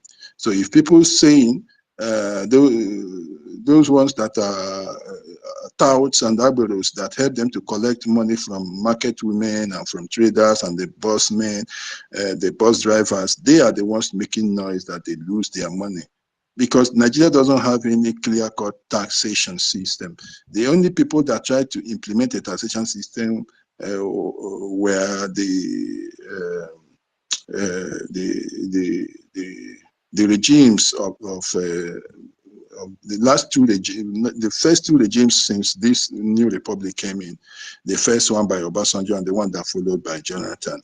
Those were the people that tried to bring, but that tax they brought in was just to receive from those who are working. And then, of course, the VAT they put in place, but the rest of the Nigerians don't pay. All they do is they give somebody a contract, like Tinubu and his, forgotten what, I remember the name of that company he uses to collect tax. So if somebody is collecting, like somebody who had the contract before was bringing them 10,000, another person will say, oh, don't worry, I'm going to give you 15,000. They award him the contract, and then he mobilizes area boys into the street. So these are the people that are crying, majorly the people crying, because they are the ones collecting money on that day, and whatever they collect is in their pocket, it's not government money. So I have personally checked what they say, the internally generated revenue from the states, and I know how they collect it. So it's all rubbish. It's those people that are making the noise. So please try to sit at home. Tomorrow is coming up. Make sure you sit strong and make sure that you make it count. That is very necessary. Make sure you don't endanger your life by going into receiving a salary for Biafran account in a Nigeria Islamic bank. That is stupid by all standards. If somebody tells you you will register in the army will have ID card of Nigeria. So when you see a Nigerian army, you will say, esprit de corps. So you and him are the same. You know that is completely out of place. Is impossible, because by the time you do that, you are a dead man. So there is no need to endanger your life, because they are telling you that you are going to receive salary within Nigeria. Otherwise, what it means is that you want to work for Nigeria. So if they are doing a Nigerian Biafra army, that is the one who this is trying to do, a Nigerian Biafra army. Hello? Like Amuteko of Yoruba land. Yeah, yes, Amoteku. Yeah, yes, Amoteku. Yes, it's Amoteku. It's a Nigerian Biafran army that you have. So they are going to. So it is no longer, you're no longer interested in Biafra. That means exactly like my brother said here. You are being dragged out of Biafran cause back into Nigeria. You are now a Nigerian a paramilitary person doing esprit de corps with Nigerian army. That's what it is. So better know that there is no Biafra inside Nigeria. Biafra is a different country. Nigeria is a different country. You cannot have Biafra having account in a Nigerian Islamic bank and where people are doing anything is impossible. Number two, you cannot carry Biafra identity card in Nigeria. How much more identity card as a Biafra military inside Nigeria? That is stupid. If you are thinking so, it's completely impossible. So these are two impossible things, and it is stupid to imagine that anyone that has common sense should attempt going into it. So far, so good. I would like to call our ministers. If they are not available to take the call, let me try to bring in, I don't know whether he himself is awake. Let me try, okay, he's not even available, Maz K. I would have said, okay, we try to maybe close the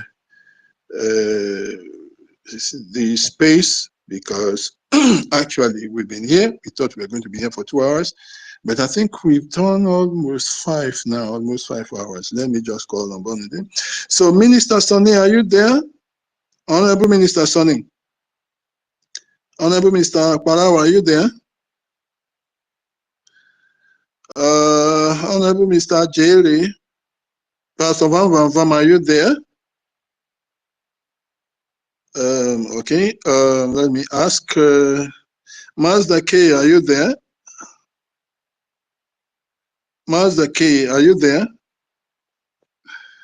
Seems like most of the people are there. Okay, now, They I are think, sleeping or something.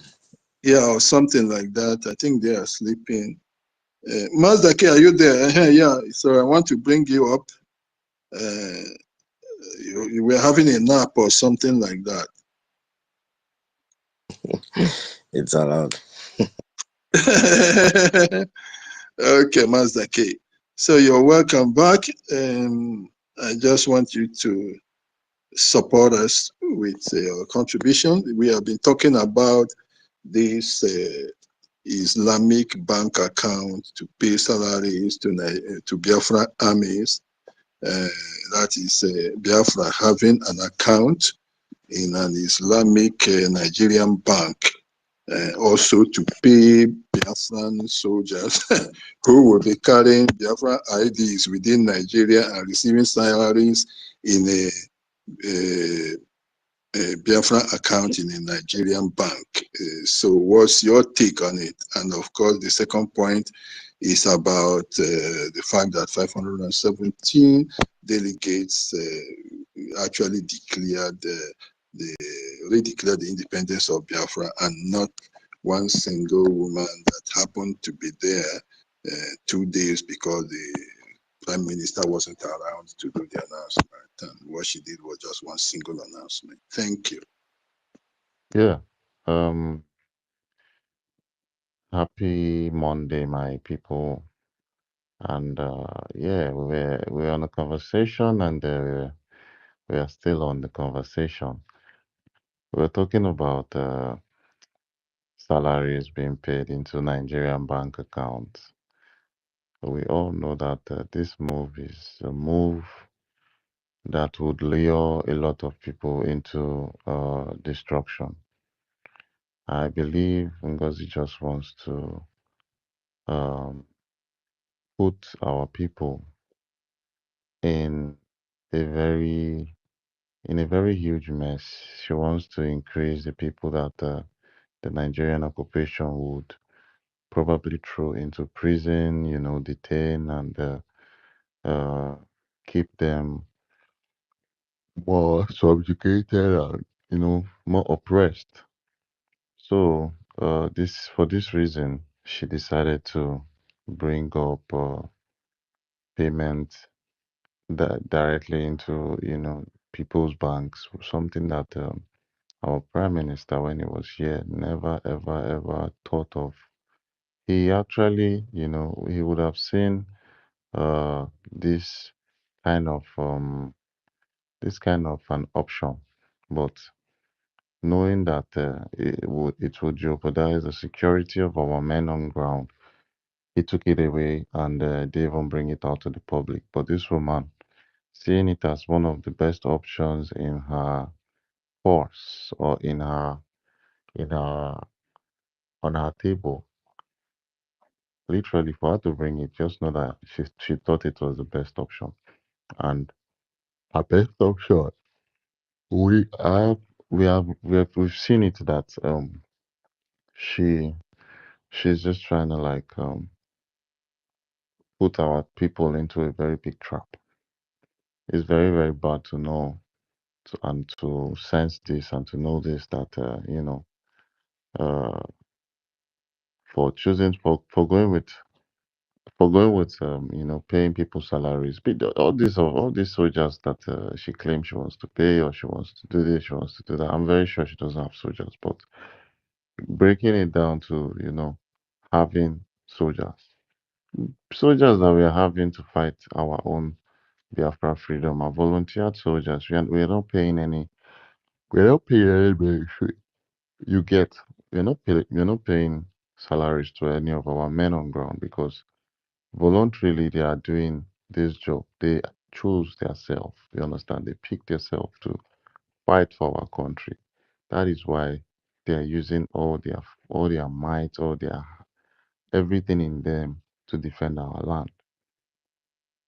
If our military was paid, I'm very, very sure that, the zeal to die for your country would not be as much as a volunteered army, a volunteered person. You get, when there is a salary attached to work that you're doing, then you're doing it not for the joy of that job. You might just be doing it based on the salary. If you want to put more work, then your mind will just be on the salary just because of the subjugation and the economy of the country. As regards our men on ground, everything going with them is going pretty fine.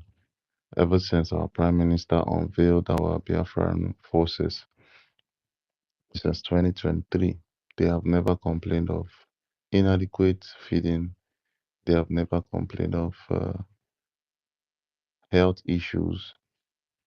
They've never complained of clothing, nothing as regards social welfare. Everything is made sure that is provided by our government to our men on ground because these people, come rain, come sunshine, they are always fighting, you understand, to protect and preserve Biafra land, the people of Biafra.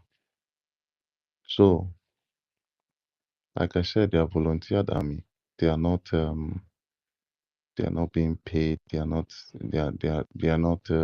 gingered by some little payment that is coming from. They're not being controlled by payments that are going into their bank account. I'm very, very sure, in as much as they are fighting, our prime minister is also, taking it as a responsibility on the government to take care of their families. You understand? Just the way it should be. So, whatsoever, each and every of their family, I mean, our soldiers on ground, they have all they need. You understand? So, getting their bank accounts to pay them salaries is like putting them in a very booby trap. It's not something that anyone in Biafra land should accept. This woman was saying they should get an ID card blah blah blah, so that they will tender it to the Nigerian army. How do you tender an ID card to a Nigerian army when you are fighting against the army? You claim you're fighting against the army. You call yourself a Biafran army who carry weapons to, go after oppressors, oppressing your land, people staying at the checkpoint. Now they are giving you suggestion to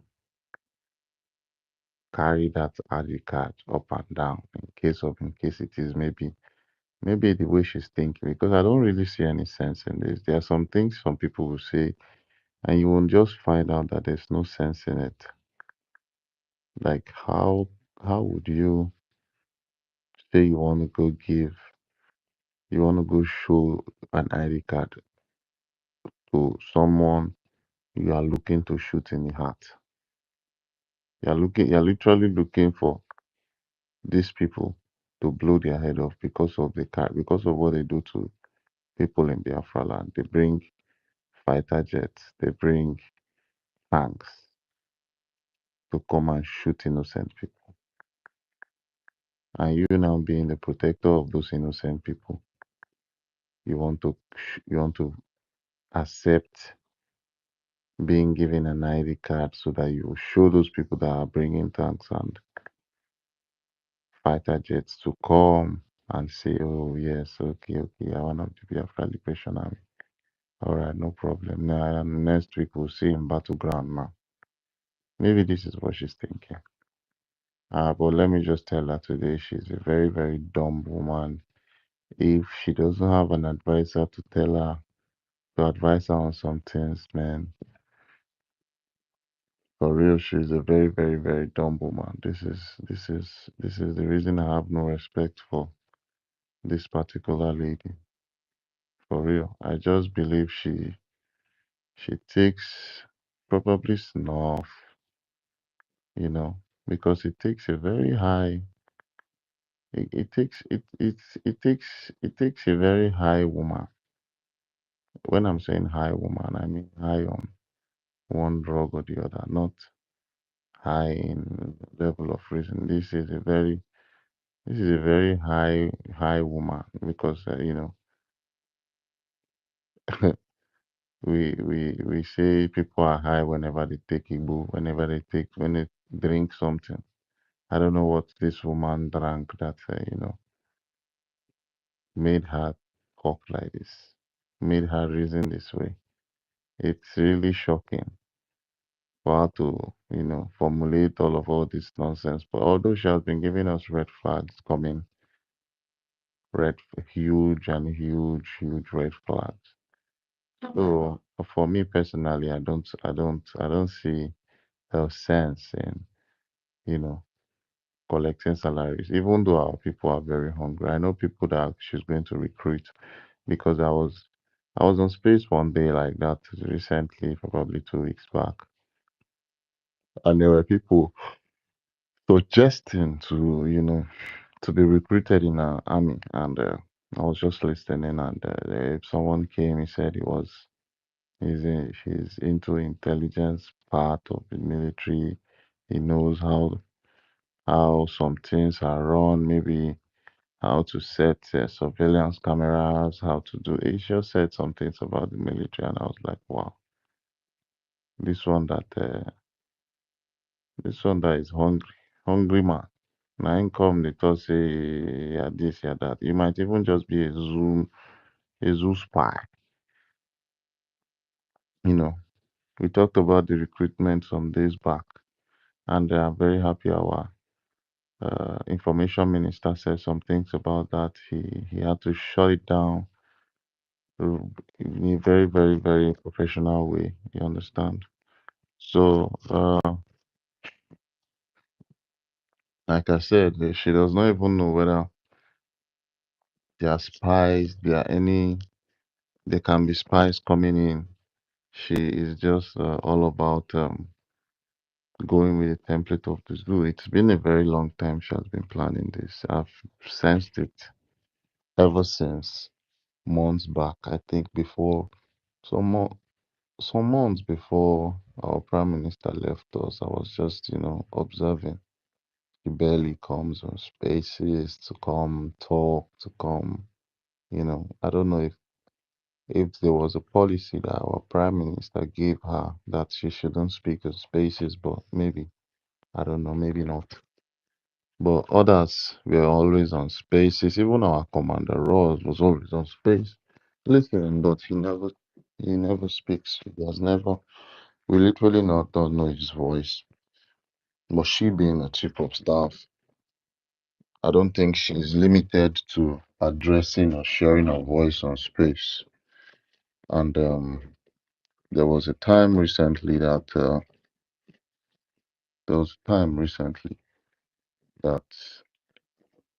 she came on space, and please give me a second. I need to get water. Yeah, she came on space, and I saw that it was not an organized space she hosted because she planned already who are going to, be on that space. And I saw Tochi. She made Tochi a co-host instead of our information ministers, and it kept me asking myself, like, what is going on? And all these things were just going and going and going, and now I see I see a very, wide picture. I see the truth in it now.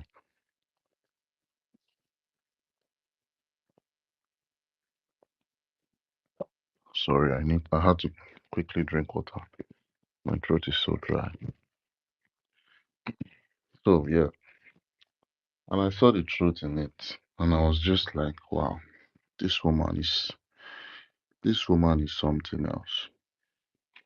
This woman is really, really something else. It was just so sad. Even it didn't get clear to us until after the convention. In the midst of asking myself, I was trying to get answers. I tried to ask some people, but when it's not clear to you, and there are some things hidden to we the Biafrans, then okay, we would accept it like that because as I understand that there are a lot of things in the cabinet that goes within the cabinet that shouldn't be known by Biafrans, you understand, until probably it gets out of hand or it gets out to the public, you understand. So it all happened then, and now it's very, very, very clear to us that this woman has been planning something very, very huge against our prime minister way before he he got lost. You understand?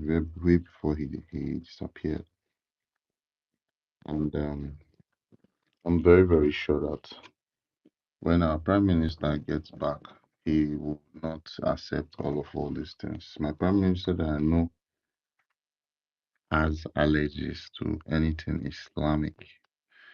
He knows how much Islam has dealt with people in the whole planet. The West is suffering from an Islam problem because if you check the rate at which crimes are being committed outside, Nigeria, you see that it's all centered on Islam. Yes, this is the whole truth. You might not, get all the gist from social media, but this is what's happening, especially in the UK. In the UK, there are lots of rape allegations on people, on Mohammed people, they call them, yeah, on Mohammed people. So, because of this reason, we have chosen not to, romance with anything as regards Islam. Like I said during the day, I'm very allergic to Islam or anything Islamic to the extent that if I see Arabic inscriptions on a shirt, I won't wear that shirt. If I see Arabic inscriptions on a spoon, I won't wear that. I won't use that spoon. You understand? If I see Arabic inscriptions, anything connected to Islam on a cap, you won't see me wear that cap on my head. This is how much, I dislike them. Something that has shown you a pattern that is very deadly, you have to make sure when you're running, the back of your knee or your heels touch your head. Nobody will explain to you that this is a very, very bad, nobody, actually, it is something that is well known. So if you decide on your own that you want to play a very blind, you want to play blind on what is going on, and then all right, no problem. I'm not gonna blame. I'm not gonna, I'm not gonna force. We don't force people into freedom. We don't force people into believing things that you can use your OGOJA to believe, to decide. There are some of my friends that I talked to about this Taj Bank, people that are supporting this fraud of a woman called NGOZI. And to my utmost surprise, these my friends, they told me that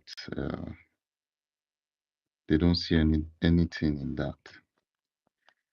It's so sad. The Nigerian government are actually running their government on Islamic Bank. We all know Alex Oti. Alex Oti took a big loan from Islamic Bank. You understand? He took a big loan from Islamic Bank. And in exchange of that loan, there are things that he's going to fulfill for the Islamists. It might not take immediately, it might take a while, but under Islam, they are going to make sure that is fulfilled. You understand? It might take 5 years, it might take 10 years. And one of those things that are involved in, dealing with Islamic Bank is that you would need to erect a mosque. You would need to erect a mosque in that particular geographical area where you would, this money of the Islamic Bank will be going into. So this is actually one of the things that Alex Oti has in plan for the people of Abia State. And we have been fighting back at it. We are just using one side eye to look at him. You understand? If any day he says he wants to start a new building of a mosque around Abia, we know how we are going to deal with him and how we are going to start to tackle him, because we are going to recall when he, said some Islamic bank is funding Abia State. I think it was on the Islamic bank basis also that he got to stay in the seat, because I feel like he agreed on using Islamic bank for for funding of some projects and blah blah blah. Then he got to win the hearts of the Fulanis as usual, because you have to win the hearts of the Fulanis before they let you into the seat of power. I've done some little romances and blah blah blah, some that I don't know, because we're just hearing kipu once in a while. And yeah, I'm just so happy that our people know better now and we are seeing all these things. I await the day that Nigerian operational forces are going to run away from our land. I know that this all these things Ngozi is doing is just for the very short while. If our Prime Minister shows his face today, trust me, if Ngozi does not delete her account, I mean her social media account, she might go away from every social media because she doesn't even know. She has, why she is doing this is because she has started it already. You understand? She has started it already, and to just stop something that you've started is so difficult. That is why they always tell people that if you know you can't continue something you've started, it's better for you not to start it at all. You get me? If you know you can't continue, you can't be consistent with whatever you're going to start, it's better for you not to start it at all. You have to think about it. Think very, very hard. Think about the progress in it before you start it. This woman started a very, very senseless and destructive project without making a decision that, decision on when to and how, to go about everything that she's doing. She thought after the declaration in Finland, everyone is just going to listen to her and answer her, yes, ma, yes, sir, with the nonsense picture she prepared, the nonsense WhatsApp screenshots she prepared. Probably she prepared that screenshot way before the convention, because it's not something they just plan one day. I'm very, very sure that screenshot she used on BIAFRANS was premeditated, was edited, very, very well orchestrated for her to deceive a lot of people. But people knowing very, very well, learning from our Prime Minister, people learning from our Prime Minister, they actually learned, they got a lot of uh, wisdom. Wisdom in the sense that you can sense danger when it's coming, and our Prime Minister sensed the danger when the Nigerian state brought a letter saying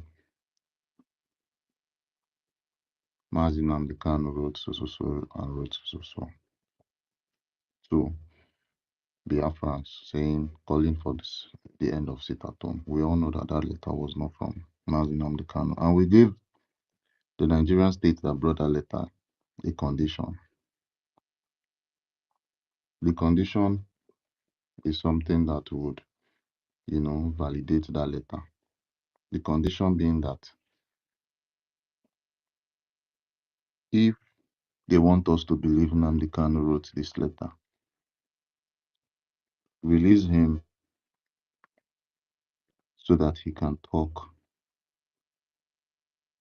in person with his face and his voice. This was not granted. We also told the Nigerian state to bring him to Finland so that, he can make these assertions, and we are going to agree. And they never hearkened to any of all these conditions, meaning that it was all a lie. It was all a lie. Now going to this little girl's case called NGOZI. She brought a screenshot.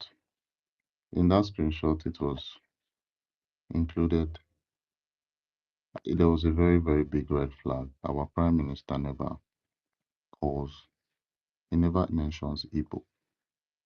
Our Prime Minister is well grounded on what he is pursuing, and what he's pursuing is the Biafran cause. Our Prime Minister has lectured us on different occasions that Igbos are part of the Biafrans, you understand? And under Biafra, there are other tribes. On that picture she brought, there was just a word Igbo there. Biafrans were exempted. She would have made more sense if she had put Biafrans there.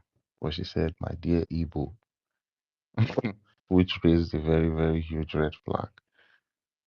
The first day I came across that, I was just laughing. I was like, what? She should have done better at least, man. She should have just gotten a very good advisor that would advise her to, reduce all these red flags. The red flags are really, really, they really, really shouted, they screamed in everyone's ears. How would you just bring a screenshot without showing the date, the time? Nothing at all. To me, that screenshot looked like a plain green, background where words were just written on it. You understand, in black, and it was just so bad. It was not even a very good idea to, you know, bring that as something that someone would use to deceive people. So it's not something that you bring out for someone to make someone believe that this is the reason why I'm going to lead over 80 million people or over 60 million people. Yeah. This is the screenshot that I want over 40 states to believe in me. You understand? She wants to affect over 40 states with just a snapshot.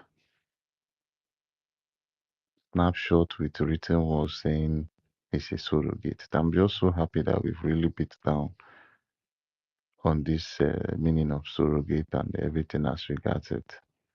A lot of things has been revealed. In fact, our information minister really, really tried. I love all the amulets he had inside his, all the weapons he had in his amulet.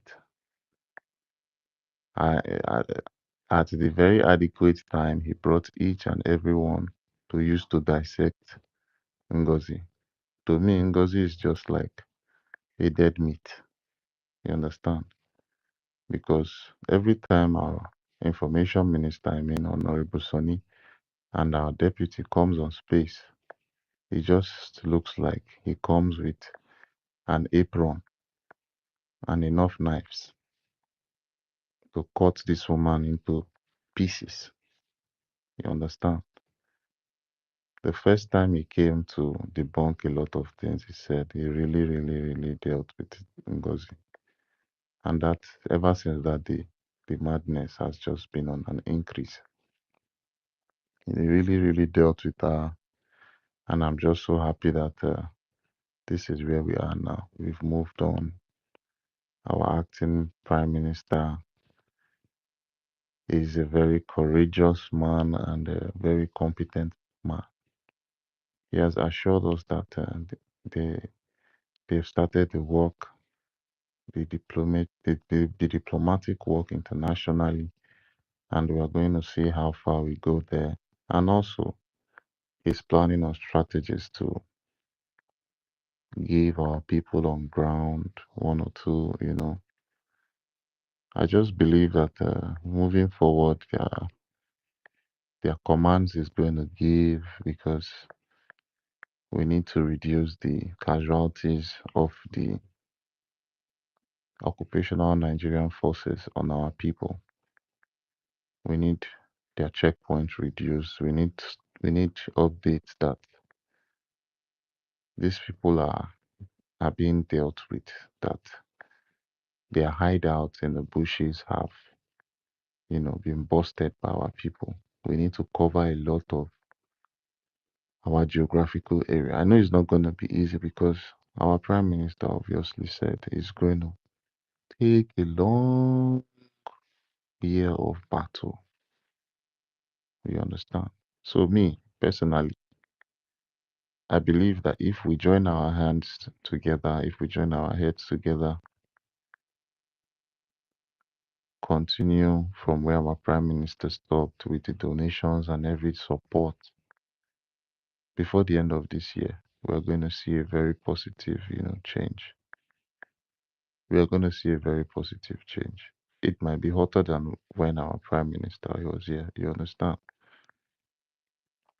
So I just encourage my people to always support us, support the government, always. And don't look at Ngozi's side. There are strategies Ngozi are using to deceive people. One was used yesterday in fundraising by recruiting a lot of people to come and raise up their hands and, call different amounts in their fundraising. It's none of our business though, but, we have to notice all those things because of tomorrow. We'll play the tape for them tomorrow and let them know that see what you did at this time. See what you did at this period of time. This is the saboteur move you did. You supported so. You did this at this time. It's very, very good to always take notes of this because all the saboteurs, for real, they're not going to go unpunished. I'm telling you, for sabotaging our freedom, a lot of people are not going to go unpunished, I promise you. Because it's not easy to fight the occupational forces that has been in your land for over 60 years, that have been sucking your resources, that made you not get the good quality education that other countries, get. A lot of us are not educated and we are not bothered. We're just living a life of I don't care. I don't care about tomorrow. I don't care about what we eat. I don't care about this. I don't care. And that is so bad. It's so bad for our people. There was a conversation I had with my friends, and I asked them, was was Biafra a nation before the war?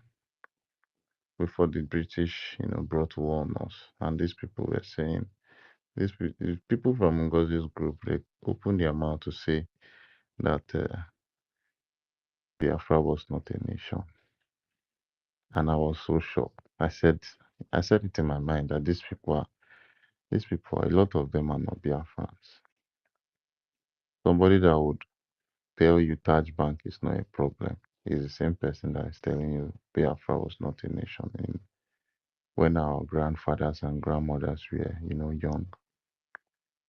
And at that time, they had a currency, funny enough. That was when they even introduced the first ever currency exchange, which was called trade by barter. If you have yam and I have beans, I can exchange your yam for my beans. The most ancient way of exchange. So having all this in place, you are telling me Biafra was not a nation. In fact, when they built the University of Biafra, as at that time, because University of Biafra was, I think it was built before the declaration of Biafra. Yes, it was built before the declaration of Biafra. The war started in 1967, and the school in the University of Biafra was. I had one of our grandmas come up on space one day and she told me that she took her YX certificate around 1965. She was a student in Enugu, and it is the same Enugu that the University of Biafra was built before they brought it down. Actually, they burnt down the library there, burnt all the books and everything, and renamed it to University of Nigeria, Nsukka, Nigeria. That's the current UNN. So as I was saying, in this Biafra University, a lot actually happened, and Biafra was a nation. That was why the university was erected. We even had our currency.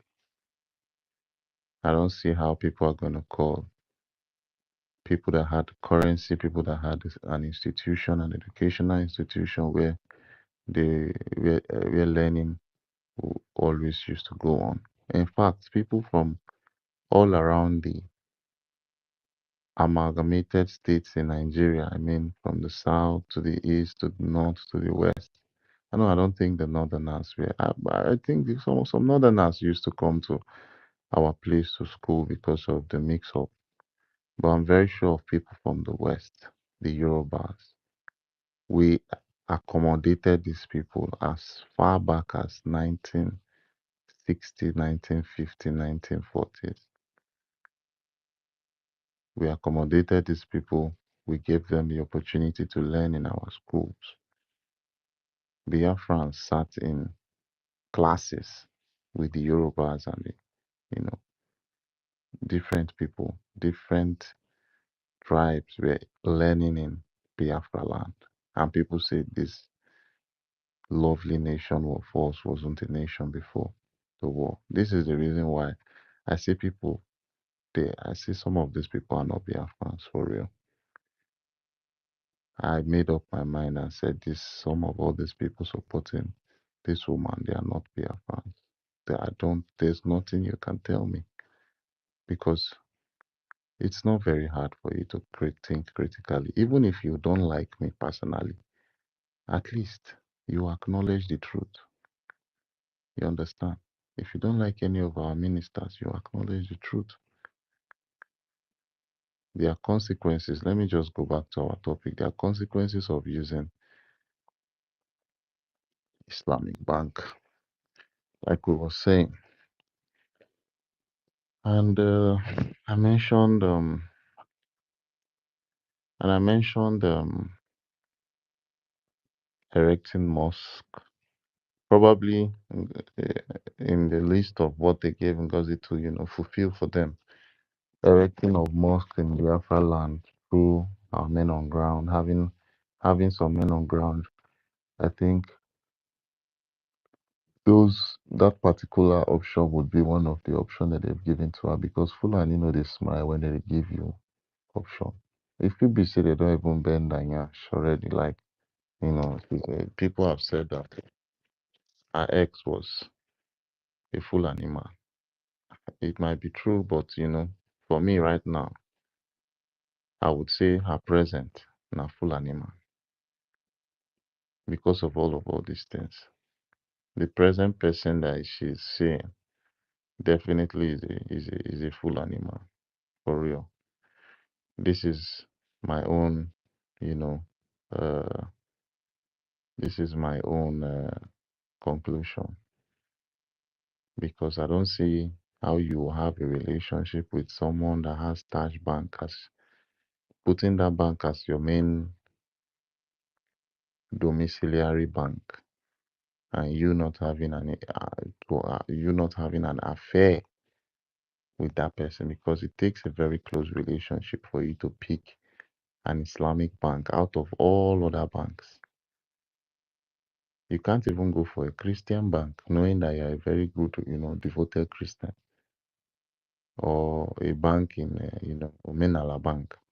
I don't know if there's any Omenala Bank, but, moving forward, I would love us, our Omenala people, to put hand into our government and probably create some institutions so that, we'll have all these institutions to refer back to. For real. Our Omenala needs to step up. You see people doing Islamic bank, attaching Islamic to a whole institution, bank institution, financial institution. We really, really need our men and our people to double up and, have they should take away olden days innovations and bring modern things of the modern, like institute an educational institution for Omenana, a financial institution based on our Omenana people. You understand? So that they can use it to enhance our society and everything as regards us. Yeah. And also on the part that people go about saying she declared Biafra on the 29th. Obviously, the peoples of Biafra have that declaration on them. And also the 517 delegates that were present at Finland were the one who declared our restoration of our independence. Ngozi is just the chief of staff. She's as close to she's as close as somebody just working in the government, just a mere administrative position. It's just a mere administrative position. Her job is just to direct. She doesn't have decisions. She doesn't make decisions. She has no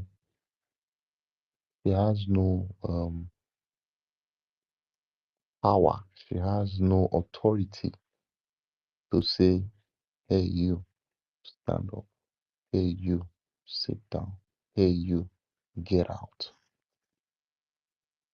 She has no authority whatsoever to tell anybody in the cabinet that you are fired or I hire you, because she doesn't have that power. Her power has connections only to our prime minister and the people, the staffs,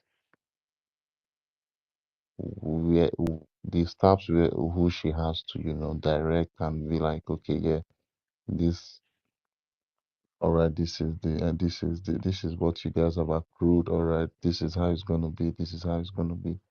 There is no authority whatsoever. That was why our prime minister told our honorable information minister Sonny that her job is just to direct, not make decisions in my absence. From the horse's mouth, we heard it. It was not a fabricated AI video. And the lady, Ngozi, could not even come out to debunk that. All she's doing is just damage control for me. It's damage control. If our prime minister was to come out today, promise me it won't take 2 days. It won't take 2 days before Ngozi loses all our followers. It won't take 2 days. I'm telling you. Because the first day would be to assess everything. And the next day is to, take his decisions.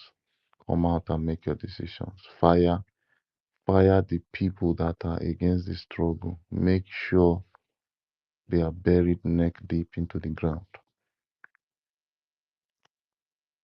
And I trust him so much. I'm just happy that we really stood our ground. I really prayed. I really pray for our information ministers and other cabinet members, as well as the CRC that was created, to manage disputes in our Biafra Republic government. Man, I really, really give a very huge round of applause for that team. Very, very professional conflict resolution committee. Very, very highly professional. They make sure that in resolving conflicts, they are not tantrums, they are not, it's not like a situation where people would be shouting, having their voices all over their voices. This is a committee of very sound mind.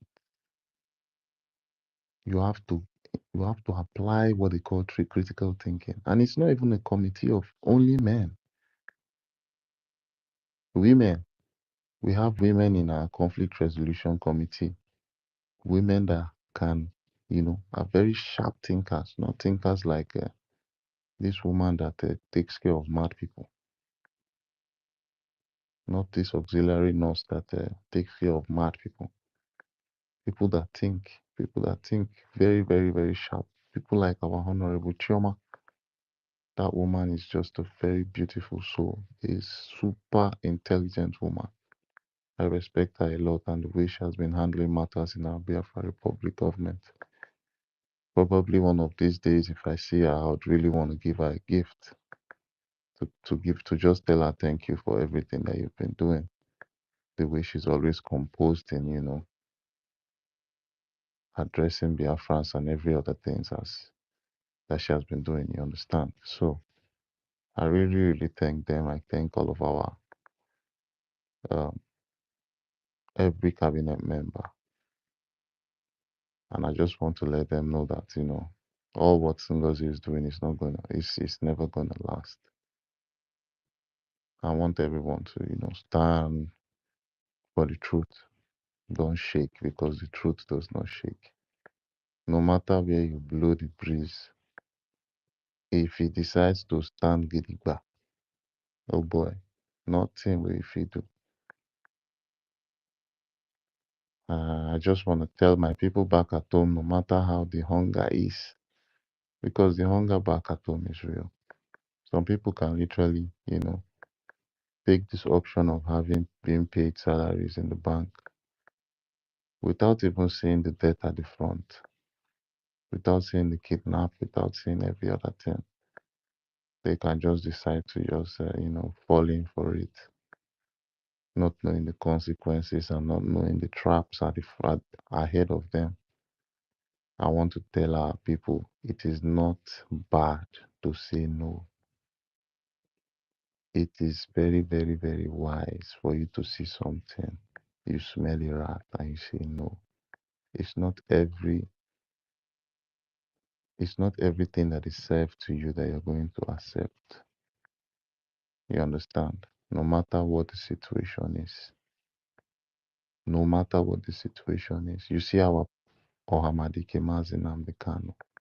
Nobody knows what that man is going through there. If that man tells you what he has refused for him to stay in that dungeon, that DSS dungeon, most of us here would be in hot tears. I promise you, just for our freedom. I want to tell everyone not to succumb to anything. Don't make your heart a very soft one. In this Biafran freedom, always make sure you use your head. Take away sentiment. There's nothing like my brother here, my mother there, my daddy, my uncle. Nothing like that. Use your head. Use your head, man. That is what is going to guide you. I promise you, my people. I don't know if anyone is still here. I think I've spoken for a very lengthy time. If anyone is on the speaker and can hear my voice, you can unmute yourself. We can have a conversation since it's just us here. And our host, our honorable, is probably sleepy or he's resting because he had a very long day yesterday. If you're there, you can unmute yourself. Let's have a conversation. You get, I don't know, Emeka Socrates should have closed his eyes by now because he had a long time explaining and I don't know the time on his zone. I think Boban, okay, he's still awake. Oh, that's nice. We're still very, very awake. That's nice. We can still stay here till very early in the morning. No problem. So if you have anything to say, we could ask ourselves questions, just go on. Okay, thank you very much. Thank you. Yes, you relieved me for some time. That's very nice. Thank you, Master K. I brought in now everything. Anything you want to speak, please, you can now meet yourself and speak.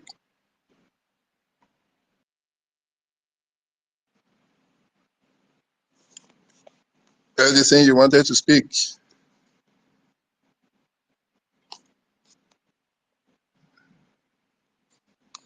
Hello, Everything. Edison.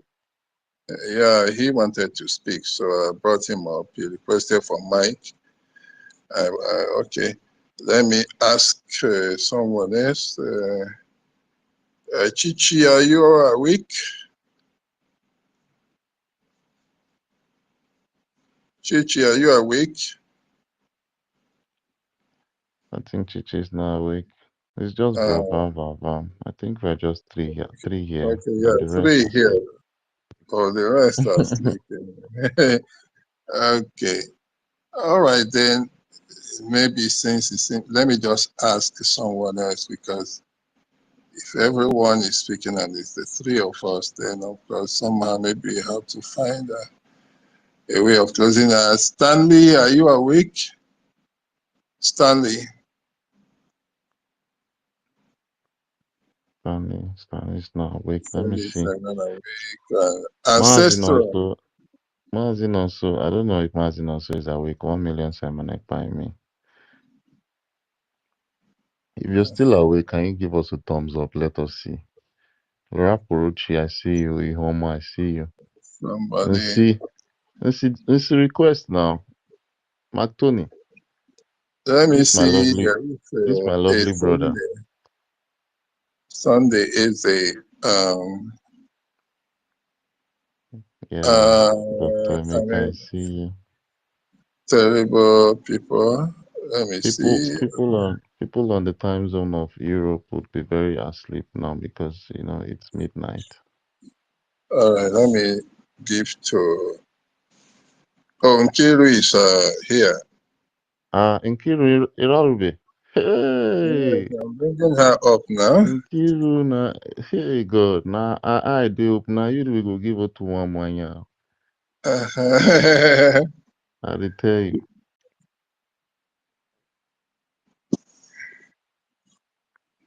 Nkiru is there. Nkiru maybe she never even sleeps. It's a lie. It's my turn. Oh my God. Nice, nice. That's so nice. You're welcome. You're welcome. Onye nyere, hey, onye nsogbu, number one. Onye nyere nwanne Ifeanyị nna ji.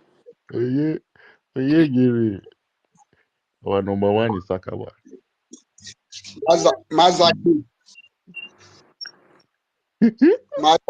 Mazaki, I I'll don't get it file up, yo. a case. I don't file a case against you in the Biafra court. So I'm going to sue you. Emeka Secretaries, please help us add Eunice. Eunice is requesting. I'll Okay, send her the yes, mic. okay. Okay. Yeah, Onyenyere, why did you file a case, please? Oginime. I no Biafra carry your court, car now. in upon Monyen Sumuna, I will sue you. You can't provide that. The reason you called Monyen Sumuna. Yeah. True now. Before you Oh mess my up, God. I complain. No. What I fought for my rights, because you know one thing. Mm-hmm. If you ask Mazaki, I always come to this space, and I don't always like to interrupt people when To they are speaking. interject like rage and fury. It's true. Yes, I don't like to do that. But you will be here, you wait. See, one thing I needed to know is this. You people have been telling us that this is a Biafra government space. If it is an individual space, then I don't have any reason to talk to anybody. But if you call it a Biafran space, a government space, It is. why not you be here somebody because maybe because you are the host, you think you are the only one who have right to speak and speak and speak and speak. Hey, onye nyere Then you want to say something. When I want to tell you that I want to speak, you say that why will I? Sometimes I will wait. Sometimes I decided to drop my hand. So Onyenye, see, oh yeah, do you know what? Maybe if I'm not the one there, if I'm not the one there, like sometimes now, um, some things can just make could the host or co-host call you. It could be your maybe profile picture. You will put one nice profile picture that is very, very, very catching. You understand? Like Sister Nkiru now, if they see her face, they will always want Sister Nkiru to talk. You understand? onye nyere gbakwa ya nkịtị o. Gbakwa ya nkịtị. No problem. see, see, maybe I did not present my topic very well. What I needed to ask that day was: is this a Biafran government space or is it an Yes, ma'am. individual? So that is my question. If it is an Yes, it individual is. It space, is. Every space I open and now. that is why I have the right to talk. Because Yes, you are. if it's an individual, I would say, okay, maybe because you are the one who create the space, you want to decide people who you want to bring up and all that. No, onye nyere, please. Oh, everybody have right to talk. Yes, that Yes, is sir. one. Just that, Yes, sir. Space. Let's do it right. I'm not. Most of the reason we are coming out to speak, like somebody like me, I am not that type that always speak, but I see it as a necessary at this time. yes. Everybody needs to air his voice because what we need, what we need, everybody's voice for the whole world to see that these people are ready for this freedom. We don't need one particular people every day, one particular people speaking, and other people will come, wait, and wait. After waiting, they will go back. They did not speak. You always hear the complaint here that people will come here, they wait. After waiting, they will not speak. Yes, It will yes. not. Actually, but it's very, very, very, very small amount of people. You understand? It's not most. We only get it sometimes. You understand? This period full of emotions. You know, everybody wants to talk at the same time. Maazị Emeka, biko, butere Eunice enenu now, biko. Carry and come up. I don't know. Eunice, try to stop requesting for the mic. Then, She has not requested. Eunice has not do you requested. know what If you she do? Do you know what you do? Yeah, just send her the okay, mic. Send her an invite. You can do it like 3 times. Invite okay, to speak. Yeah, send let it me to her. try. But She will are come you up. seeing her? I'm not seeing her here. She's on the listener. Okay, let me check her out. Just Okay, click on her profile, then click on that invite to speak. Do it about okay, 2 or 3 times. Yeah. okay. Let me check her out. So, You. Master K, I'm hearing you. I have dropped my charges against you. Mm-hmm. I don't make charges against you in Biafra court. And by the way, what I am saying,